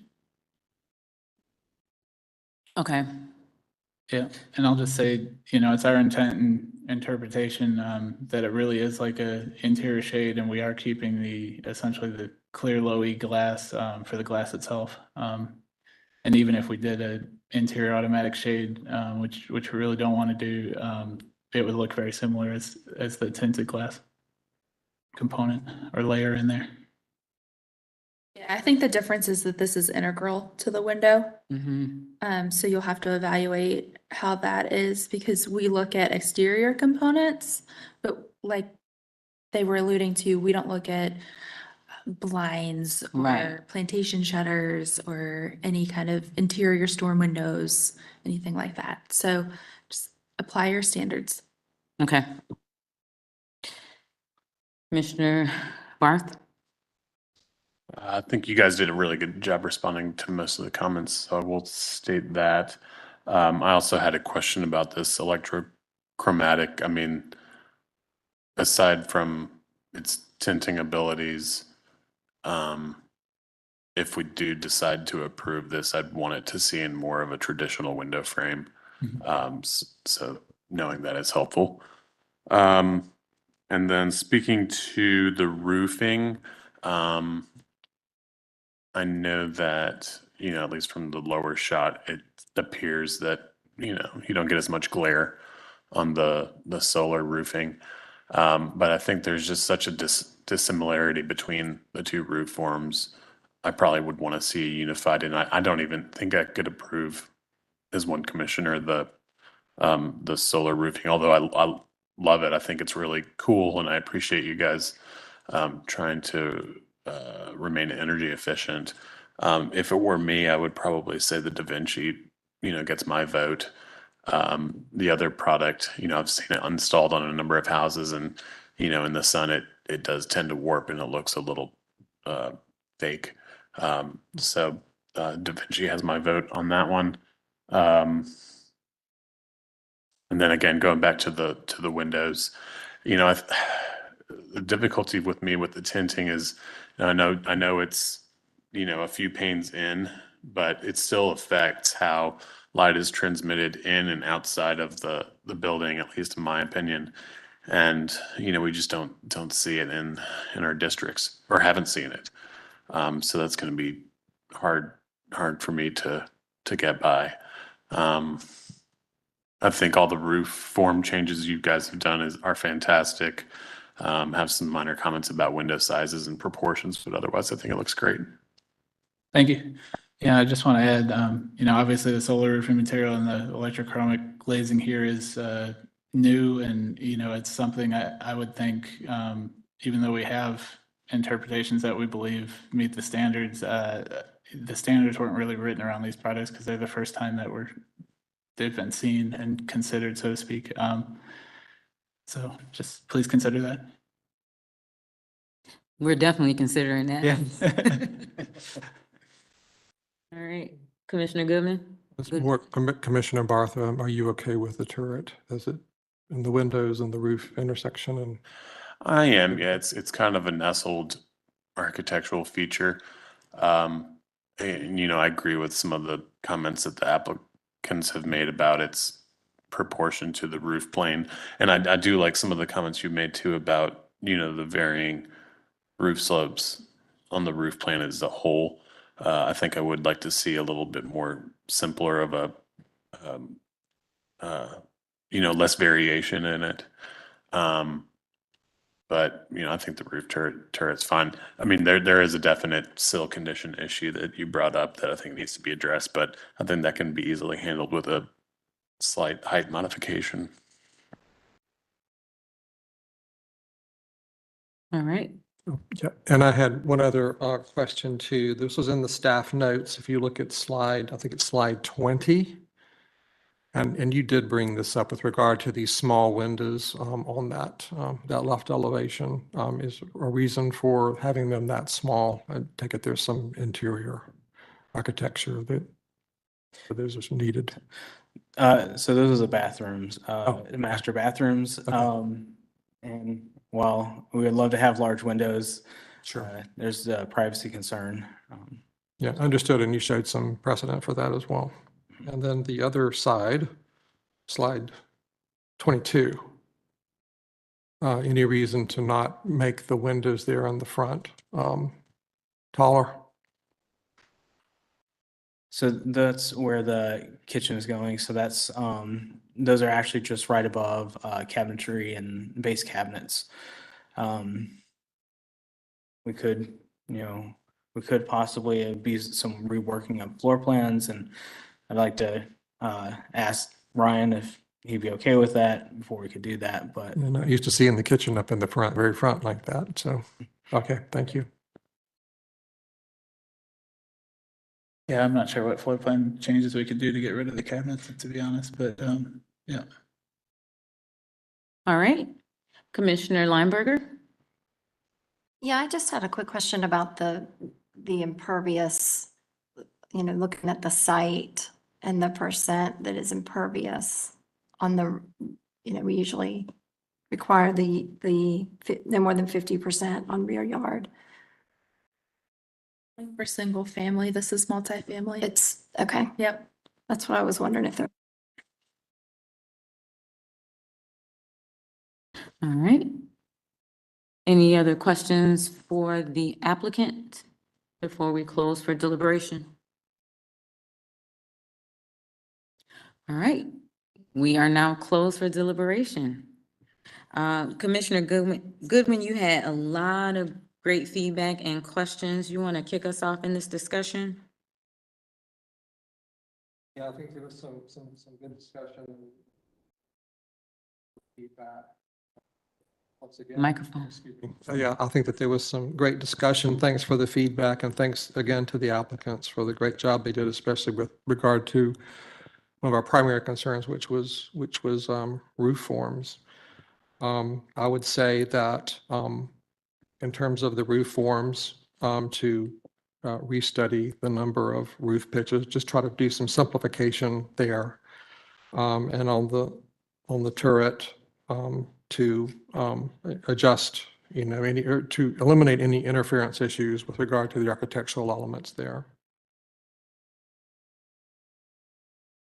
With regard to the solar and the slate, the synthetic slate, I've used synthetic slate in the past, and after a few years it fades, and it was actually the EcoStar. I'm not a fan of the synthetic roofing materials because of the way that they age. They typically don't age well at all. They might look good up front, but I'm also concerned about the dissimilarity between the solar panels and the slate. I think they would look very, very different. And I'm also struggling, as I mentioned earlier, with the electrochromic windows, and I appreciate, the effort, the energy conservation effort, but we have, and our standards are pretty clear on that, and that's addressed, that we're not allowed to use tinted windows, period. So that's all I have for now. Commissioner Wojcik? I know that there was a special meeting where we had someone come in and talk about alternative materials. And in my mind, I was thinking that those were things that would replace traditional materials because those traditional materials weren't available anymore. But does that also cover the idea that technologies change, products change? people change. I mean, is there some overlap to the idea that we aren't gonna stay in the beginning of the 1900s? Even though our role is to preserve it as well as we can, this is still a new house and we do allow casement windows instead of double hung windows, and we do, so I'm just wondering, I'm asking if there's a place for those. I don't know how I feel about it, but I'm just asking if anybody else has an opinion on if there's a place where those things do start to come into play. I mean, even slate in itself is not, it's available, but it's not readily used as much as it used to be. And the alternatives are becoming more popular. Not to say that it has a place in the historic district, but there may be a point where that is something that we have to take into consideration. So I'd hate to not do it now just because we haven't done it before. That's all. That's a fair point, and that this case brings that workshop or that retreat to mind regarding alternative building materials. And there were like 3 different parameters: not available, and I can't remember the other 2. Materials not being available, poor workmanship or poor material, quality material, and there's a third, but I do The think. similar visual characteristics to the original material. There you go. Yeah.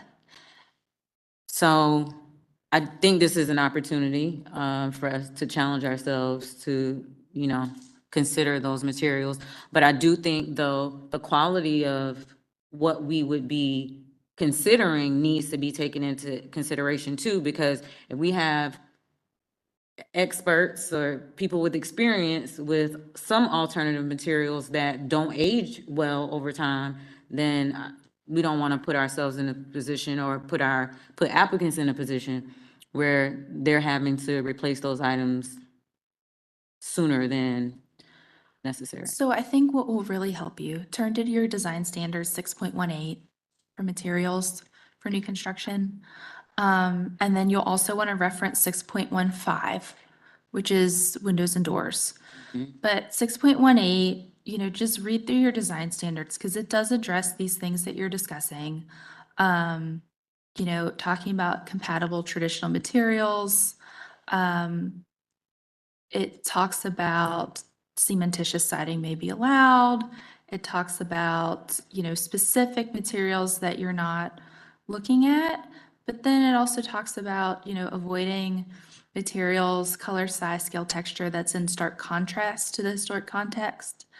It talks about wood is the first choice for trim porch elements, but substitute materials may be considered. And so those are, you have specifics called out for a lot of areas. For materials, same thing with, porches. 6.17, number 5 says substitute materials not allowed for front porches. That was a major discussion in this design standard update. 6.15 talks about number 5, do not use tinted, frosted, or mirrored glass on major elevations. Translucent or the most clear version of low E may be approved. And then when you go to roof forms and materials, that's where you have more flexibility again. 6.13, number 6, match new roof materials with materials used in the context. It doesn't specifically state, what that is. So just take it piece by piece, look at your standards. If there's an area of discussion where we need to look at policy changes in the future, we can do that, but we can't do that now. So we have to use the design standards we have now. Okay. Thank you, Christy. All right, commissioners. Commissioner Lineberger. I would also add 6.13, number 7, regarding skylights, solar panels, fence, other similar roof features should be located on less visible locations of the roof. And I think my concern is the precedent for this, although I'm intrigued certainly, and I think it's great. I love exploring new materials and new ways to be more efficient. But when we have had solar in the past, it has been specifically limited to a non-visible portion of the roof. That's a good point. Okay, so we've cited quite a few. Christie cited some standards for us to make sure we are considering, and then Commissioner Lineberger as well. Any others? Commissioner Bell? Yeah, I would just add to that. I get really excited when we can talk about solar or energy efficient. We don't really have that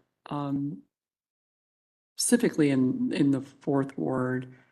And given the location of some of the materials, I would be concerned about in 2 or 3 or 5 years, what does that look like? And I think based on our standards today, we need to think about that. Or maybe in the future, the commission gets together and we add a chapter on, solar energy or something like that. But I don't want to take away from the applicant's excitement and commitment to that. But when I look at the window, I look at the roofing, even if the window trim was added, I'm not sure the commitment to the fourth ward district and that historic vision or visual would be upheld. Okay, thank you.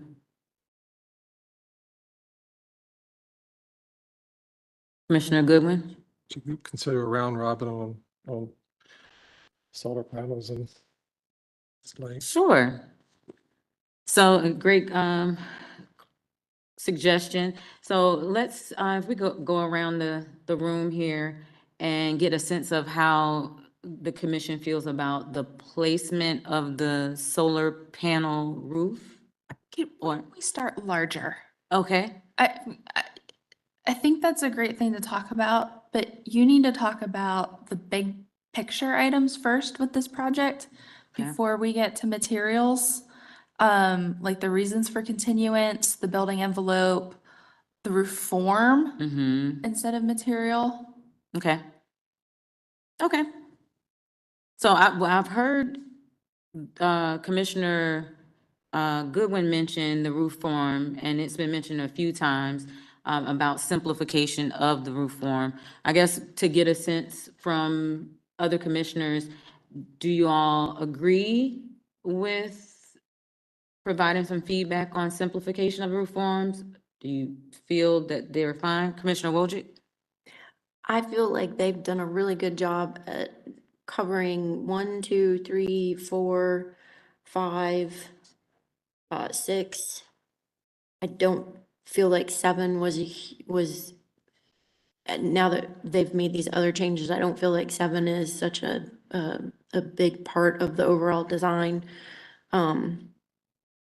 Number 8, I feel like they did a really great job of kind of hitting those higher elements, in my opinion. To that end, number 3, heightened with, I know Commissioner Goodwin mentioned making some further adjustments to be able to accommodate the turret. I think turret. Is that something that we want to respond to? Does that adjustment need to be made to the roof? I would be concerned about it only from a functional flashing standpoint. I don't, if it's a 4-inch rise to make it work properly architecturally, but I don't think it's a huge element within the overall. Okay. Okay.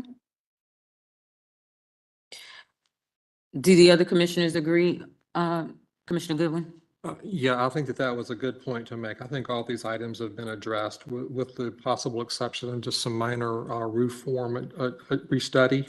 But I think everything else has been addressed and we did not get to materials. And so I think that's why I was suggesting the round robin on and move forward, especially on these two most important items to the applicant. Commissioner Lineberger? I'm going to just chime in my 2 cents because I was not at the last meeting, so I was not part of your discussion of this project in detail, but I guess I'm a little, I don't feel like it has gone far enough as far as the reduction of the massing and the scale and the height and width and the scale reducing techniques. When I look at 6.9, number 5, which was referenced, for new multifamily buildings in the context of a historic residential neighborhood, the height and width of the houses in their proximity should be respected. Context is a 360-degree range of visibility from the center of the parcel. So that's one. And then if we go to 6.10, really 1 through 4. 4 is use scale reducing techniques on larger multifamily structures, particular on elevations that face historic dwellings. So I guess I just feel like the scale and the mass of it doesn't go far enough. But again, I was not part of those conversations that you all, so I think I maybe I'm the dissenting voice. But to me, when I look at the height and the width, especially when I see the width as on the, I guess it's the Poplar Street elevation. Or the A Street elevation is 80 feet. That just seems wider than anything else that on the Poplar Street, it's the 42, I think, feet wide. I don't know, just the whole scale of it seems to be not exactly in alignment with our standards, but I might be the only voice. I just wanted to put that out there. Commissioner Bell? Commissioner Bell and then Commissioner Wojcik. Oh, sorry. No, go ahead. I would just add, I do think in the first presentation, we had concerns about the mass and scale, but I think the applicant has done a really good job with it. And if you're in the neighborhood, even across the street, and I'm looking at slide 8, there's a big townhome complex that goes for, I want to say, a whole block. And they do have breaks every now and again, but it's pretty wide. And then they break with the gate, so you can go in the gate in the community. So I'm not really concerned about this. Initially I was, but today I'm not. I think they've done a really good job of breaking it up. And it is a corner lot, so it's challenging because you're coming down Poplar, wrapping around 8. And so you really can see everything. And I think the way they've laid it out, in my opinion, I think they've done a good job, and I don't have concerns with that. Thank you, Commissioner Bell. That helps. Commissioner Wojcik? Yeah, I know. I just wanted to add that there were some good contextual multifamily pictures that they added to this particular presentation, and that definitely changed my perception of the overall massing and height and width of the structure.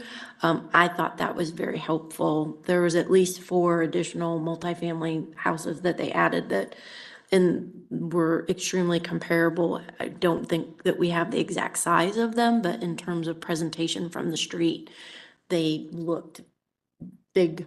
They looked big, and they had a lot of repetition and different scale elements going on with them, but not even as interesting or kind of scale reducing. So that's why I felt like by adding that context, it helped me get a better feel of it in the overall neighborhood. All right, commissioners, it's time for us to make a decision? Do we have, we've cited quite a few standards. We've got 6.13 for roof forms.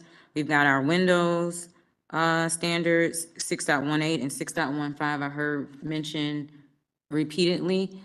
Do we have anyone that wants to make a motion on how we want to move forward and give the applicants direction? Commissioner Goodwin? Yeah, I'd like to make a motion to continue this application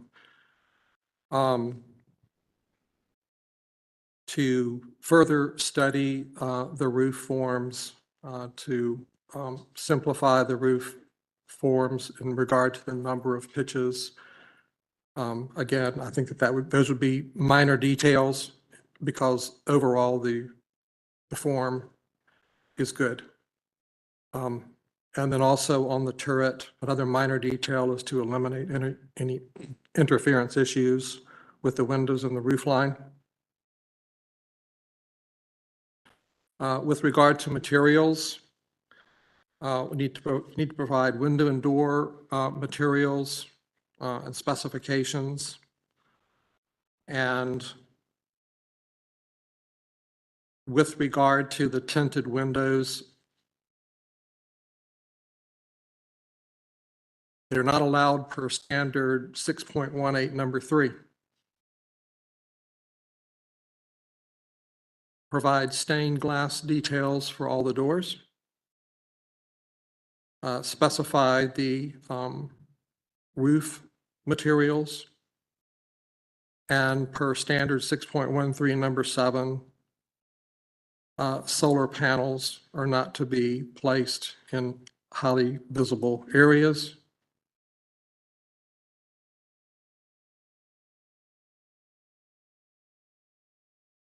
Provide the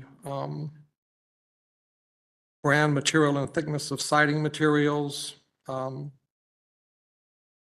details and materials for window and door trim, details and material for columns and beams and railings. Make the rear elevation garage door appear as 2 separate doors. Provide details and material for the exterior drapes that are shown in the elevations.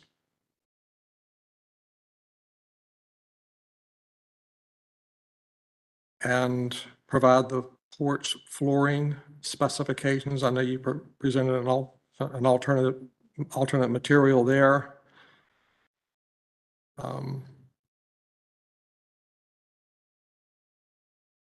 site features, provide dimensions and details for all hardscape features. Provide material specifications for the walkways. Provide fencing details and material.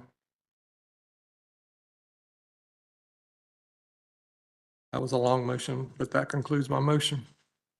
Can we quote some of the standard numbers for some of Sure. those? On the roof forms, 6.13? 6.13 numbers 1 and 3, Add 1 through 5. 1 through 5. Okay. Okay. On materials, can we just cite 6.18? chapter 6 and 7.16 number 3? Let's change that to 6.18 number 3. Okay. And that's for the tinted windows. And then for the roof materials, 6.13 number 7 for the solar panels. Otherwise, if we can just reference chapter 6. Sounds good. So many specs. Oh, and then on site features, chapter 8 and 8.7 number 11. Excellent. All right, we've got a motion from Commissioner Goodwin. Do we have a second? Second. Second by Commissioner Wojcik. Any discussion on the motion? Commissioner Lineberger? Did you mention the porch material? I know you mentioned all materials, but the 6.17 number? I did mention the porch flooring that Okay, we provide that specification. Good. And I yes. had one more number if you wanted to add it for the windows, which is 4.14, number 20, which is use translucent glass. Just Okay. Do you accept Yep. that amendment? Yes, thank you. Commissioner Wojcik, do you accept that amendment? Yes. Commissioner Barr? I have another friendly amendment for staff notes, which I think was a great observation. On the rear elevation, there are two windows on the upper story that are smaller in scale, double hung windows. The proportions just aren't in keeping with the architectural style, so might suggest to the applicant to look at a transom window sash or some other style of windows to keep with the vertical orientation as well. On the right elevation, there are three upper windows there, same comment. And then second part, there was a note regarding the stone path that it's not typically seen in the Fourth Ward neighborhood, so would request that be revised to brick or examples in the neighborhood to provide context. So do we want to quote a standard of using context? Oops. So for 7.3. standards,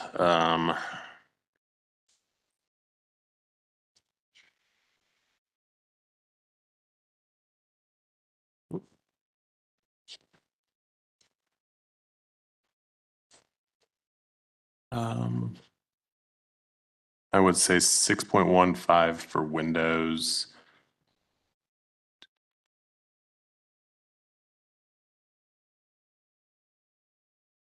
Number 1 for the sidewalk material. I think it's 8, might be 8, number 2. You said 8.2, Commissioner Bell. Can you repeat that, Commissioner Bell? I'm sorry. Could you repeat that? Oh, sorry. 8, I think it's chapter 8, number 2. 8.2, number 2. Mhm. All right. Do you accept that, Commissioner Goodwin Yes. and Commissioner Wojcik Yes. and Commissioner Lineberger? one more, sorry. Do we need to specify the, or cite the, for the garage doors? 8 point, did you have that? He did. You did? He did, Okay. yes. Chapter 8. That's okay. All right. Let's vote. Commissioner Barr, Yes. Commissioner Bell, Yes. Commissioner Goodwin, Yes. Commissioner Lineberger, Yes. Commissioner Wheat, Yes. Commissioner Whitlock, Yes. Commissioner Wojcik, Yes. Commissioner Hawkins, yes. Vote to continue passes 8-0.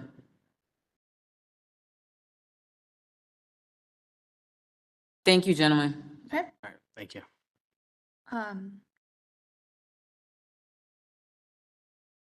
The next cases are the same applicant, and we have had a request by the applicant to hear number 9 first and then go back to number 8. Okay. Is that okay? Okay. Angie, are you with us?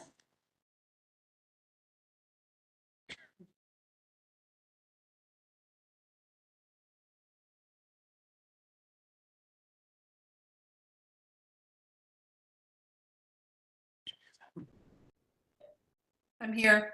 Hi, Angie. Have you Hey, been how are sworn you? in? I have. Wonderful. My video won't start. There it is. How are you? Hello. Okay. We are starting as per your request with agenda item number 9, which is 828 East Worthington Avenue. And this application was continued from the April meeting for the restudy, primarily the restudy of the roof forms of the addition, and requested a perspective from the street view to show the skylights. So Angie, I'm just going to turn this right over to you. I'm going to start you off on slide 7, which is the site plan. Okay. If you would state your name and your address for the court reporter, please. Sure. Angie Lauer, ALB Design, 901 Berry Hill Road, Suite B1, Charlotte, North Carolina, 28208. And I do believe that Justin and Mary Helen are on as well, but they're listening in, so.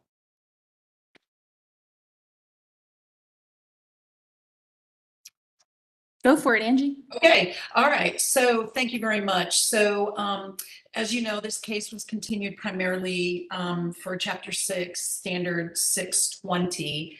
And in the last meeting, Commissioner Hawkins had the request that we study the addition to the rear. So item number 1 in section 620, item number 1, it says attempt to locate the addition on the rear elevation so that it minimally is visible from the street. We did look at that and had a discovery. So in the earlier application, slide number 48, if I may get you there. So slide number 48 on a survey that we had received showed that the property line actually included the alley. It did not. So after doing some deed research and based on the deed, the property is only 140 feet deep. So we did have to amend the site plan based on the deed. So it impacted the rear setback of the 35 feet. So where Christy is pointing on slide number 48, the rear setback actually is not there. The property line, everything shifted inward. So that immediately eliminated any possibility of extending to the rear. So as a study, item number 1, attempt to locate anything on the rear addition, and even in the guidelines, I believe it is in section 6.22, image D, where in the standards, in our standards, not your standards, in our standards, it shows an addition to the rear with some dormers. Well, that is not possible here.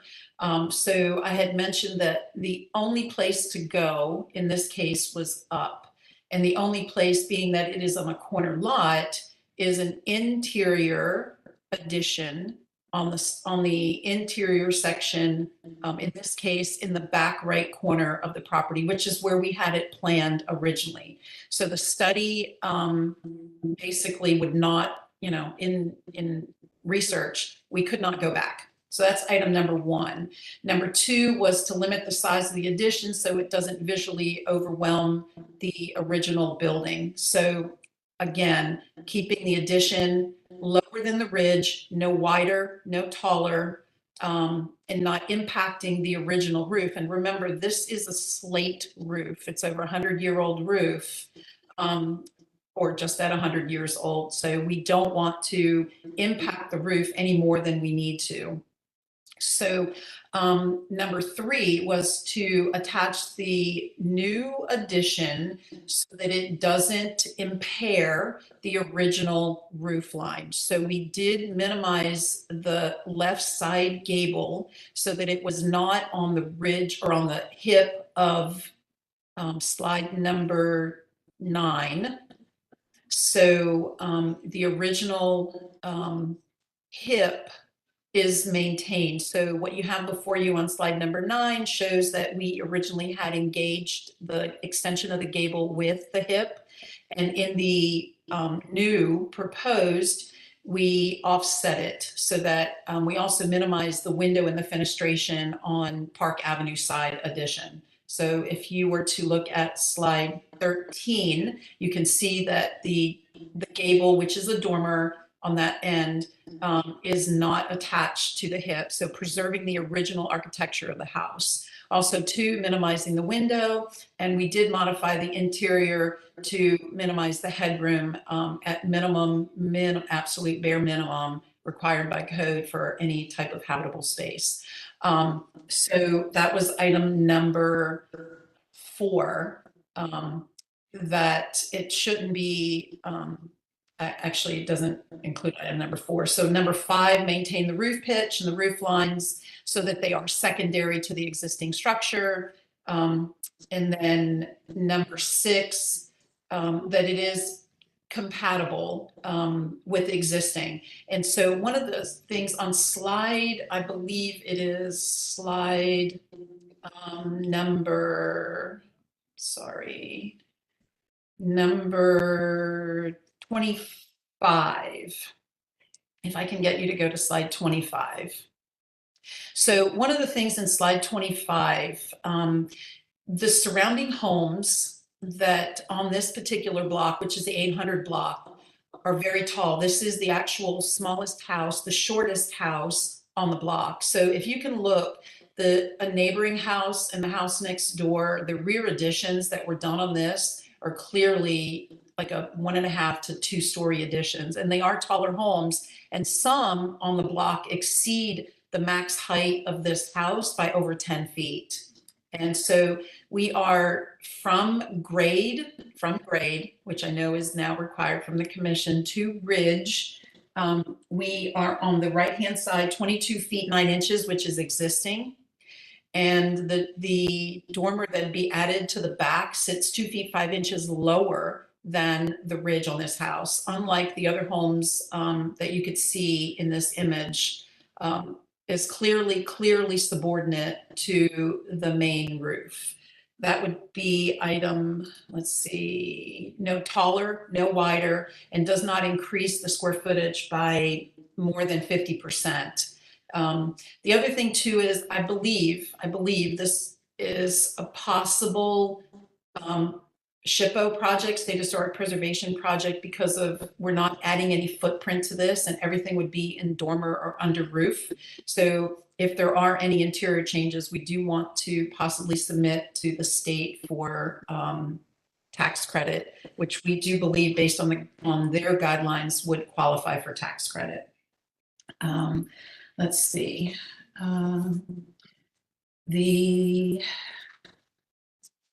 I'm sorry, just give me 1 second. The previous meeting overwhelmed me. Survey.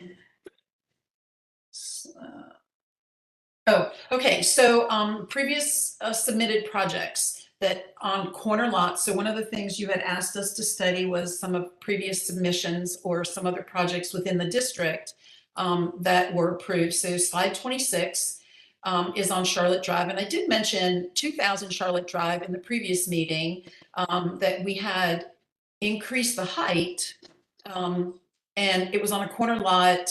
So it was similar. So 2200 Charlotte Drive was a project that was approved in June of 22. So just 10 months ago.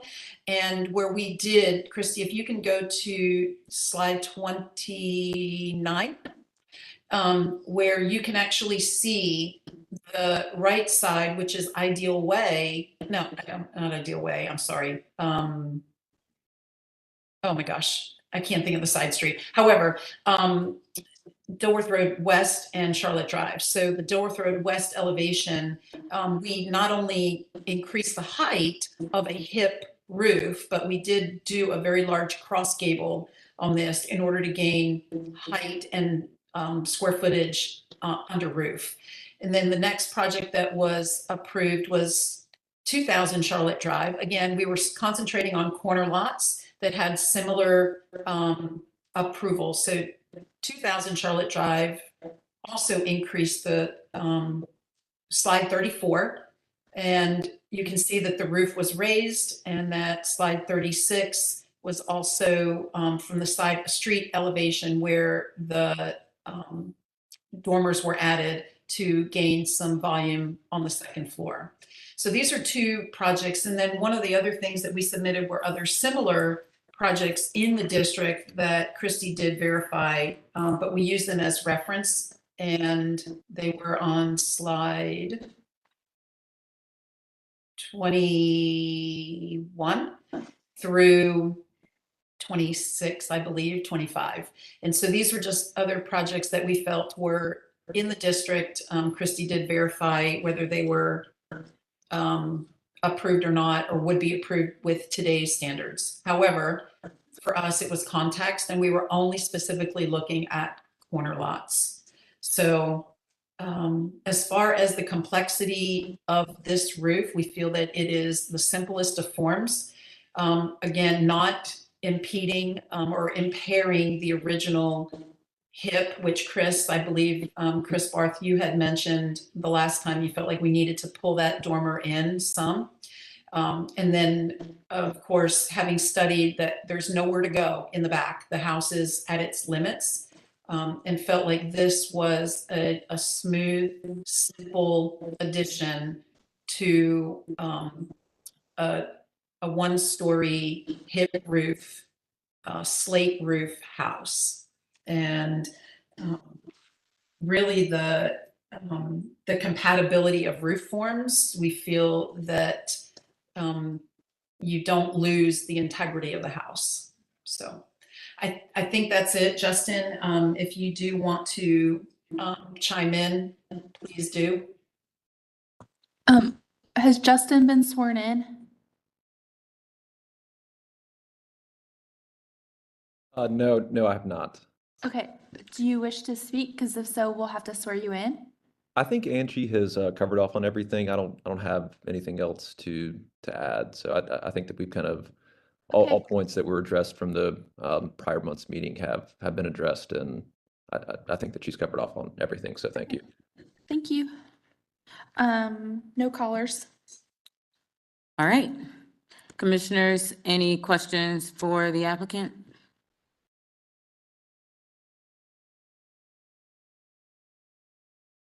I'll start by, Angie, just to clarify, so this, I understand, and thank you for looking into or getting an update on the rear yard, making that adjustment. So the home is currently a 1-story, and it's going to a 1.5 or 2-story? It's a 1.5, because currently there is enough head height under the original ridge to create space and volume internally. The rear portion of this house was an addition at some point in time. I do not know when that was. And as you could see, that rear addition had a shallow shed roof to the point where the ceiling heights are not the same throughout the house. And so what we were going to do is do the addition off of that rear shed. And so we're not adding any additional height to the structure. As a matter of fact, we're about 2.5 feet lower than the existing ridge, which was at 22 feet 9 inches. And we are at minimum height on doing a shed dormer on the back. So it is still considered a 1.5 story.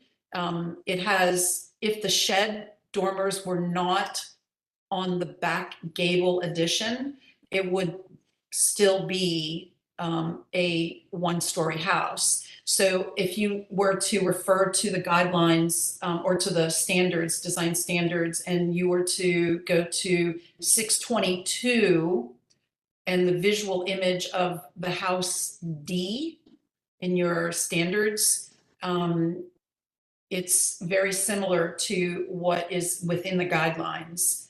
Christy, are you able to pull those up? The design standards, 622 house number D on your, in the images? See what I can do. Okay. I think we all have them here. Okay, so you can see that, you know, in that particular case, there is no added height to the original structure. Everything is rear loaded, and the addition is to the back with dormers to gain any type of volume under that roof. So that was really kind of the starting point for this house. And it's of course unique, right? So in the design standards, it doesn't really address corner homes. It just addresses, you know, single family, you know, infill lots. And so exactly. So thank you, Christy, for opening up the design standards page 622, and house D. So the image of house D is very, very similar to what we're doing here. And again, it's a corner lot, nowhere to go out back. It's not a straight off addition. So if I can, Christy, if I can get you to go back to slide 7.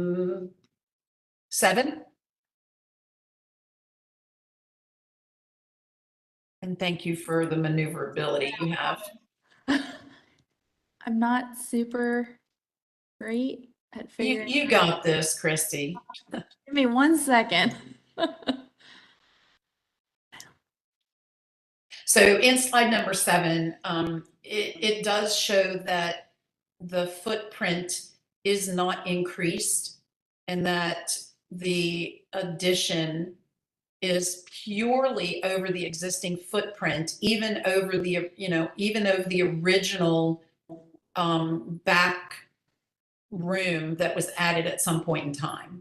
So it is no wider, no taller, actually shorter than the original ridge. But it does have a gable addition on the back to fix the shed roof, and then dormers on top of that. So again, similar to item number 622, visual image D. Okay. Thank you, Angie. Commissioner Lineberger? Yeah, I just want to clarify so in the supplement, we got an updated ridge height of 25 feet 9. So that's 3 feet. Oh, that's grade, from grade. I'm sorry. From grade. Okay. Yes, I'm sorry. Yeah, I just wanted to clarify. Yes, ma'am. I'm sorry. That is absolutely correct. We do from finished floor, but it is from grade. Thank you. Yeah, again, my apologies. 25 feet 9 from grade on the left, 24 feet 9 on the right. Okay, thank you, Angie. Commissioner Wojcik? Hi, Angie. Thanks for working on this. I just had a quick question about the roof plan. I appreciate that you offset the side gable from the rear hip, but when we look at the roof plan, do you think that that's going to work well, specifically with it being a slate roof? I know slate functions differently than asphalt, and so I just want to make sure that you've got a small transition between the hip and the valley, and then you also have the new addition with the shed dormer coming off, and it looks like it kind of overlaps the hip a little bit, and I just wanted to see what you were thinking about that. So, to want to answer your question, well, the slate on Park Road side will need to be removed, and the hip will have to be flashed under the hip tile on the slate. So that is a transition that has to be carefully addressed, as even with any type of slate material, because it is slate and we are planning to reuse the slate that we have. So yes, I do feel that 12 inches is enough of a transition to properly flash from roof to roof. On the hip, you're talking about the shed roof? Yes, on the back side, the shed roof appears to overlap the hip, and I just want to make sure that. And where is that, like based on the overhang? Yes. So The walls look like they touch, but then the roof overhang looks like it extends beyond. That overhang is the 12 inches, but it is going to go. I can't tie the two roofs together physically. There's just because of the angle and the pitch. So there is going to be a slight delta there. But again, it's not going to be visible from the street. It is not going to be visible from either Worthington or Park Road side.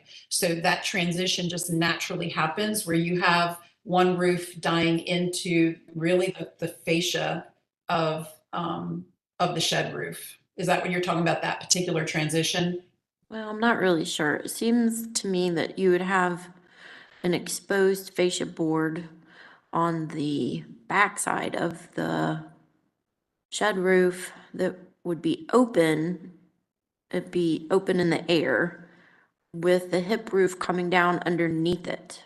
Yeah, it'll clip, it'll just barely clip underneath, but that is a detail in the construction documents that would need to be resolved with the slate roof. Okay. So if we need to pull it back slightly, we also did change the pitch. So we went from, because in the original submission for October, well, the October that we had submission meeting last month, the shed roof actually met at the ridge, which we would love to do because it's a slate roof, but because we lowered it, but didn't lower the plate height, we had to change the pitch slightly. So we could make that slight adjustment to the roof pitch because slate roof can even be flat. So if we needed to go to 2 1/4 or 2 1/8 to make that transition, we can actually make that adjustment, no problem. Okay, thank you. All right. Commissioner Barth, you look like you want to say something, but maybe not. I have no questions. Okay. Thanks. All right, commissioners, any other questions for the applicant? All right, let's close for deliberation. All right, commissioners. What are your thoughts on 828 East Worthington? Let's start with what the reason for continuation. Commissioner Barr?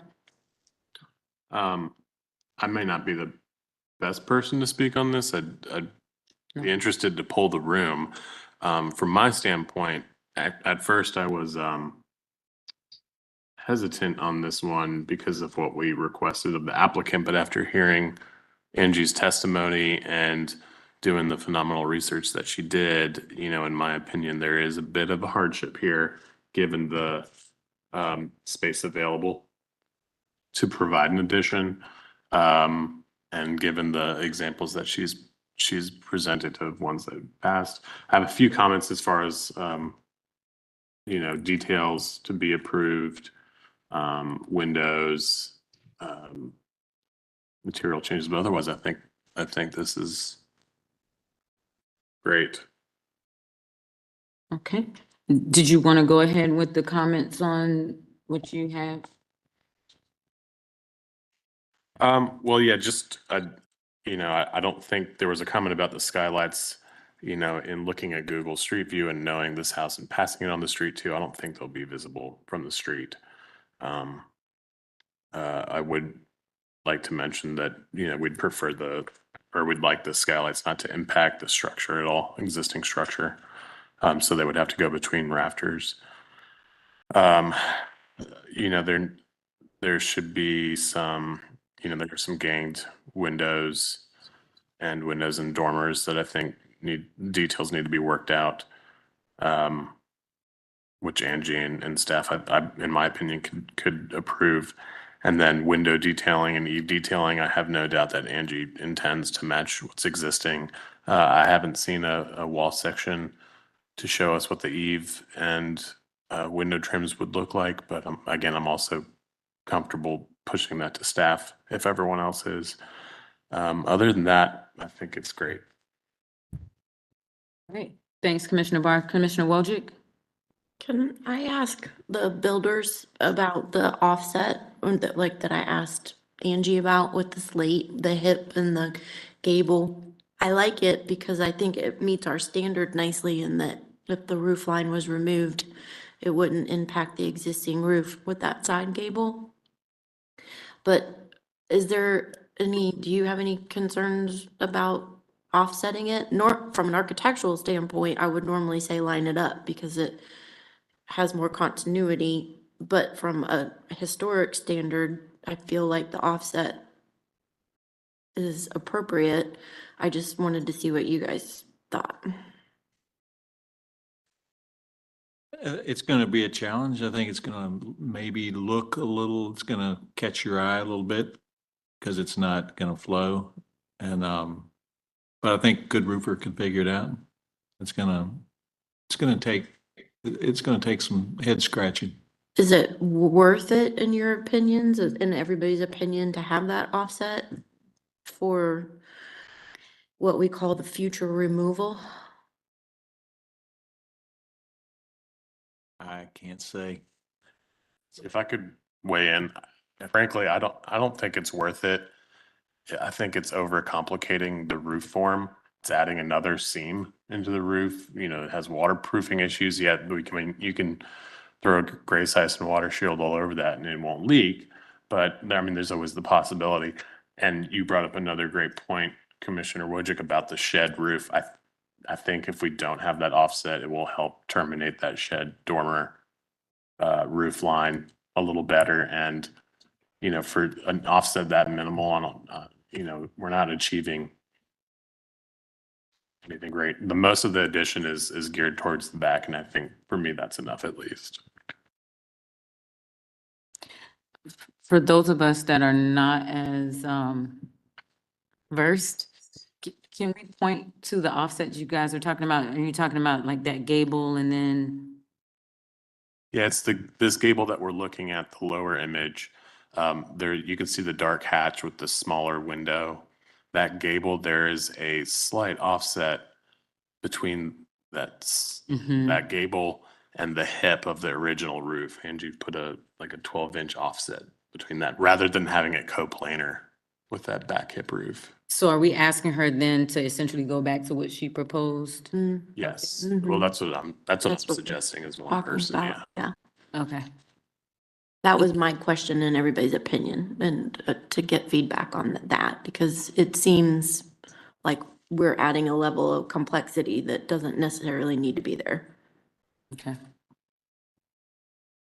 Thank you. All right, other commissioners, any thoughts? Reactions to what Commissioner Barth has shared?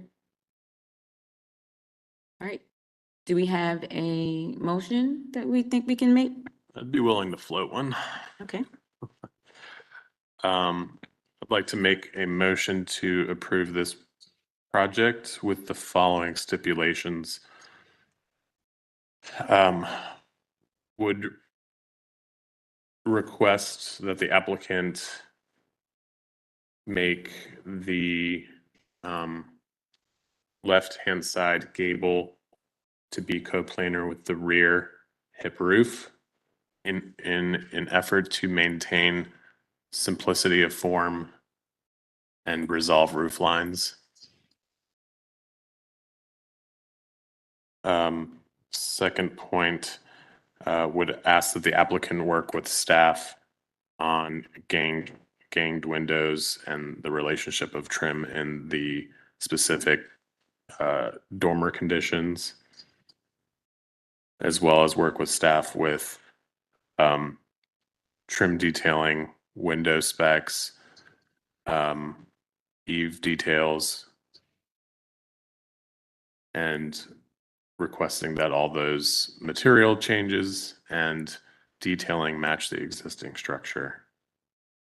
Would additionally like the applicant to ensure that the skylights that are to be added on the right elevation not impact the existing structure and be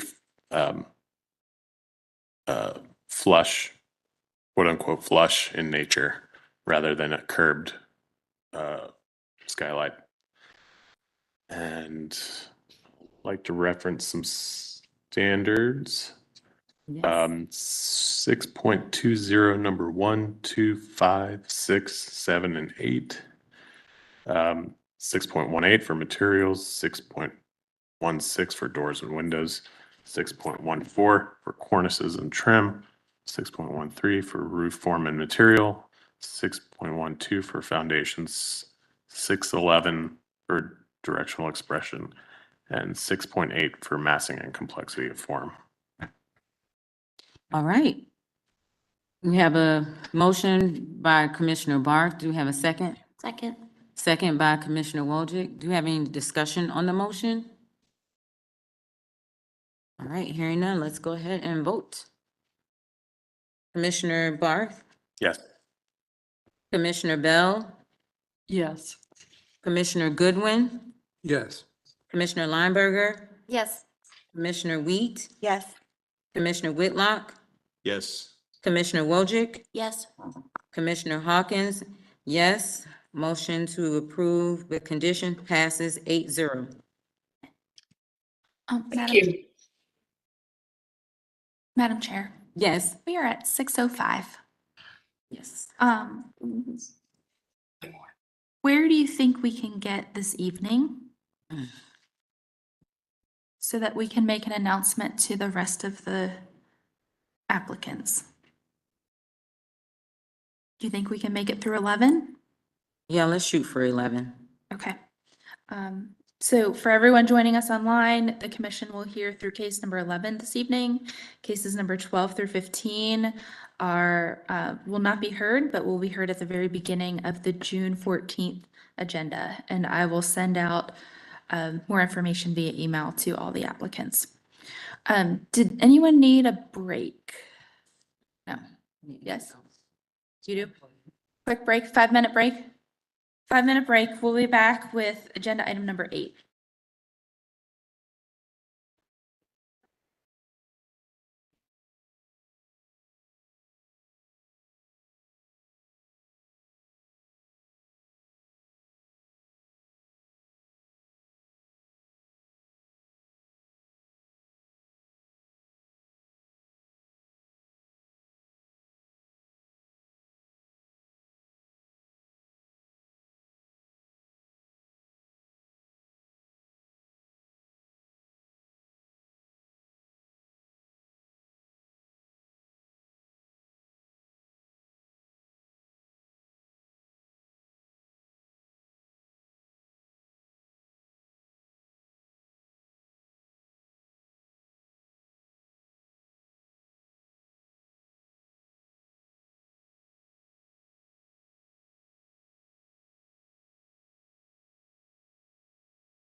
Hey, we're back. Angie, you're up again.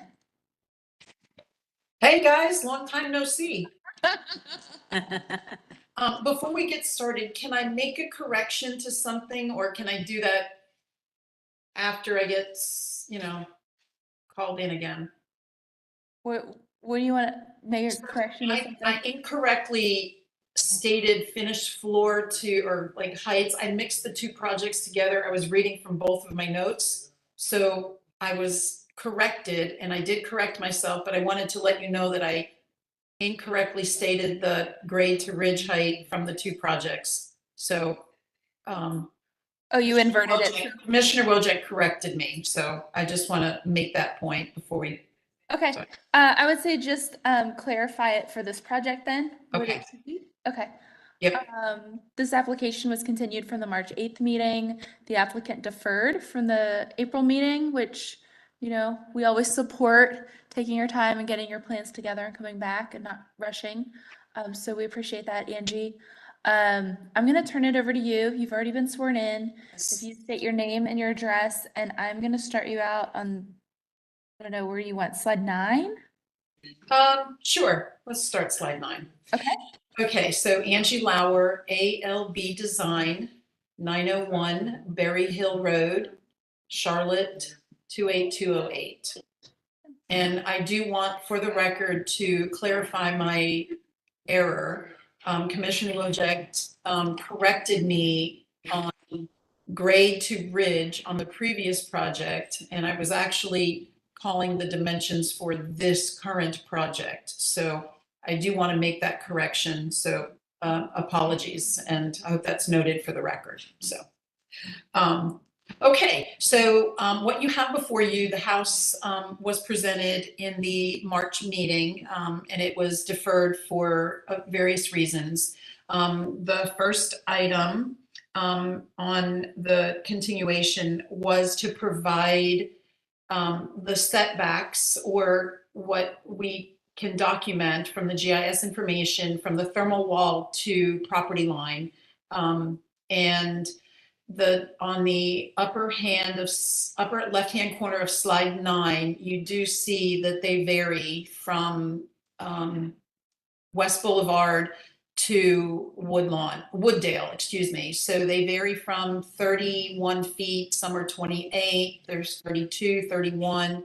And then the new residence that we did just south of the subject property is at 20 feet to the thermal wall. And so what we did is we split the difference. We took an average of all of the thermal wall setbacks to property line, and came up with the 26 feet. So the house will currently sit at 26 feet from the property line. So slide number 10, what you have is a survey of the property, and it does show that you have 21 feet to the stoop, which is just a concrete slab, which is very, very common, and I'll point that out in a minute, and then another 5 feet to the thermal wall. So you have 26 feet to the front thermal wall of the property.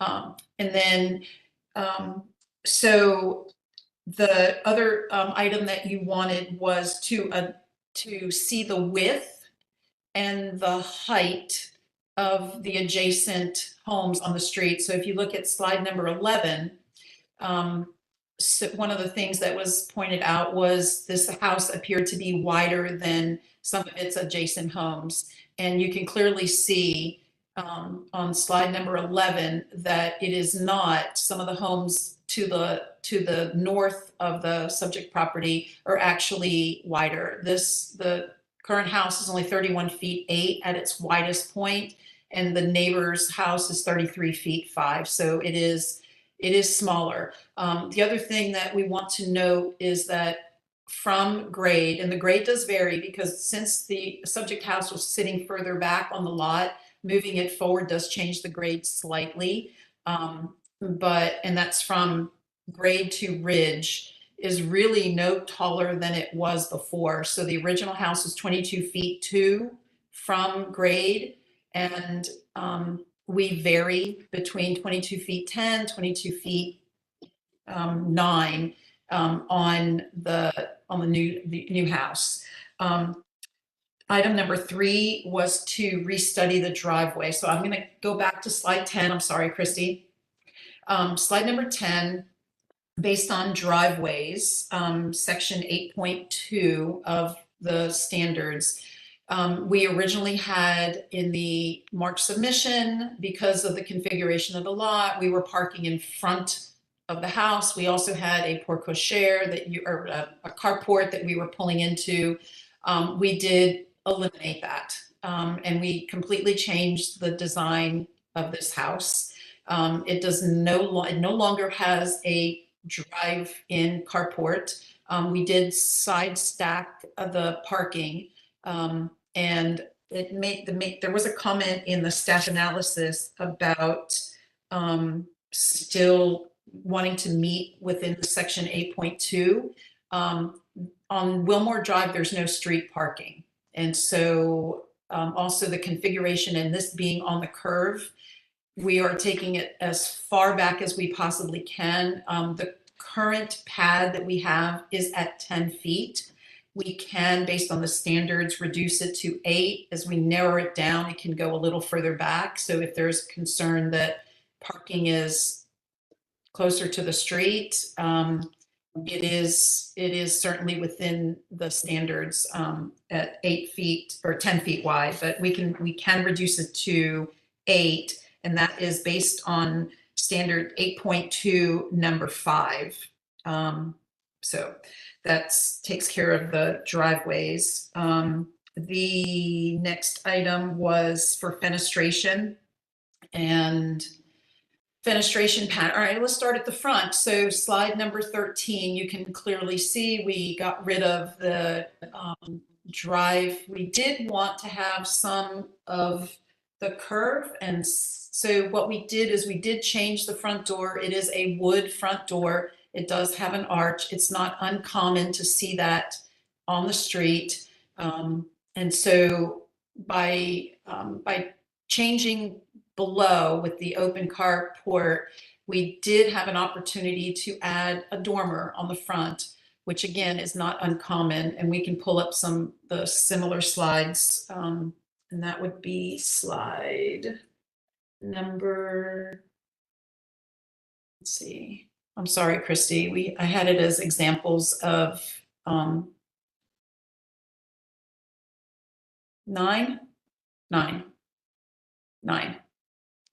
So on slide number 9, the bottom right-hand corner of slide number 9 is a house on the corner of Wilmore Drive and Wooddale, I believe it is. And it does show that it has a little bit of a sloped roof with a front-facing dormer. And so these are homes that are just within walking distance that are in the Wilmore district that have front-facing dormers. Also, too, in America Small House characteristics, you could see that there was one house plan. It had a variety of dormer styles, which is the bottom left-hand corner of slide 9, comes directly from samples within the HDC website.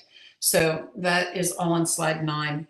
So we did change the front, which again, let's go to slide. I'm sorry, Christy, I'm trying to do mine on as well as yours. So slide number 13, which you're on.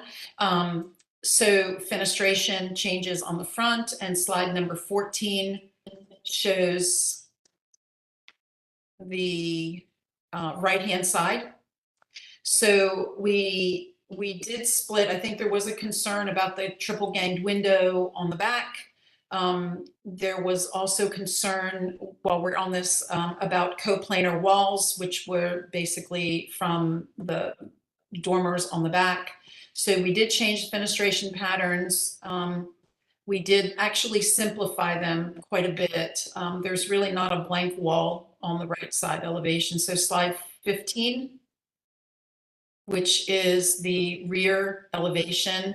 Again, all the dormers are no longer coplanar, which was one of the concerns I believe Chris had brought up in the March meeting. The windows and the doors on the back were changed so that they are wood doors on the back, but they are going to be either a wood or a vinyl clad window. We haven't 100% determined that yet. I believe I mentioned that in the previous meeting, but all the window trim details are consistent with the guidelines in section 6 as well per standards. We talked about the front door, the rear deck. So the rear deck is going to be treated wood and details to come forward. I would ask that we can work out, traditional deck details with staff. The foundation is a parged cement foundation, again, which is not uncommon. One of the questions I believe in the staff analysis was the height of the foundation. And if Christy, if I could get you to go to slide number 8 for 1 second. One of the things, especially in the Wilmore homes, these homes were not elevated off the ground very much. And so if you could look at, 1936, 1940, you could see that these homes were almost set at grade, very, very little foundation or minimum to code. And so it's going to have a similar context. I know that we have some new homes in here as well, specifically the house we did right next door. But it is going to be a minimum height foundation. And it is parged cement. The handrails, the roof forms, the coplanar, I think we addressed. The only thing that we did not provide was a landscape plan, and I would ask that we could work with staff because we do want to develop a landscape plan for this project because it is so unique, and also provide the tree details, which we did not provide in the demolition application, I believe, Christy, if I'm correct. Like when we did the demo application, I don't believe the tree was part of that removal, was it? I honestly don't remember. Yeah, I mean, it's been a while. It's almost been a year. I think it'll be up this coming end of next month. So really that's it. I think I've covered everything in the staff analysis, the height, the thermal wall distance from the property line, the left and right windows and fenestration patterns, roof vents. So it is very, very common to do roof vents. We do have a building section in here that is part of our development plan, which is on slide 17. And on slide 17, you could see that the dormers do not meet the ridge, but we would absolutely need a ridge vent. I believe it should be to code minimally, and so it will be provided in the final construction documents. Foundation height, materials. One of the other questions was a skirt board. So a skirt board is not common in this America Small House. The siding came right down over the band of the floor system. So this house does not have a skirt band on it. That is more of a colonial detail, I think, versus America Small House. And then window trim and details, I think, can be resolved with staff. So that's it, guys. Thanks, Angie. Do we have anybody on the line to speak for or against? No callers. All right. Commissioner Lineberger? Hey, Angie, on the, let's see, I guess it's slide 15 that shows that rear elevation. What is that? Is that on the bottom left? Is that a portal? Oh, that's the mechanical unit. It's in the site plan, like where the condensing units would go. Just making sure because it wasn't called out. It should be on the, was it not on the site plan? Maybe it wasn't, I missed it. Okay. That's okay. Yeah, mechanical unit is there, and then the crawl space door which will have a well. Okay. Thank you for responding to so many of our comments from March. I think that I'm looking forward to hearing what everyone else says, but I know the biggest challenge is that driveway and how I don't know how we can make that work, unfortunately, but.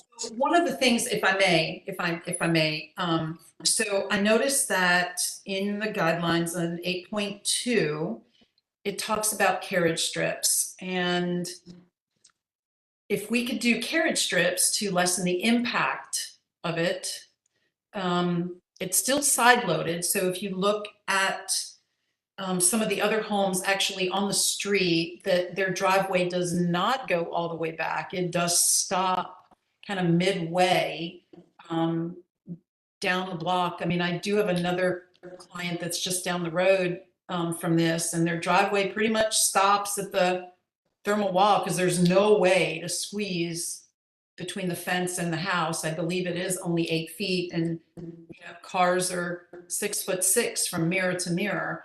So if we can turn this into carriage strips to lessen the impact of the driveway, and we reduce it to 8 feet, we could extend it past the thermal wall of the house. Right now it's at 10. So just pure geometry on the angle, right? We have it at 10, we reduce it to 8. You could pinch it by 2 feet. I think that would be significant. If that would be a consideration. It's still not in the front yard. It is side loaded, and that's even based on your diagrams. It just doesn't take you into the backyard. I think that would minimize it. I agree on the site, where the site is concerned, but it still seems to be front. I don't know how we could deny that that's a front yard. Well, it's currently that way. And so one of the other things too that we had in the last meeting, that driveway, that there was an image of the driveway that is for this particular property. So if you go to slide number 8 or number 7, it shows the site contacts number 7. It does show upper left-hand corner of the slide. That car is parked currently in the front yard. That's it. That's where it's parked right now. So my survey is slightly like they come in on an angle, but that's where they park currently. One of the other comments was to retain the sidewalk, which we are keeping a sidewalk to the front stoop. So right now the cars park on an angle. I don't envy you for the site that you had to work with. And I know that, the last comments were, well, developer created the site with the division of the lot next door. Yes, but they're 2 separate projects. They stand on their own merits. This is what I'm given. The house is only 14 feet wide. It's like a shotgun house. So yeah, I mean, I think if the commission would consider carriage strips with grass, and again, there's no street parking on Wilmore. People park illegally on the street. And this is on a bend, right? So just the slide number 9 again, Christy, if you can go to that. It shows the curve at which you would have to come in. So if you can zoom in on that. Yeah, there you go. You could see, like, whoops.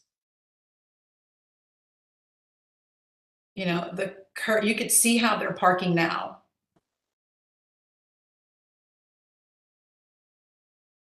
Right? I don't know if you could see that in that image. It's right there. That's it.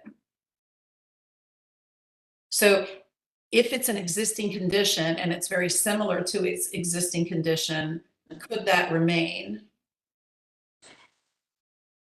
So, Commissioner Wojcik? When you say there's no street parking, Angie, what is that? It says no parking on the street. It literally says no parking? Yes. Oh, yeah, that's good. Thank you. Yeah, no parking. My other client is at 1925 Wilmore, and there's no parking. You have to, when I go there, I have to put my flashers on and park illegally for 30 minutes. Yeah, I think, we can talk more about it in deliberation. Any other questions for the applicant? Commissioner Bell? I had a question on slide 13. Just a question about the window on the upper right. It feels, I guess when I think about positioning, it feels like it's just, The dormer. yes. So it is, we tried, we aligned it with the pair of windows below. Right. It is the bathroom upstairs, so we can, slightly adjust it. We tried to make it as minimal impact. Again, if you look at slide number 9, there are other images of dormers, and there's this particular, the house on the corner of Wilmore. You could see the dormers are quite small. They do, they're not very large. Some are shed dormers, some are gables. And so they're of all different styles and sizes. And I guess that was the point I was trying to make with slide number 9, is that dormers are not uncommon. And there's another image towards the bottom of slide 9, which is the house on the corner. And that has, in my opinion, very large windows for a second floor. So we were trying to kind of be in between the two stylistically. Okay, thank you. And then my only other question is on the door. I love the I guess, archway door. We spent a lot of time talking about materials, and I didn't see any of that style in some of the examples. But I'm asking the commission, I'm assuming you could it's okay to do that? This is true to the picturesque cottage style that she selected. Okay, And we see these arch doors all over the districts. okay, Yep. thank you. And we were doing a wood door. Right. All right. Any other questions for the applicant? Commissioner Lineberger? Yes, back to the windows. That, on that front dormer, the one that Noel was just referring to, Commissioner Bell. Angie, could you pull that down so that it is not slightly, so it's not in the fascia? Oh, yeah, okay. Yes, but I also have to make sure that it's not in the roof. So it either can shift down and to the right. Yeah, we can adjust that. We can even adjust the size if we need to. Okay. Yeah, And then so front window B is the one you're talking about. Upper in the dormer, okay? And then on the rear, is it the rear? I'm getting to which slide that is, if that's 15? Yes, 15. No, it's not the rear.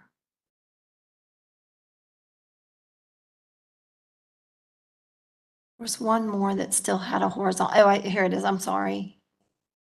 No, I think you got it. I think you got it. You did well. I mean, the directional expression of the lights. We did. We wanted to make sure, I think that was a comment the last time, that they needed to be vertical instead of horizontal. Yeah. Yes. No, you did a job of that. Oh, I found it. It's on the left elevation. Okay. The only one that I found that seemed like it was still horizontal and it just jumped out at me. Oh, the kitchen window. Yes. Yeah, that's the only one. So, again, not uncommon because it's above a cabinet. So it's the only one. I mean, short of making it really narrow. But we can work on that. It's above the sink. Okay. Yeah, I know those are challenging. All right, Commissioner Wojcik? I was just, well, no, because I'll be designing it, so never mind. Sorry. What now? I had an idea, Angie, that I was going to share with you, but I'm not supposed to. So no, we're all good. Thank you. Not just a thought. You can just give me your thoughts instead of an idea. How about that? Well, just a different type of window might allow you to adjust the. I was actually going to suggest that it could be, yeah, or even maybe a pair of something. So we can discuss that. We can, and if I may, if I don't want that one window though to deny the project or hold it back. So if it is something that, knowing the proportions of all the windows that we've already adjusted, if I may work with staff on the proportions of that window, that would be my request. Okay. Okay. All right. If there are no other questions for the applicant, we'll close for deliberation. All right, commissioners, what say you about this project? So we can start with why it was continued and just ensure that everything was addressed.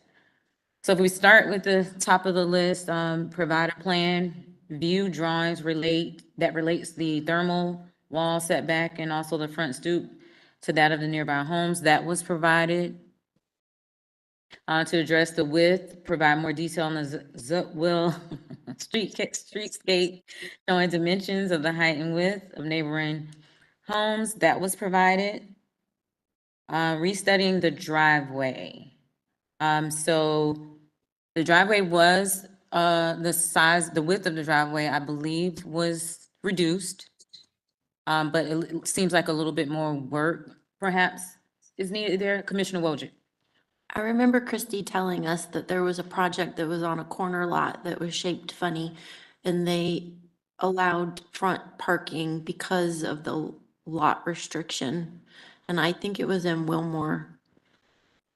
I maybe don't remember that exact project. Yeah. But there is considerations for exceptions or allowances based on the unique circumstances of a lot. And so if you decide with some adjustments to allow this, you would need to cite that the reason you're allowing this is because of the unique shape of this lot and circumstances.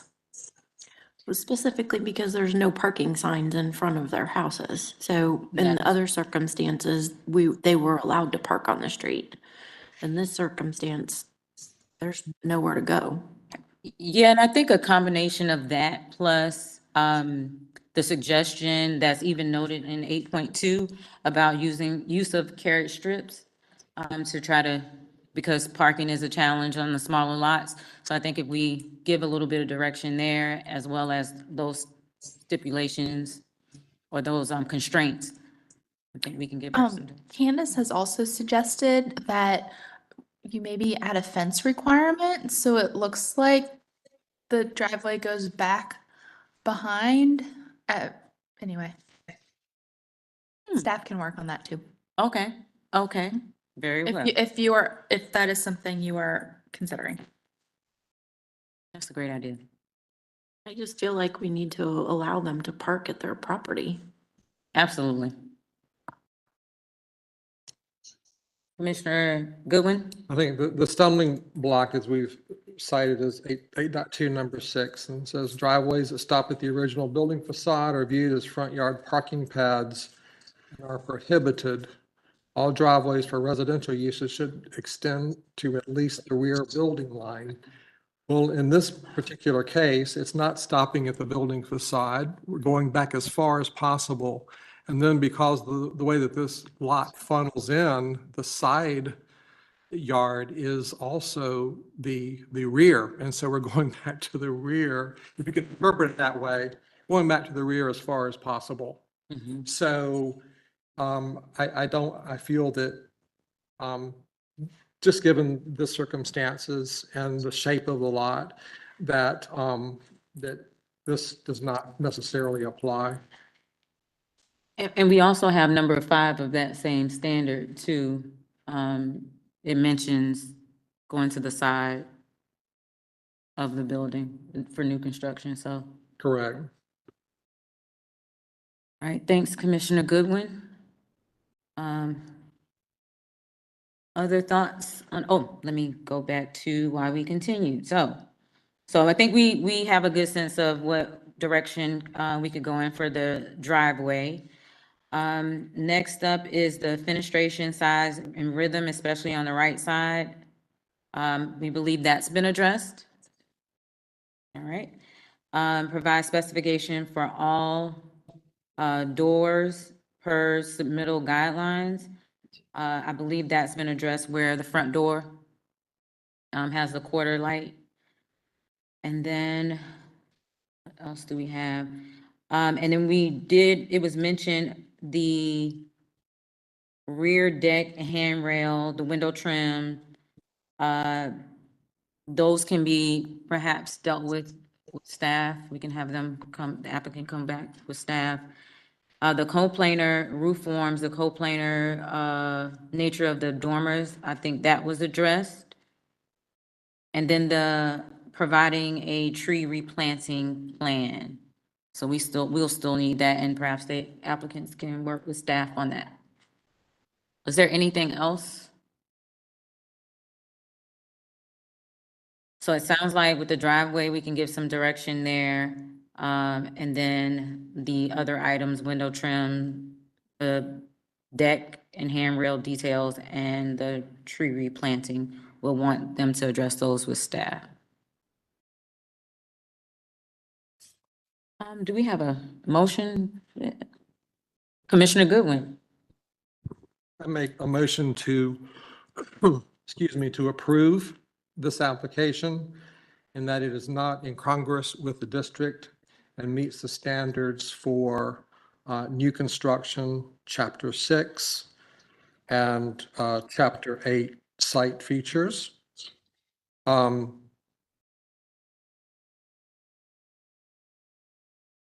With the following staff approvable conditions: to submit permit-ready construction drawings, and the following. Provide specifications for all doors and windows, show where the ridge vents will be installed, specify the material for the foundation parging on the plan, specify the rear deck and handrail material, specify trim materials and dimensions for windows and doors, corner boards, and eave components. Need specify cement siding specifications, and to address the window in the front, window B, to restudy or adjust the height of that window as discussed. And finally, provide information on the tree that will be lost by providing a tree replanting plan per 8.5 number 6. That's it. All right. Thank you, Commissioner Goodwin. May I have further direction on the driveway? Are you requesting that it go to carriage strips and back as far as it can? And that you are making an exception due to the parking, posted no parking signs and the unique conditions of this specific lot? Yes. Commissioner Goodwin, could you reference those? And That's what I was going to add was, Thanks, Krista. that just to add a note that we are making an exception to standard 8.2 number 6 due to the unique constraints of the site, and that staff may approve minimizing characteristics like fencing and paved strips, the use of paved strips. Does that work, Christie? Let me, a question on the carriage strips. I don't know how that would really help with regard to as far as the depth of extending the driveway back, because they have. It's part of the applicant's testimony that they would narrow it from 10 feet driveway to an 8-foot driveway and use carriage strips. And by doing that dimensionally, they can get it back just a little further. Are you okay with that? And I think it just minimizes how much of that yard, that front yard is taken up by paving. You can make an amendment to that effect. It's that front. Okay, so so you want me to just repeat that? That we'll make an exception to the standard 8.2 number 6 due to the unique site constraints. And that the applicant will minimize the width to 8 feet and make use of paved strips. And also utilize minimizing characteristics like fencing on the side. Does that work? Yes. Accepted. Do we have a second? Second. All right, it's been moved by Commissioner Goodwin, seconded by Commissioner Barth. Any discussion on the motion? All right, let's vote. Commissioner Barth, Yes. Commissioner Bell, Yes. Commissioner Goodwin, Yes. Commissioner Lineberger, Yes. Commissioner Wheat, Yes. Commissioner Whitlock, Yes. Commissioner Wojcik, Yes. Commissioner Hawkins, yes. Motion to approve with condition passes 8-0. Thanks, Angie. Thank you very much. Next, Craig Isaac, are you with us?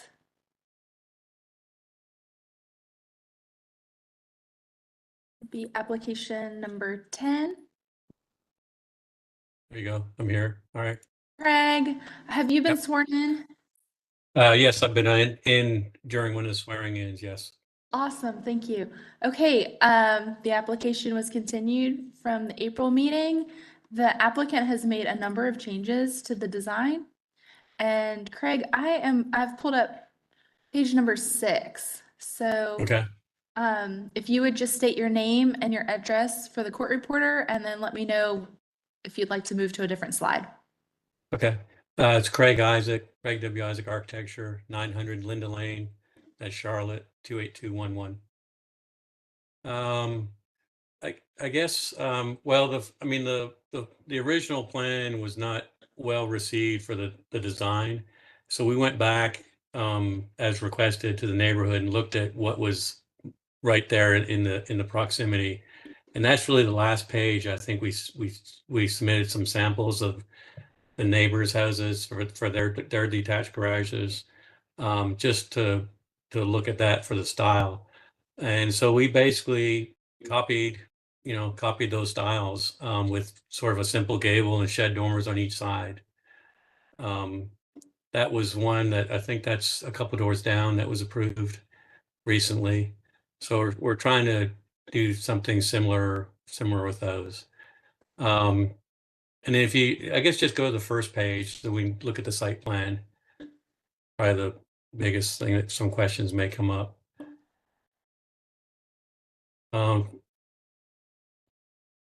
So that the garage in the back, that 1911 is the original one-car garage and 28 feet deep. On the left side, it is just under 5 feet off the line. The back side, it's right about 4 feet or so off the line. We've expanded it to the 26'8", and that gets us basically a 2 double wide garage door and then an entry in with the staircase going up to the space upstairs. One of the things that I would note is the window, because it'll come up when you see the elevations, but the window on the rear of the existing garage is there. We've had back and forth on this over the years. I mean, technically now you're not supposed to have a window within 5 feet of the property line. Sometimes it's enforced, sometimes it's not. So that's an existing window there that I would deem as non-compliant. But when we did the elevation, we actually added another window above it, which goes along the same lines that they could turn around and building could say, we can't have it on that window, or on that elevation. We have the shed dormers on each side and they step in. So on the left side, those new windows are gonna be more than 5 feet off the line, so that's not an issue for those new windows. So that and all that's been updated as far as the sizes and our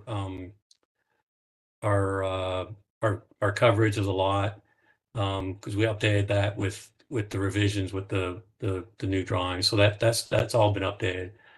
And then if you just probably go down to my last sheet of drawings, basically has all the elevations with the existing house in there as reference. So that top left is the rear, and that shows actually a back porch that we added on 6 months ago, and then the existing house beyond that. And that's the window up in the new gable that we have that I'm saying is the one that they could tell us, we're not allowed having. And that one down below, the smaller window, is the existing window that's there. The right elevation is the yard elevation. And that's, just a simple, the A-frame is in the front, so we have the shed dormers on the side, with the 2 windows down below. The bottom left is actually the driveway elevation to give you an idea of how much of that garage is actually visible from the street. And then the bottom right is the other side, really the side elevation, the opposite from the yard. And then that's the screen porch addition with the house profile beyond that to give you the heights. And those heights are there. So I believe the garage height is 23 feet. And the house is 33 and a half, something like that. The existing garage is the Artisan Hardy.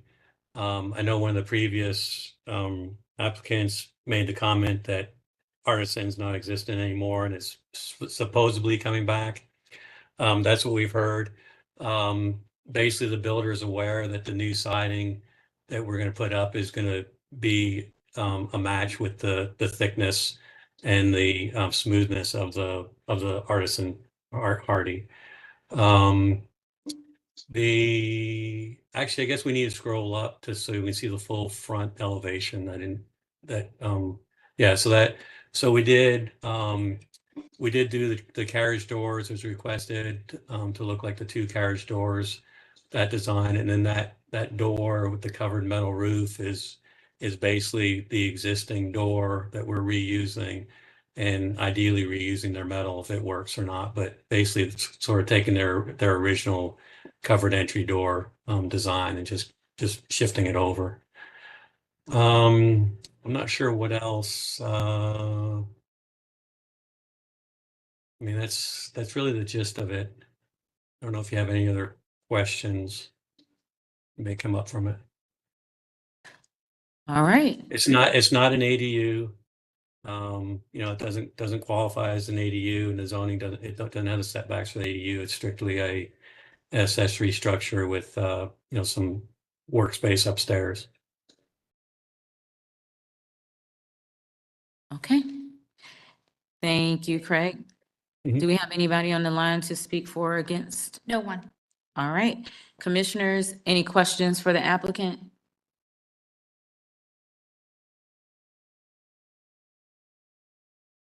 Commissioner Wojcik? I just want to say thank you for restudying the structure. This has been much more contextually consistent with the neighborhood. Right. Much easier process. Thank you.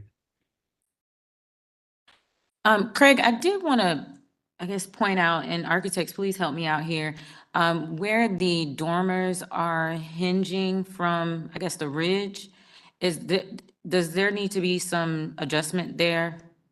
Because I saw that even with the showing the context with the original or the main structure, it kind of looks a bit off from what it is in actuality. So just curious if Yeah, I know that's always an issue.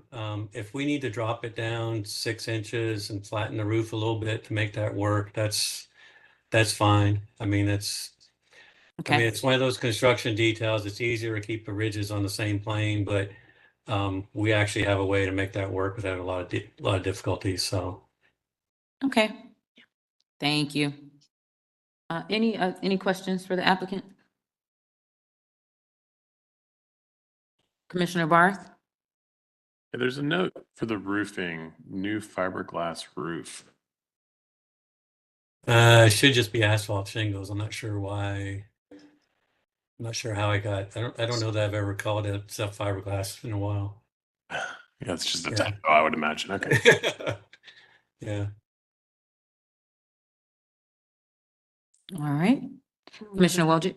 Well, this is a question, I guess, for Christie. One of the staff notes previously had a lot of questions about the siding material.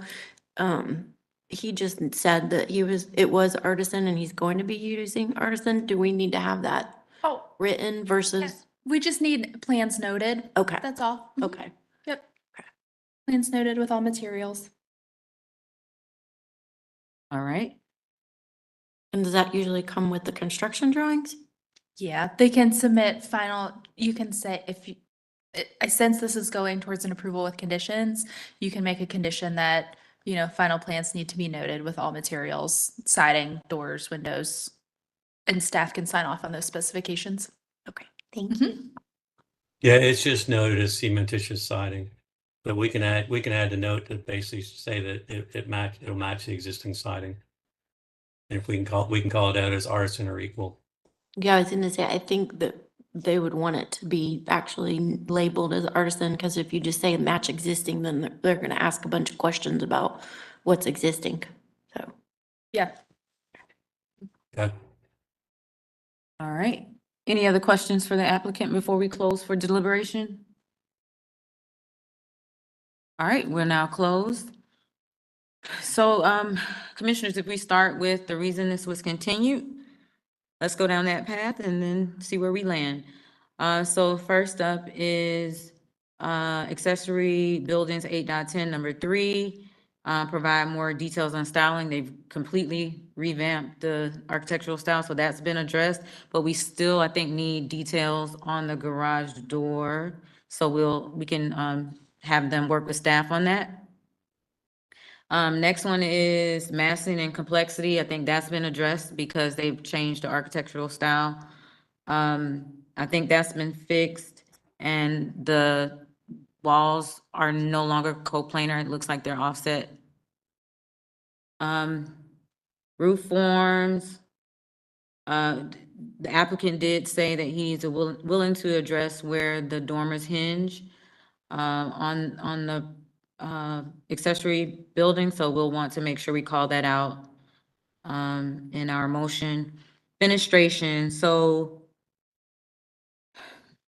the applicant mentioned the rear elevation. I think it has some voids, but I don't know if any of the commissioners have any reaction to that.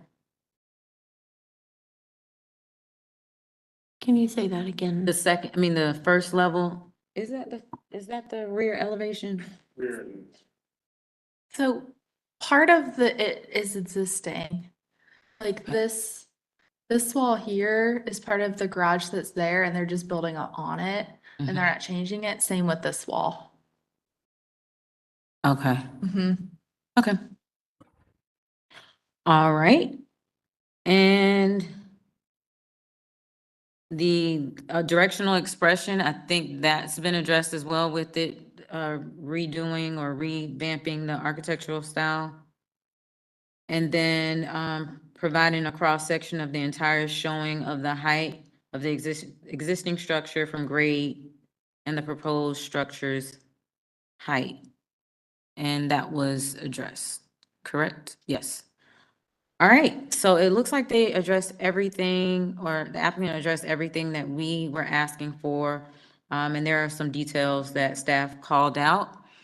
Commissioner Lineberger, it looks like you have something for us. Oh, okay.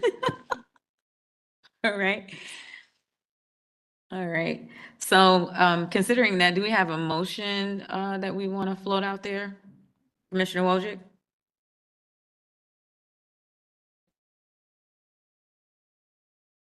I would like to pass a motion. What am I saying? Oh my gosh, I'm sorry. I would like to make a motion to approve this presentation with the following, as it meets, maybe, Okay, no problem. We can help you out too. yeah, well, as it does meet the standards for the Historic Commission for, accessory structures 8.10, we would like to have the applicants work with staff on 8.10, number 6, the actual garage door selection with specifications. And we would like to request that they offset the shed roof line from the existing ridge. We would request that they also work with staff on details for mullion dimensions and confirm siding material on documentation at final submission. I think that's it. And do we have some standards that we want to add in there? So I think with trim details and dimensions, 6.14, No. 6.14. doors and windows, 6.15, Mm-hmm. materials, 6.18. Okay. You accept those? Yes, thank you. All right, we have a motion by Commissioner Wojcik. Do we have a second? Second. Second by Commissioner Barth. Any discussion on the motion? All right, let's vote. Commissioner Barth, Yes. Commissioner Bell, Yes. Commissioner Goodwin, Yes. Commissioner Lineberger, Yes. Commissioner Wheat, Yes. Commissioner Whitlock, Yes. Commissioner Wojcik, Yes. Commissioner Hawkins, yes. Motion to approve with conditions passes 8-0. Thanks, Craig. Have a good one. Okay, Anne, are you with us?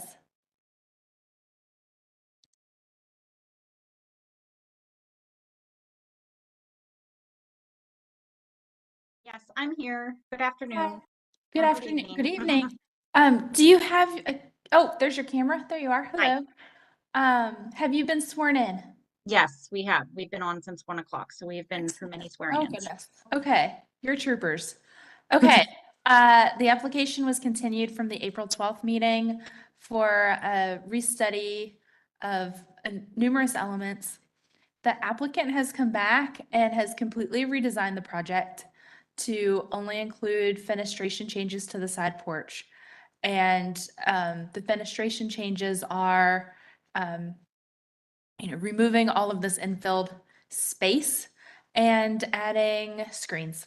So it's a much reduced scope. And with that, I'm going to turn it over to Anne if there's anything you'd like to add or share with the commission. Sure, And- thanks so much. I'll just add, do you want me to state my name, my Yes. address? My name is Anne Warren. you. My address is 1706 Dilworth Road, East Charlotte, North Carolina, 28203. Perfect, thank you. And Thanks sure. Thanks so much for the introduction. You summed it up in a nutshell. We tried to listen really closely at the last meeting. We completely revamped this project, and some of the words that stuck out with me the most was that you all looked at that picture of when this space had been a screen and porch, and you said that, there was a clear line of sight through the house, through the screening, and that's essentially what you wanted to see, and that there was simply too much molding or fenestration around the full glass panel doors that we had, even though they were like 80% glass, 20% of the molding and the fenestration was too much. So what we did is we went to several custom door and window companies, and we had them size out for us custom sized glass panels. And the custom sized glass panels really maximize the visibility and the sight lines through the front elevation of the house, through the rear elevation of the house to more closely mimic the historic structure that was the screened-in porch.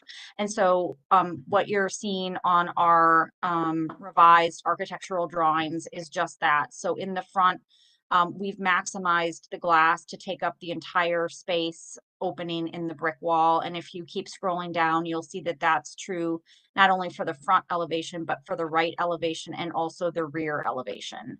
And before this meeting, we did check the agenda. We saw that there was one question from staff about whether infill brick from the back will be matching for the front if there's any infill required. And yes, absolutely. I don't know if you remember us saying in the last meeting, but we salvaged brick that's an exact match brick for this house. So if there is any infill brick needed, we will absolutely infill it with brick that exactly matches the brick from this house. And then finally, I know it's late, so thanks for staying to hear our case. We're thrilled that you stayed to hear our case. We noticed that staff might be amenable to making any changes with us. And so if you all think that there are any changes needed to this plan, we're willing to work with staff to make those changes. So with that, I'll be short and sweet and I'll open it up to see if you have any questions or comments for me. All right, thank you. And do we have anybody to speak for or against? No callers. All right. Christy, can I jump in here 2 seconds? I know we don't have any callers, but my closest neighbor to the side submitted a written letter, and I just wanted to make sure, a letter in support, and I wanted to make sure that you got that and that's noted to the commission. Like, we do have one neighbor that went down and provided a letter to you. Yes, exactly. Sharon, Okay, great. Okay, thank you. Yes, perfect. Thank you. The agenda supplement. Okay, perfect. It's online and was sent to the commission, but yes, it's pulled up on the screen. Thank you. All right, thank you. I did have a quick question. I know it was mentioned that there will be brick infill. On that back, on this elevation, will that door and the glass panel, will they be the same height? Will you be? They can be if you want them to be, and I'll explain how that can happen. So right now, you can see the opening at the existing rear elevation is at the same height and the door is shorter. And that's because that's a standard builder grade slab door. That's the standard height it is. If you scroll down to our new proposal, we approached several door and window companies, and in order to maximize the glass in the door, this is the largest custom size full glass door that can be produced.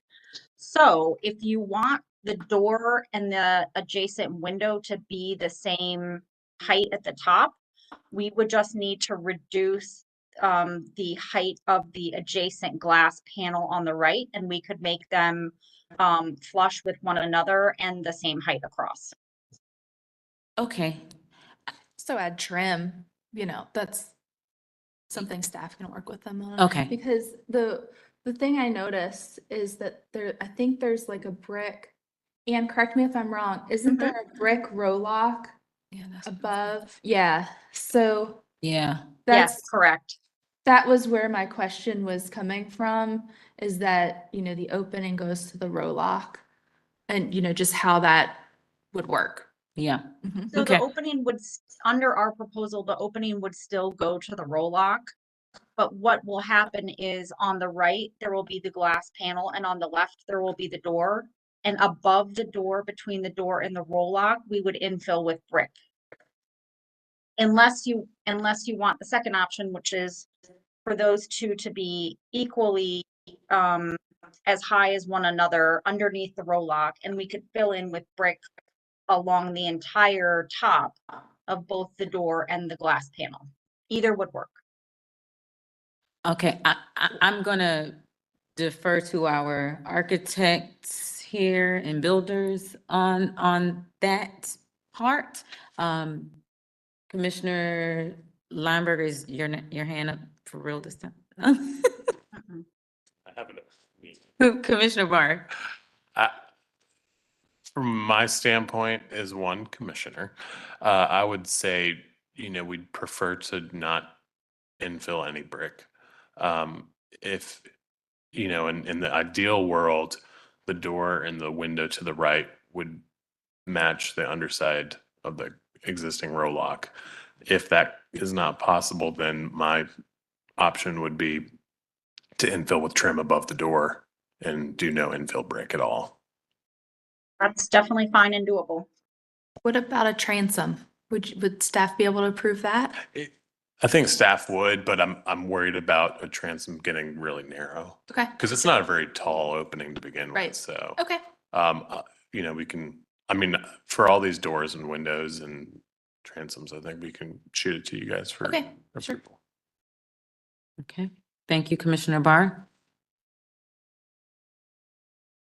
Any question, Commissioner Wojcik? This is not a question. This is a comment. Thank you so much for going back and reevaluating this project. That is just wonderful that you're taking a different approach and working with the architecture, and we really appreciate it. Great, thank you.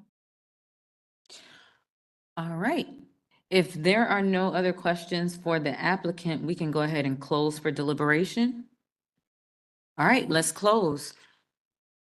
I mean, this seems pretty straightforward to me, commissioners, because it's been completely redesigned and actually going in the direction of restoring the actual side porch and adding glass instead of the other options.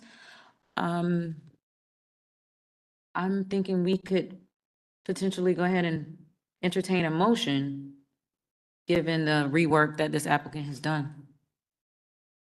Anybody have a motion? Commissioner Barth? I'd like to make a motion to approve this application as presented with the following conditions: that the applicant work with staff on window and door specs and design. Additionally, requesting that no infill brick be added, if possible, especially with regard to the rear elevation. And the applicant may work with staff as far as door height versus transom addition versus window trim. We had some standards. Yes, so for porches. 4.8. Oh, sorry. 4.8, did you say, Chris? Number 5. So referencing standards 4.8, number 5. Okay. Want to say anything about trim? And trim 614? Yes. 6.14, excuse me. All right. We have a motion by Commissioner Barth. Do we have a second? Second. Second by Commissioner Whitlock. Any discussion on the motion? All right, hearing none, let's go ahead and vote. Commissioner Barth, Yes. Commissioner Bell, Yes. Commissioner Goodwin, Yes. Commissioner Lineberger, Yes. Commissioner Wheat, Yes. Commissioner Whitlock, Yes. Commissioner Wojcik, Yes. Commissioner Hawkins. Yes, motion to approve with conditions passes 8-0. Thank you. And Thank you so much. Thanks, Ann. Thank you. And Congrats. Thanks for waiting to hear my case. You're welcome. Bye. Bye. Has anyone read any minutes? You did? I read both of them. Now, Okay. I didn't see anything that looked incorrect to me, Okay. so. And so these are March 29th and April 12th? Yes. Okay. We'll entertain a motion. Yeah. I don't know how to do a motion for a note for a minute. Just like anything else. Approve. Oh, okay. A motion Oh, okay. to approve I the would March like- 29th and April 12th minutes? My brain is turned off. Just say I make a motion to approve the March 29th and April 12th minutes. I make a motion to approve the March 29th and April 12th minutes. All right, do we have a second? Second. All right, motion made and seconded by commissioners. Any discussion? All right, let's vote. Commissioner Goodwin, Yes. Commissioner Whitlock, Yes. Commissioner Barth, Yes. Commissioner Wheat, Yes. Commissioner Lineberger. Yes. Commissioner Bell, Commissioner Wojcik, Yes. Commissioner Hawkins, yes. Motion to approve the minutes passes 8-0. Great, thank you. Okay. And thank you all for staying late, and if you will close the meeting. Okay, we have reached the end of the agenda.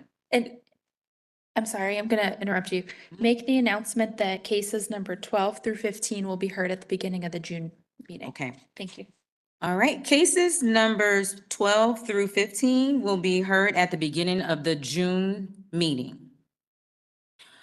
All right, we have reached the end of our agenda. Is there any further business to discuss? All right, hearing none, this meeting is adjourned at 7:20 p.m. Good evening. Thank you, everyone.